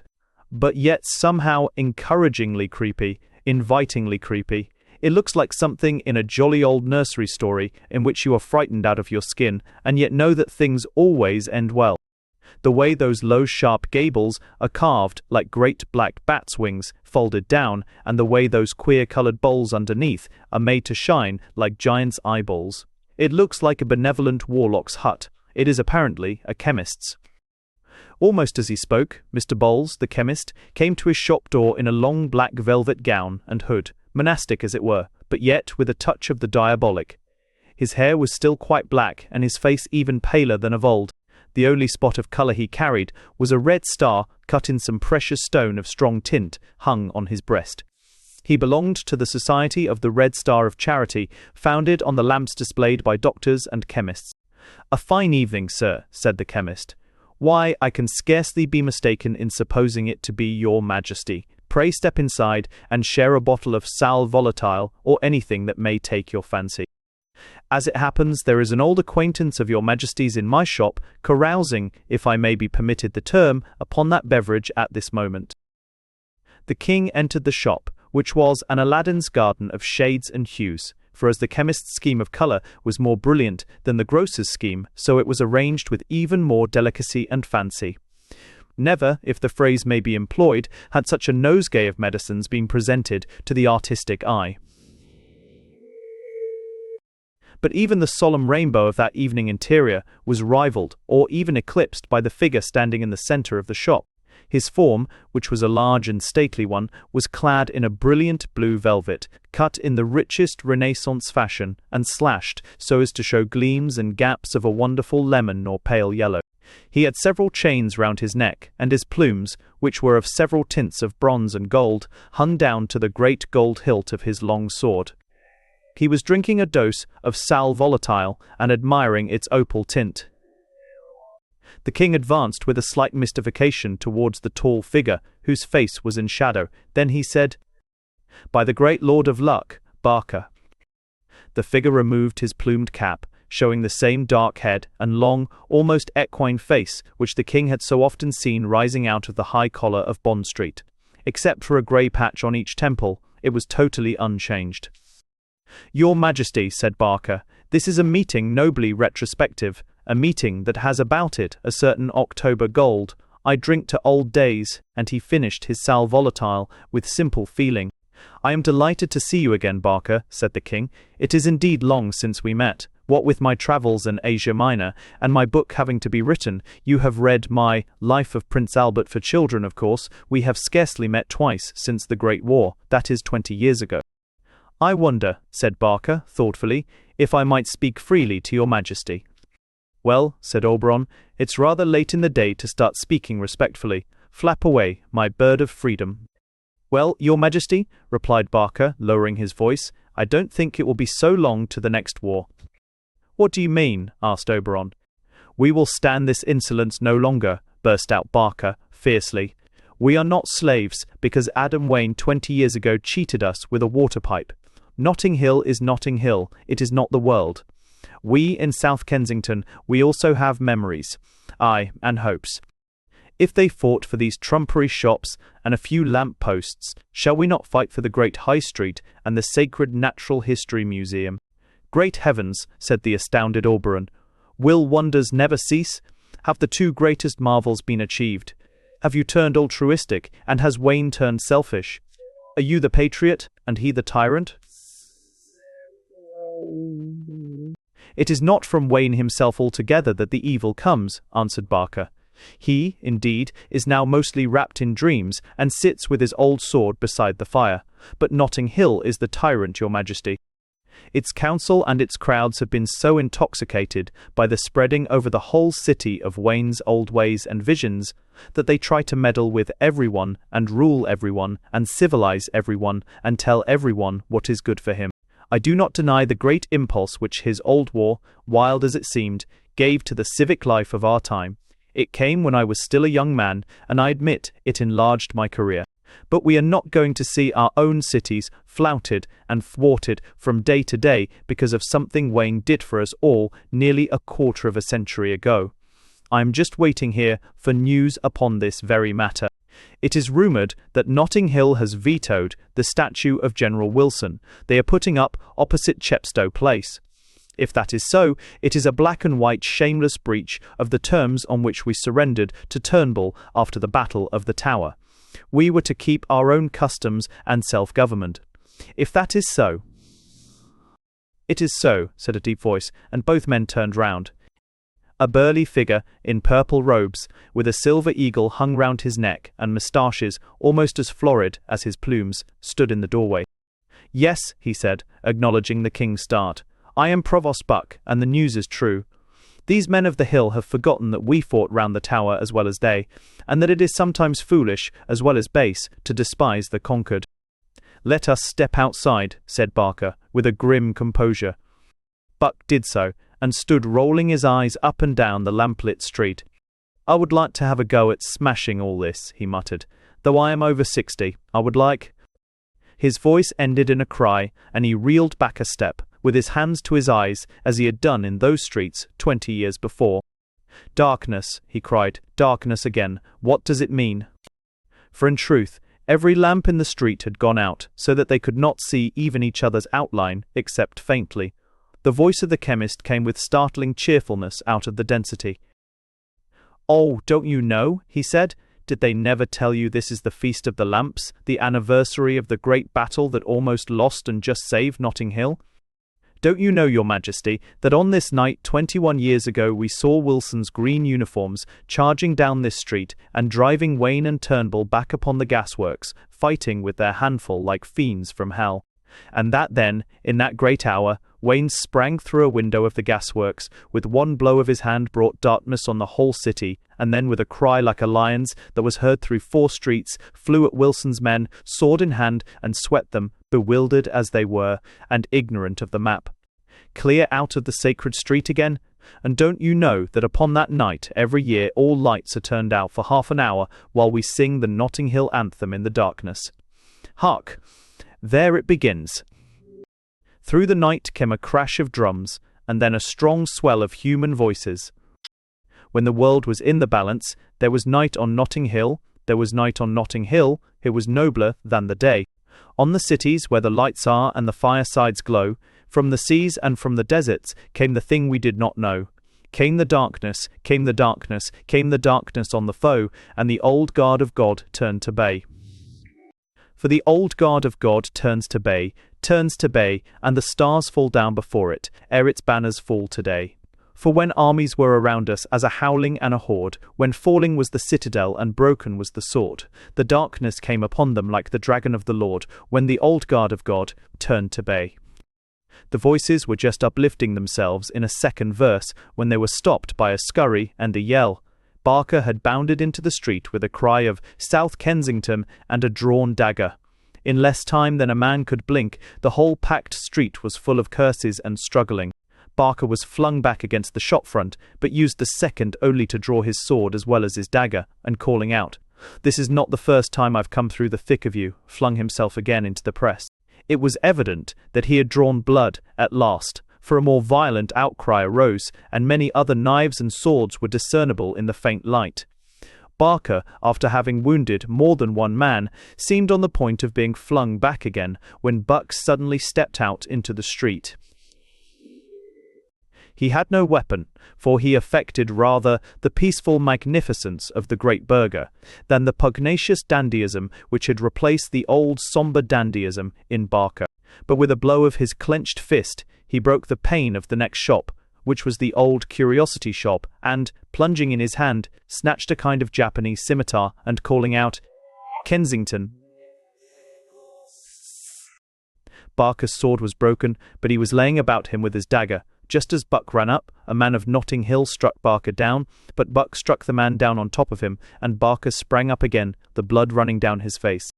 Suddenly all these cries were cloven by a great voice that seemed to fall out of heaven.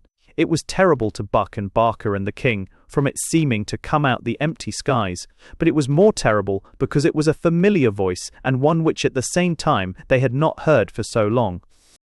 "Turn up the lights," said the voice from above them, and for a moment there was no reply, but only a tumult. In the name of Notting Hill, and of the great council of the city, turn up the lights." There was again a tumult and a vagueness for a moment, then the whole street and every object in it sprang suddenly out of the darkness, as every lamp sprang into life. And looking up they saw, standing upon a balcony near the roof of one of the highest houses, the figure and the face of Adam Wayne, his red hair blowing behind him, a little streaked with grey. "What is this, my people?" he said. "Is it altogether impossible to make a thing good without it immediately insisting on being wicked? The glory of Notting Hill in having achieved its independence has been enough for me to dream of for many years as I sat beside the fire. Is it really not enough for you, who have had so many other affairs to excite and distract you? Notting Hill is a nation. Why should it condescend to be a mere empire? You wish to pull down the statue of General Wilson, which the men of Bayswater have so rightly erected in Westbourne Grove. Fools! Did Bayswater erect it? No, Notting Hill erected it. Do you not see that it is the glory of our achievement that we have infected the other cities with the idealism of Notting Hill? It is we who have created not only our own side, but both sides of this controversy. O too humble fools! Why should you wish to destroy your enemies? You have done something more to them. You have created your enemies. You wish to pull down that gigantic silver hammer which stands like an obelisk in the centre of the Broadway of Hammersmith. Fools! Before Notting Hill arose, did any person passing through Hammersmith Broadway expect to see there a gigantic silver hammer? You wish to abolish the great bronze figure of a knight standing upon the artificial bridge at Knightsbridge. Fools! I have even heard, and with deep pain I have heard it, that the evil eye of our imperial envy has been cast towards the remote horizon of the west, and that we have objected to the great black monument of a crowned raven, which commemorates the skirmish of Ravenscourt Park. Who created all these things? Were they there before we came? Cannot you be content with that destiny which was enough for Athens, which was enough for Nazareth? The destiny, the humble purpose, of creating a new world. Is Athens angry because Romans and Florentines have adopted her phraseology for expressing their own patriotism? Is Nazareth angry because, as a little village, it has become the type of all little villages out of which, as the snobs say, no good can come? Has Athens asked everyone to wear the chlamys? Are all followers of the Nazarene compelled to wear turbans? No. But the soul of Athens went forth and made men drink hemlock, and the soul of Nazareth went forth and made men consent to be crucified. So has the soul of Notting Hill gone forth and made men realize what it is to live in a city. Just as we inaugurated our symbols and ceremonies, so they have inaugurated theirs. And are you so mad as to contend against them? Notting Hill is right. It has always been right. It has moulded itself on its own necessities, its own sine qua non. It has accepted its own ultimatum. Because it is a nation, it has created itself, and because it is a nation, it can destroy itself. Notting Hill shall always be the judge. If it is your will, because of this matter of General Wilson's statue, to make war upon Bayswater, evil. A roar of cheers broke in upon his words, and further speech was impossible. Pale to the lips, the great patriot tried again and again to speak, but even his authority could not keep down the dark and roaring masses in the street below him. He said something further, but it was not audible.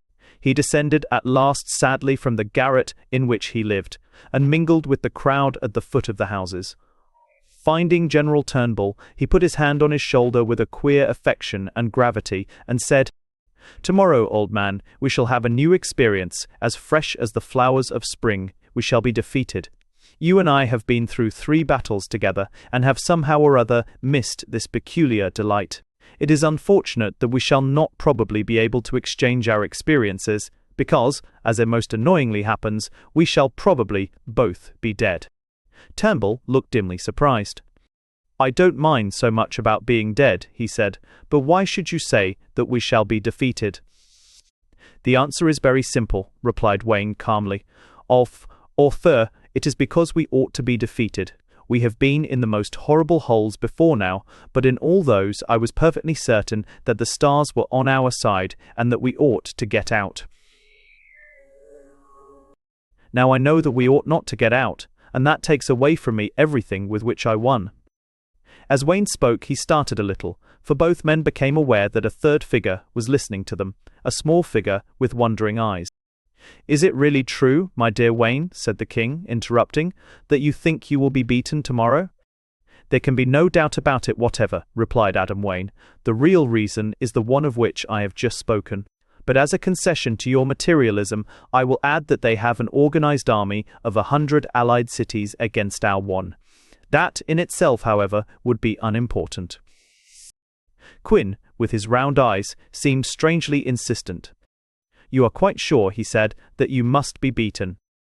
"I am afraid," said Turnbull gloomily, "that there can be no doubt about it." "Then," cried the king, flinging out his arms, "give me a halberd! Give me a halberd, somebody! I desire all men to witness that I, Auberon, King of England, do here and now abdicate, and implore the Provost of Notting Hill to permit me to enlist in his army. Give me a halberd!" He seized one from some passing guard, and, shouldering it, stamped solemnly after the shouting columns of halberdiers which were, by this time, parading the streets. He had, however, nothing to do with the wrecking of the statue of General Wilson, which took place before morning. Chapter 2. The Last Battle. The day was cloudy when Wayne went down to die with all his army in Kensington Gardens. It was cloudy again when that army had been swallowed up by the vast armies of a new world. There had been an almost uncanny interval of sunshine in which the Provost of Notting Hill, with all the placidity of an onlooker, had gazed across to the hostile armies on the great spaces of verdure opposite.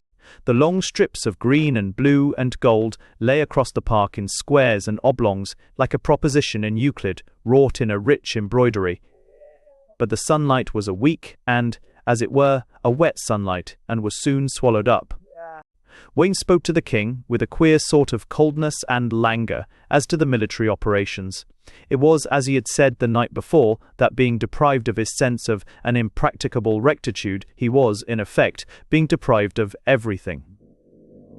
He was out of date, and at sea in a mere world of compromise and competition, of empire against empire, of the tolerably right and the tolerably wrong. When his eye fell on the king, however, who was marching very gravely with a top hat and a halberd, it brightened slightly. "Well, your majesty," he said, "you at least ought to be proud today. If your children are fighting each other, at least those who win are your children. Other kings have distributed justice, you have distributed life. Other kings have ruled a nation, you have created nations. Others have made kingdoms, you have begotten them. Look at your children, father," and he stretched his hand out towards the enemy. Auberon did not raise his eyes. "See how splendidly," cried Wayne, "the new cities come on, the new cities from across the river. See where Battersea advances over there, under the flag of the Lost Dog, and Putney. Don't you see the man on the white boar shining on their standard as the sun catches it? It is the coming of a new age, your majesty. Notting Hill is not a common empire. It is a thing like Athens, the mother of a mode of life, of a manner of living, which shall renew the youth of the world. A thing like Nazareth. When I was young, I remember, in the old dreary days, wiseacres used to write books about how trains would get faster, and all the world be one empire, and tramcars go to the moon. And even as a child, I used to say to myself, far more likely that we shall go on the Crusades again, or worship the gods of the city. And so it has been, and I am glad, though this is my last battle." Even as he spoke, there came a crash of steel from the left, and he turned his head. "Wilson," he cried, with a kind of joy. "Red Wilson has charged our left. No one can hold him in, he eats swords. He is as keen a soldier as Turnbull, but less patient, less really great. It is not all having plumes, it is also having a soul in one's daily life. Ha!" And another crash of steel on the right showed that Barker had closed with Notting Hill on the other side. "Turnbull is there," cried Wayne. "See him hurl them back. Barker is checked. Turnbull charges, wins, but our left is broken. Wilson has smashed Bowles and Meade and may turn our flank. Forward, the Provost's guard." And the whole centre moved forward, Wayne's face and hair and sword flaming in the van. The king ran suddenly forward. The next instant, a great jar that went through it told that it had met the enemy, and right over against them, through the wood of their own weapons, Auberon saw the purple eagle of Buck of North Kensington. On the left, Red Wilson was storming the broken ranks, his little green figure conspicuous even in the tangle of men and weapons, with the flaming red moustaches and the crown of laurel. Bowles slashed at his head and tore away some of the wreath, leaving the rest bloody, and, with a roar like a bull's, Wilson sprang at him and, after a rattle of fencing, plunged his point into the chemist, who fell, crying, "Notting Hill!" Then the Notting Hillers wavered, and Bayswater swept them back in confusion. Wilson had carried everything before him. On the right, however, Turnbull had carried the Red Lion banner with a rush against Barker's men, and the banner of the Golden Birds bore up with difficulty against it. Barker's men fell fast. In the centre, Wayne and Buck were engaged, stubborn and confused. So far as the fighting went, it was precisely equal. But the fighting was a farce. For behind the three small armies with which Wayne's small army was engaged lay the great sea of the allied armies, which looked on as yet as scornful spectators, but could have broken all four armies by moving a finger.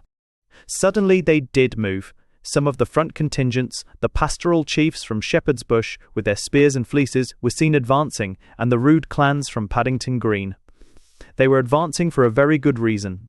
Buck of North Kensington was signalling wildly. He was surrounded and totally cut off. His regiments were a struggling mass of people, islanded in a red sea of Notting Hill. The Allies had been too careless and confident. They had allowed Barker's force to be broken to pieces by Turnbull, and the moment that was done, the astute old leader of Notting Hill swung his men round and attacked Buck behind and on both sides. At the same moment, Wayne cried, "Charge!" and struck him in front like a thunderbolt. 2/3 of Buck's men were cut to pieces before their allies could reach them. Then the sea of cities came on with their banners like breakers and swallowed Notting Hill forever. The battle was not over, for not one of Wayne's men would surrender, and it lasted till sundown and long after. But it was decided, the story of Notting Hill was ended. When Turnbull saw it, he ceased a moment from fighting and looked round him. The evening sunlight struck his face. It looked like a child's. "I have had my youth," he said. Then, snatching an axe from a man, he dashed into the thick of the spears of Shepherd's Bush and died somewhere far in the depths of their reeling ranks. Wayne was standing by a tree alone after the battle. Several men approached him with axes. One struck at him. His foot seemed partly to slip, but he flung his hand out and steadied himself against the tree. Barker sprang after him, sword in hand, and shaking with excitement. "How large now, my lord," he cried, "is the empire of Notting Hill?" Wayne smiled in the gathering dark. "Always as large as this," he said, and swept his sword round in a semicircle of silver. Barker dropped, wounded in the neck, and Wilson sprang over his body like a tiger cat, rushing at Wayne. At the same moment there came behind the Lord of the Red Lion a cry and a flare of yellow, and a mass of the West Kensington halberdiers ploughed up the slope, knee-deep in grass, bearing the yellow banner of the city before them, and shouting aloud. At the same second, Wilson went down under Wayne's sword, seemingly smashed like a fly. The great sword rose again like a bird, but Wilson seemed to rise with it, and, his sword being broken, sprang at Wayne's throat like a dog. The foremost of the yellow halberdiers had reached the tree and swung his axe above the struggling Wayne. With a curse, the king whirled up his own halberd and dashed the blade in the man's face. He reeled and rolled down the slope, just as the furious Wilson was flung on his back again. And again he was on his feet, and again at Wayne's throat. Then he was flung again, but this time laughing triumphantly. Grasped in his hand was the red and yellow favour that Wayne wore as Provost of Notting Hill. He had torn it from the place where it had been carried for 25 years. With a shout, the West Kensington men closed round Wayne, the great yellow banner flapping over his head. "Where is your favour now, Provost?" cried the West Kensington leader. And a laugh went up. Adam struck at the standard-bearer and brought him reeling forward. As the banner stooped, he grasped the yellow folds and tore off a shred. A halberdier struck him on the shoulder, wounding bloodily. "Here is one colour," he cried, pushing the yellow into his belt, "and here," he cried, pointing to his own blood. "Here is the other." At the same instant, the shock of a sudden and heavy halberd laid the king stunned or dead. In the wild visions of vanishing consciousness, he saw again something that belonged to an utterly forgotten time, something that he had seen somewhere long ago in a restaurant. He saw, with his swimming eyes, red and yellow, the colors of Nicaragua. Quinn did not see the end. Wilson, wild with joy, sprang again at Adam Wayne, and the great sword of Notting Hill was whirled above once more.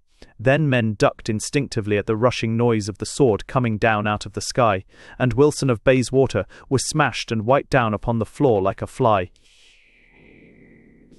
Nothing was left of him but a wreck, but the blade that had broken him was broken. In dying he had snapped the great sword, and the spell of it, the sword of Wayne, was broken at the hilt. One rush of the enemy carried Wayne by force against the tree. They were too close to use halberd, or even sword. They were breast to breast, even nostrils to nostrils. But Buck got his dagger free. "Kill him," he cried, in a strange stifled voice. "Kill him, good or bad, he is none of us. Do not be blinded by the face. IDND, ID.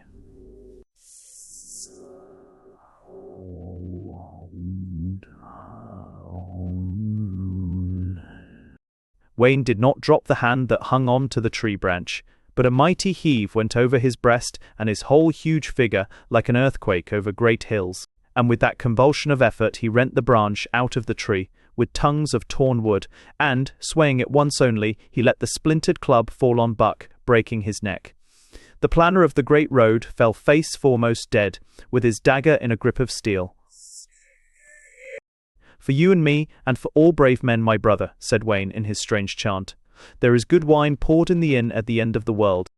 The packed men made another lurch or heave towards him. It was almost too dark to fight clearly. He caught hold of the oak again, this time getting his hand into a wide crevice and grasping, as it were, the bowels of the tree. The whole crowd, numbering some 30 men, made a rush to tear him away from it. They hung on with all their weight and numbers, and nothing stirred. A solitude could not have been stiller than that group of straining men. Then there was a faint sound. "His hand is slipping," cried 2 men in exultation. "You don't know much of him," said another, grimly, a man of the old war. "More likely his bone cracks." "It is neither. By God, it is neither," said one of the first 2. "What is it then?" asked the second. "The tree is falling," he replied. "As the tree falleth, so shall it lie," said Wayne's voice out of the darkness, and it had the same sweet and yet horrible air that it had had throughout, of coming from a great distance, from before or after the event. Even when he was struggling like an eel, or battering like a madman, he spoke like a spectator. "As the tree falleth, so shall it lie," he said. Men have called that a gloomy text. It is the essence of all exaltation. I am doing now what I have done all my life, what is the only happiness, what is the only universality. I am clinging to something. Let it fall, and there let it lie. Fools, you go about and see the kingdoms of the earth, and are liberal and wise and cosmopolitan, which is all that the devil can give you, all that he could offer to Christ, only to be spurned away. I am doing what the truly wise do. When a child goes out into the garden and takes hold of a tree, saying, "Let this tree be all I have," that moment its roots take hold on hell and its branches on the stars. The joy I have is what the lover knows when a woman is everything. It is what a savage knows when his idol is everything. It is what I know when Notting Hill is everything. I have a city, let it stand or fall. As he spoke, the turf lifted itself like a living thing, and out of it rose slowly, like crested serpents, the roots of the oak. Then the great head of the tree, that seemed a green cloud among grey ones, swept the sky suddenly like a broom, and the whole tree heeled over like a ship, smashing every one in its fall. Chapter 3, 2 Voices. In a place in which there was total darkness for hours, there was also for hours total silence. Then a voice spoke out of the darkness, no one could have told from where, and said aloud, "So ends the empire of Notting Hill. As it began in blood, so it ended in blood, and all things are always the same." And there was silence again, and then again there was a voice, but it had not the same tone. It seemed that it was not the same voice. If all things are always the same, it is because they are always heroic. If all things are always the same, it is because they are always new. To each man, one soul only is given. To each soul only is given a little power, the power at some moments to outgrow and swallow up the stars.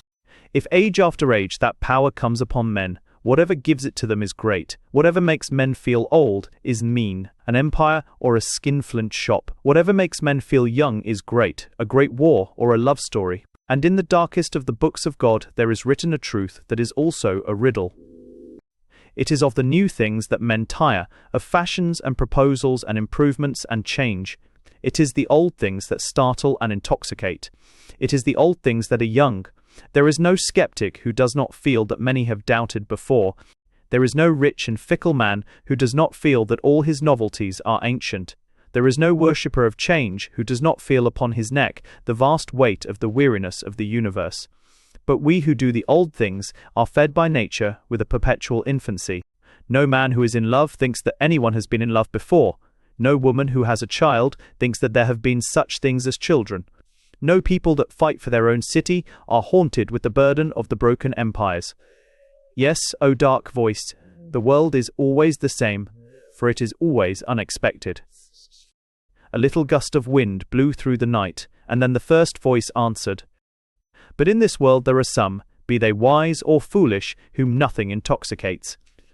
There are some who see all your disturbances like a cloud of flies. They know that while men will laugh at your Notting Hill, and will study and rehearse and sing of Athens and Jerusalem were silly suburbs like your Notting Hill. They know that the earth itself is a suburb, and can feel only drearily and respectably amused as they move upon it. They are philosophers, or they are fools, said the other voice. One are not men. Men live, as I say, rejoicing from age to age in something fresher than progress, in the fact that with every baby a new sun and a new moon are made. If our ancient humanity were a single man, it might perhaps be that he would break down under the memory of so many loyalties, under the burden of so many diverse heroisms, under the load and terror of all the goodness of men. But it has pleased God so to isolate the individual soul that it can only learn of all other souls by hearsay, and to each one goodness and happiness come with the youth and violence of lightning, as momentary and as pure. And the doom of failure that lies on all human systems does not in real fact affect them any more than the worms of the inevitable grave affect a children's game in a meadow. Notting Hill has fallen, Notting Hill has died. But that is not the tremendous issue. Notting Hill has lived. But if, answered the other voice, if what is achieved by all these efforts be only the common contentment of humanity, why do men so extravagantly toil and die in them? Has nothing been done by Notting Hill, then any chance clump of farmers or clan of savages would not have done without it.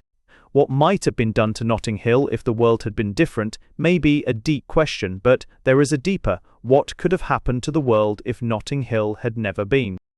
The other voice replied, The same that would have happened to the world and all the starry systems if an apple tree grew 6 apples instead of 7, something would have been eternally lost. And never been anything in the world absolutely like Notting Hill. There will never be anything quite like it to the crack of doom. I cannot believe anything but that God loved it, as he must surely love anything that is itself and unreplaceable. But even for that I do not care. If God, with all his thunders, hated it, I loved it. And with the voice, a tall, strange figure lifted itself out of the debris in the half-darkness. The other voice came after a long pause, and as it were, hoarsely. But suppose the whole matter were really a hocus-pocus. Suppose that whatever meaning you may choose in your fancy to give to it, the real meaning of the whole was mockery. Suppose it was all folly. Suppose one... I have been in it, answered the voice from the tall and strange figure, and I know it was not. A smaller figure seemed half to rise in the dark. Suppose I am God, said the voice, and suppose I made the world in idleness. Suppose the stars that you think eternal are only the idiot fireworks of an everlasting schoolboy. Suppose the sun and the moon, to which you sing alternately, are only the 2 eyes of one vast and sneering giant, opened alternately in a never-ending wink. Suppose the trees, in my eyes, are as foolish as enormous toadstools. Suppose Socrates and Charlemagne are to me only beasts, made funnier by walking on their hind legs. Suppose I am God, and having made things, laugh at them. And suppose I am man, answered the other, and suppose that I give the answer that shatters even a laugh. Suppose I do not laugh back at you, do not blaspheme you, do not curse you. But suppose, standing up straight under the sky, with every power of my being, I thank you for the fool's paradise you have made. Suppose I praise you, with a literal pain of ecstasy, for the jest that has brought me so terrible a joy. If we have taken the child's games and given them the seriousness of a crusade, if we have drenched your grotesque Dutch garden with the blood of martyrs, we have turned a nursery into a temple. I ask you, in the name of heaven, who wins? The sky close about the crests of the hills and trees was beginning to turn from black to grey, with a random suggestion of the morning. The slight figure seemed to crawl towards the larger one, and the voice was more human. But suppose, friend, it said, suppose that, in a bitterer and more real sense, it was all a mockery. Suppose that there had been, from the beginning of these great wars, one who watched them with a sense that is beyond expression, a sense of detachment, of responsibility, of irony, of agony.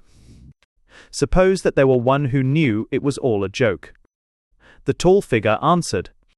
He could not know it, for it was not all a joke. And a gust of wind blew away some clouds that sealed the skyline and showed a strip of silver behind his great dark legs. Then the other voice came, having crept nearer still. Adam Wayne, it said, there are men who confess only in articulo mortis. There are people who blame themselves only when they can no longer help others. I am one of them. Here, upon the field of the bloody end of it all, I come to tell you plainly what you would never understand before. I know you, Auberon Quin, answered the tall figure, and I shall be glad to unburden your spirit of anything that lies upon it.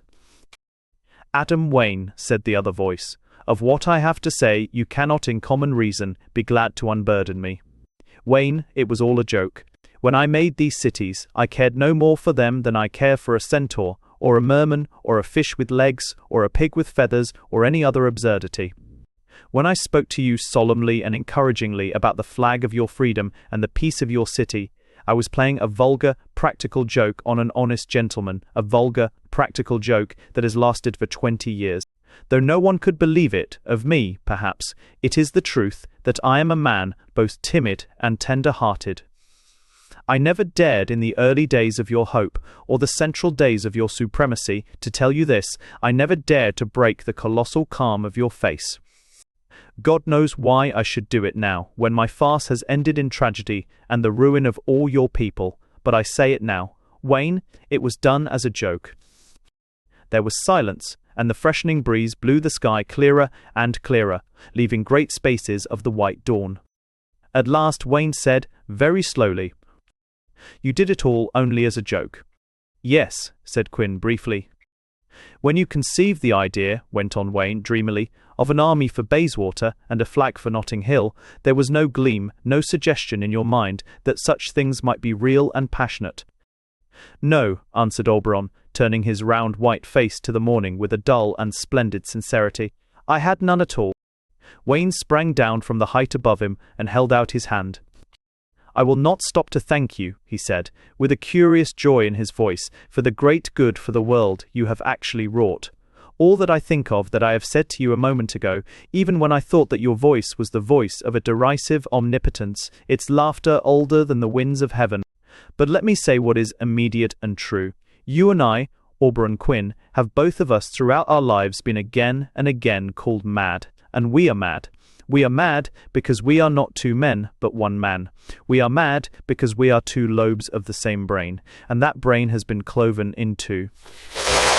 And if you ask for the proof of it, it is not hard to find. It is not merely that you, the humorist, have been in these dark days stripped of the joy of gravity. It is not merely that I, the fanatic, have had to grope without humour. It is that, though we seem to be opposite in everything, we have been opposite like man and woman, aiming at the same moment at the same practical thing. We are the father and the mother of the charter of the cities. Quin looked down at the debris of leaves and timber, the relics of the battle and stampede, now glistening in the growing daylight, and finally said, Yet nothing can alter the antagonism, the fact that I laughed at these things and you adored them. Wayne's wild face flamed with something godlike as he turned it to be struck by the sunrise. I know of something that will alter that antagonism, something that is outside us, something that you and I have all our lives perhaps taken too little account of. The equal and eternal human being will alter that antagonism, For the human being sees no real antagonism between laughter and respect. The human being, the common man, whom mere geniuses like you and me can only worship like a god. When dark and dreary days come, you and I are necessary, the pure fanatic, the pure satirist. We have between us remedied a great wrong. We have lifted the modern cities into that poetry which everyone who knows mankind knows to be immeasurably more common than the commonplace. But in healthy people there is no war between us. We are but the two lobes of the brain of a ploughman. The cathedrals, built in the ages that loved God, are full of blasphemous grotesques. The mother laughs continually at the child, the lover laughs continually at the lover, the wife at the husband, the friend at the friend. Auberon Quinn, we have been too long separated, let us go out together. You have a halberd and I a sword, let us start our wanderings over the world, for we are its two essentials. Come, it is already day. In the blank white light, Auberon hesitated a moment, then he made the formal salute with his halberd, and they went away together into the unknown world. The end. Mr. Lane's new fiction. The new military novel. Life in a Garrison Town. Aus einer kleinen Garnison. By Lieutenant Bills. The military novel suppressed by the German government. Second edition. Crown 8 Vo 6s. My Friend Prospero. A novel. By Henry Harland. Crown 8 Vo 6s. By the same author. The Cardinal's Snuff Box. Illustrated. 6 is The Lady Paramount. 6 is Comedies and Errors. 6 is Mademoiselle Miss. 3's 6D. Grey Roses. 3's 6D. Net. Old Shropshire Life. By Lady Catherine Milnes Gaskell. With 16 full-page illustrations. Crown 8 Vo 6s. Charms. A novel. By the Wrightham. The Earl of Iddesleigh, author of Luco Lassendale. Crown 8 Vo 6s. Isabel Broderick. A novel. By Alice Jones. Crown 8 Vo 6c is. The Fishers. A novel. By J. Henry Harris. Crown 8 Vo 6s. Pirinel. A novel. By Valentina Hawtrey. Crown 8 Vo 6s. The Philanthropist. A novel. By J. F. Corsten, author of The Comedy of a Suburban Chapel. Crown 8 Vo 6s. The Yeoman. A novel. By Charles Kennett Burrow. Crown 8 Fo 6s. The Tyrants of North Hyben. A novel. By Frank Dillot. Crown 8 Vo 6s. A Beautiful Art Book. A Masque of May Morning. By William Graham Robertson. With 12 full-page illustrations in colour by the author. F. Cap 42. 2. John Lane, publisher, London and New York. Thanks for listening to The Napoleon of Notting Hill by Gilbert K. Chesterton.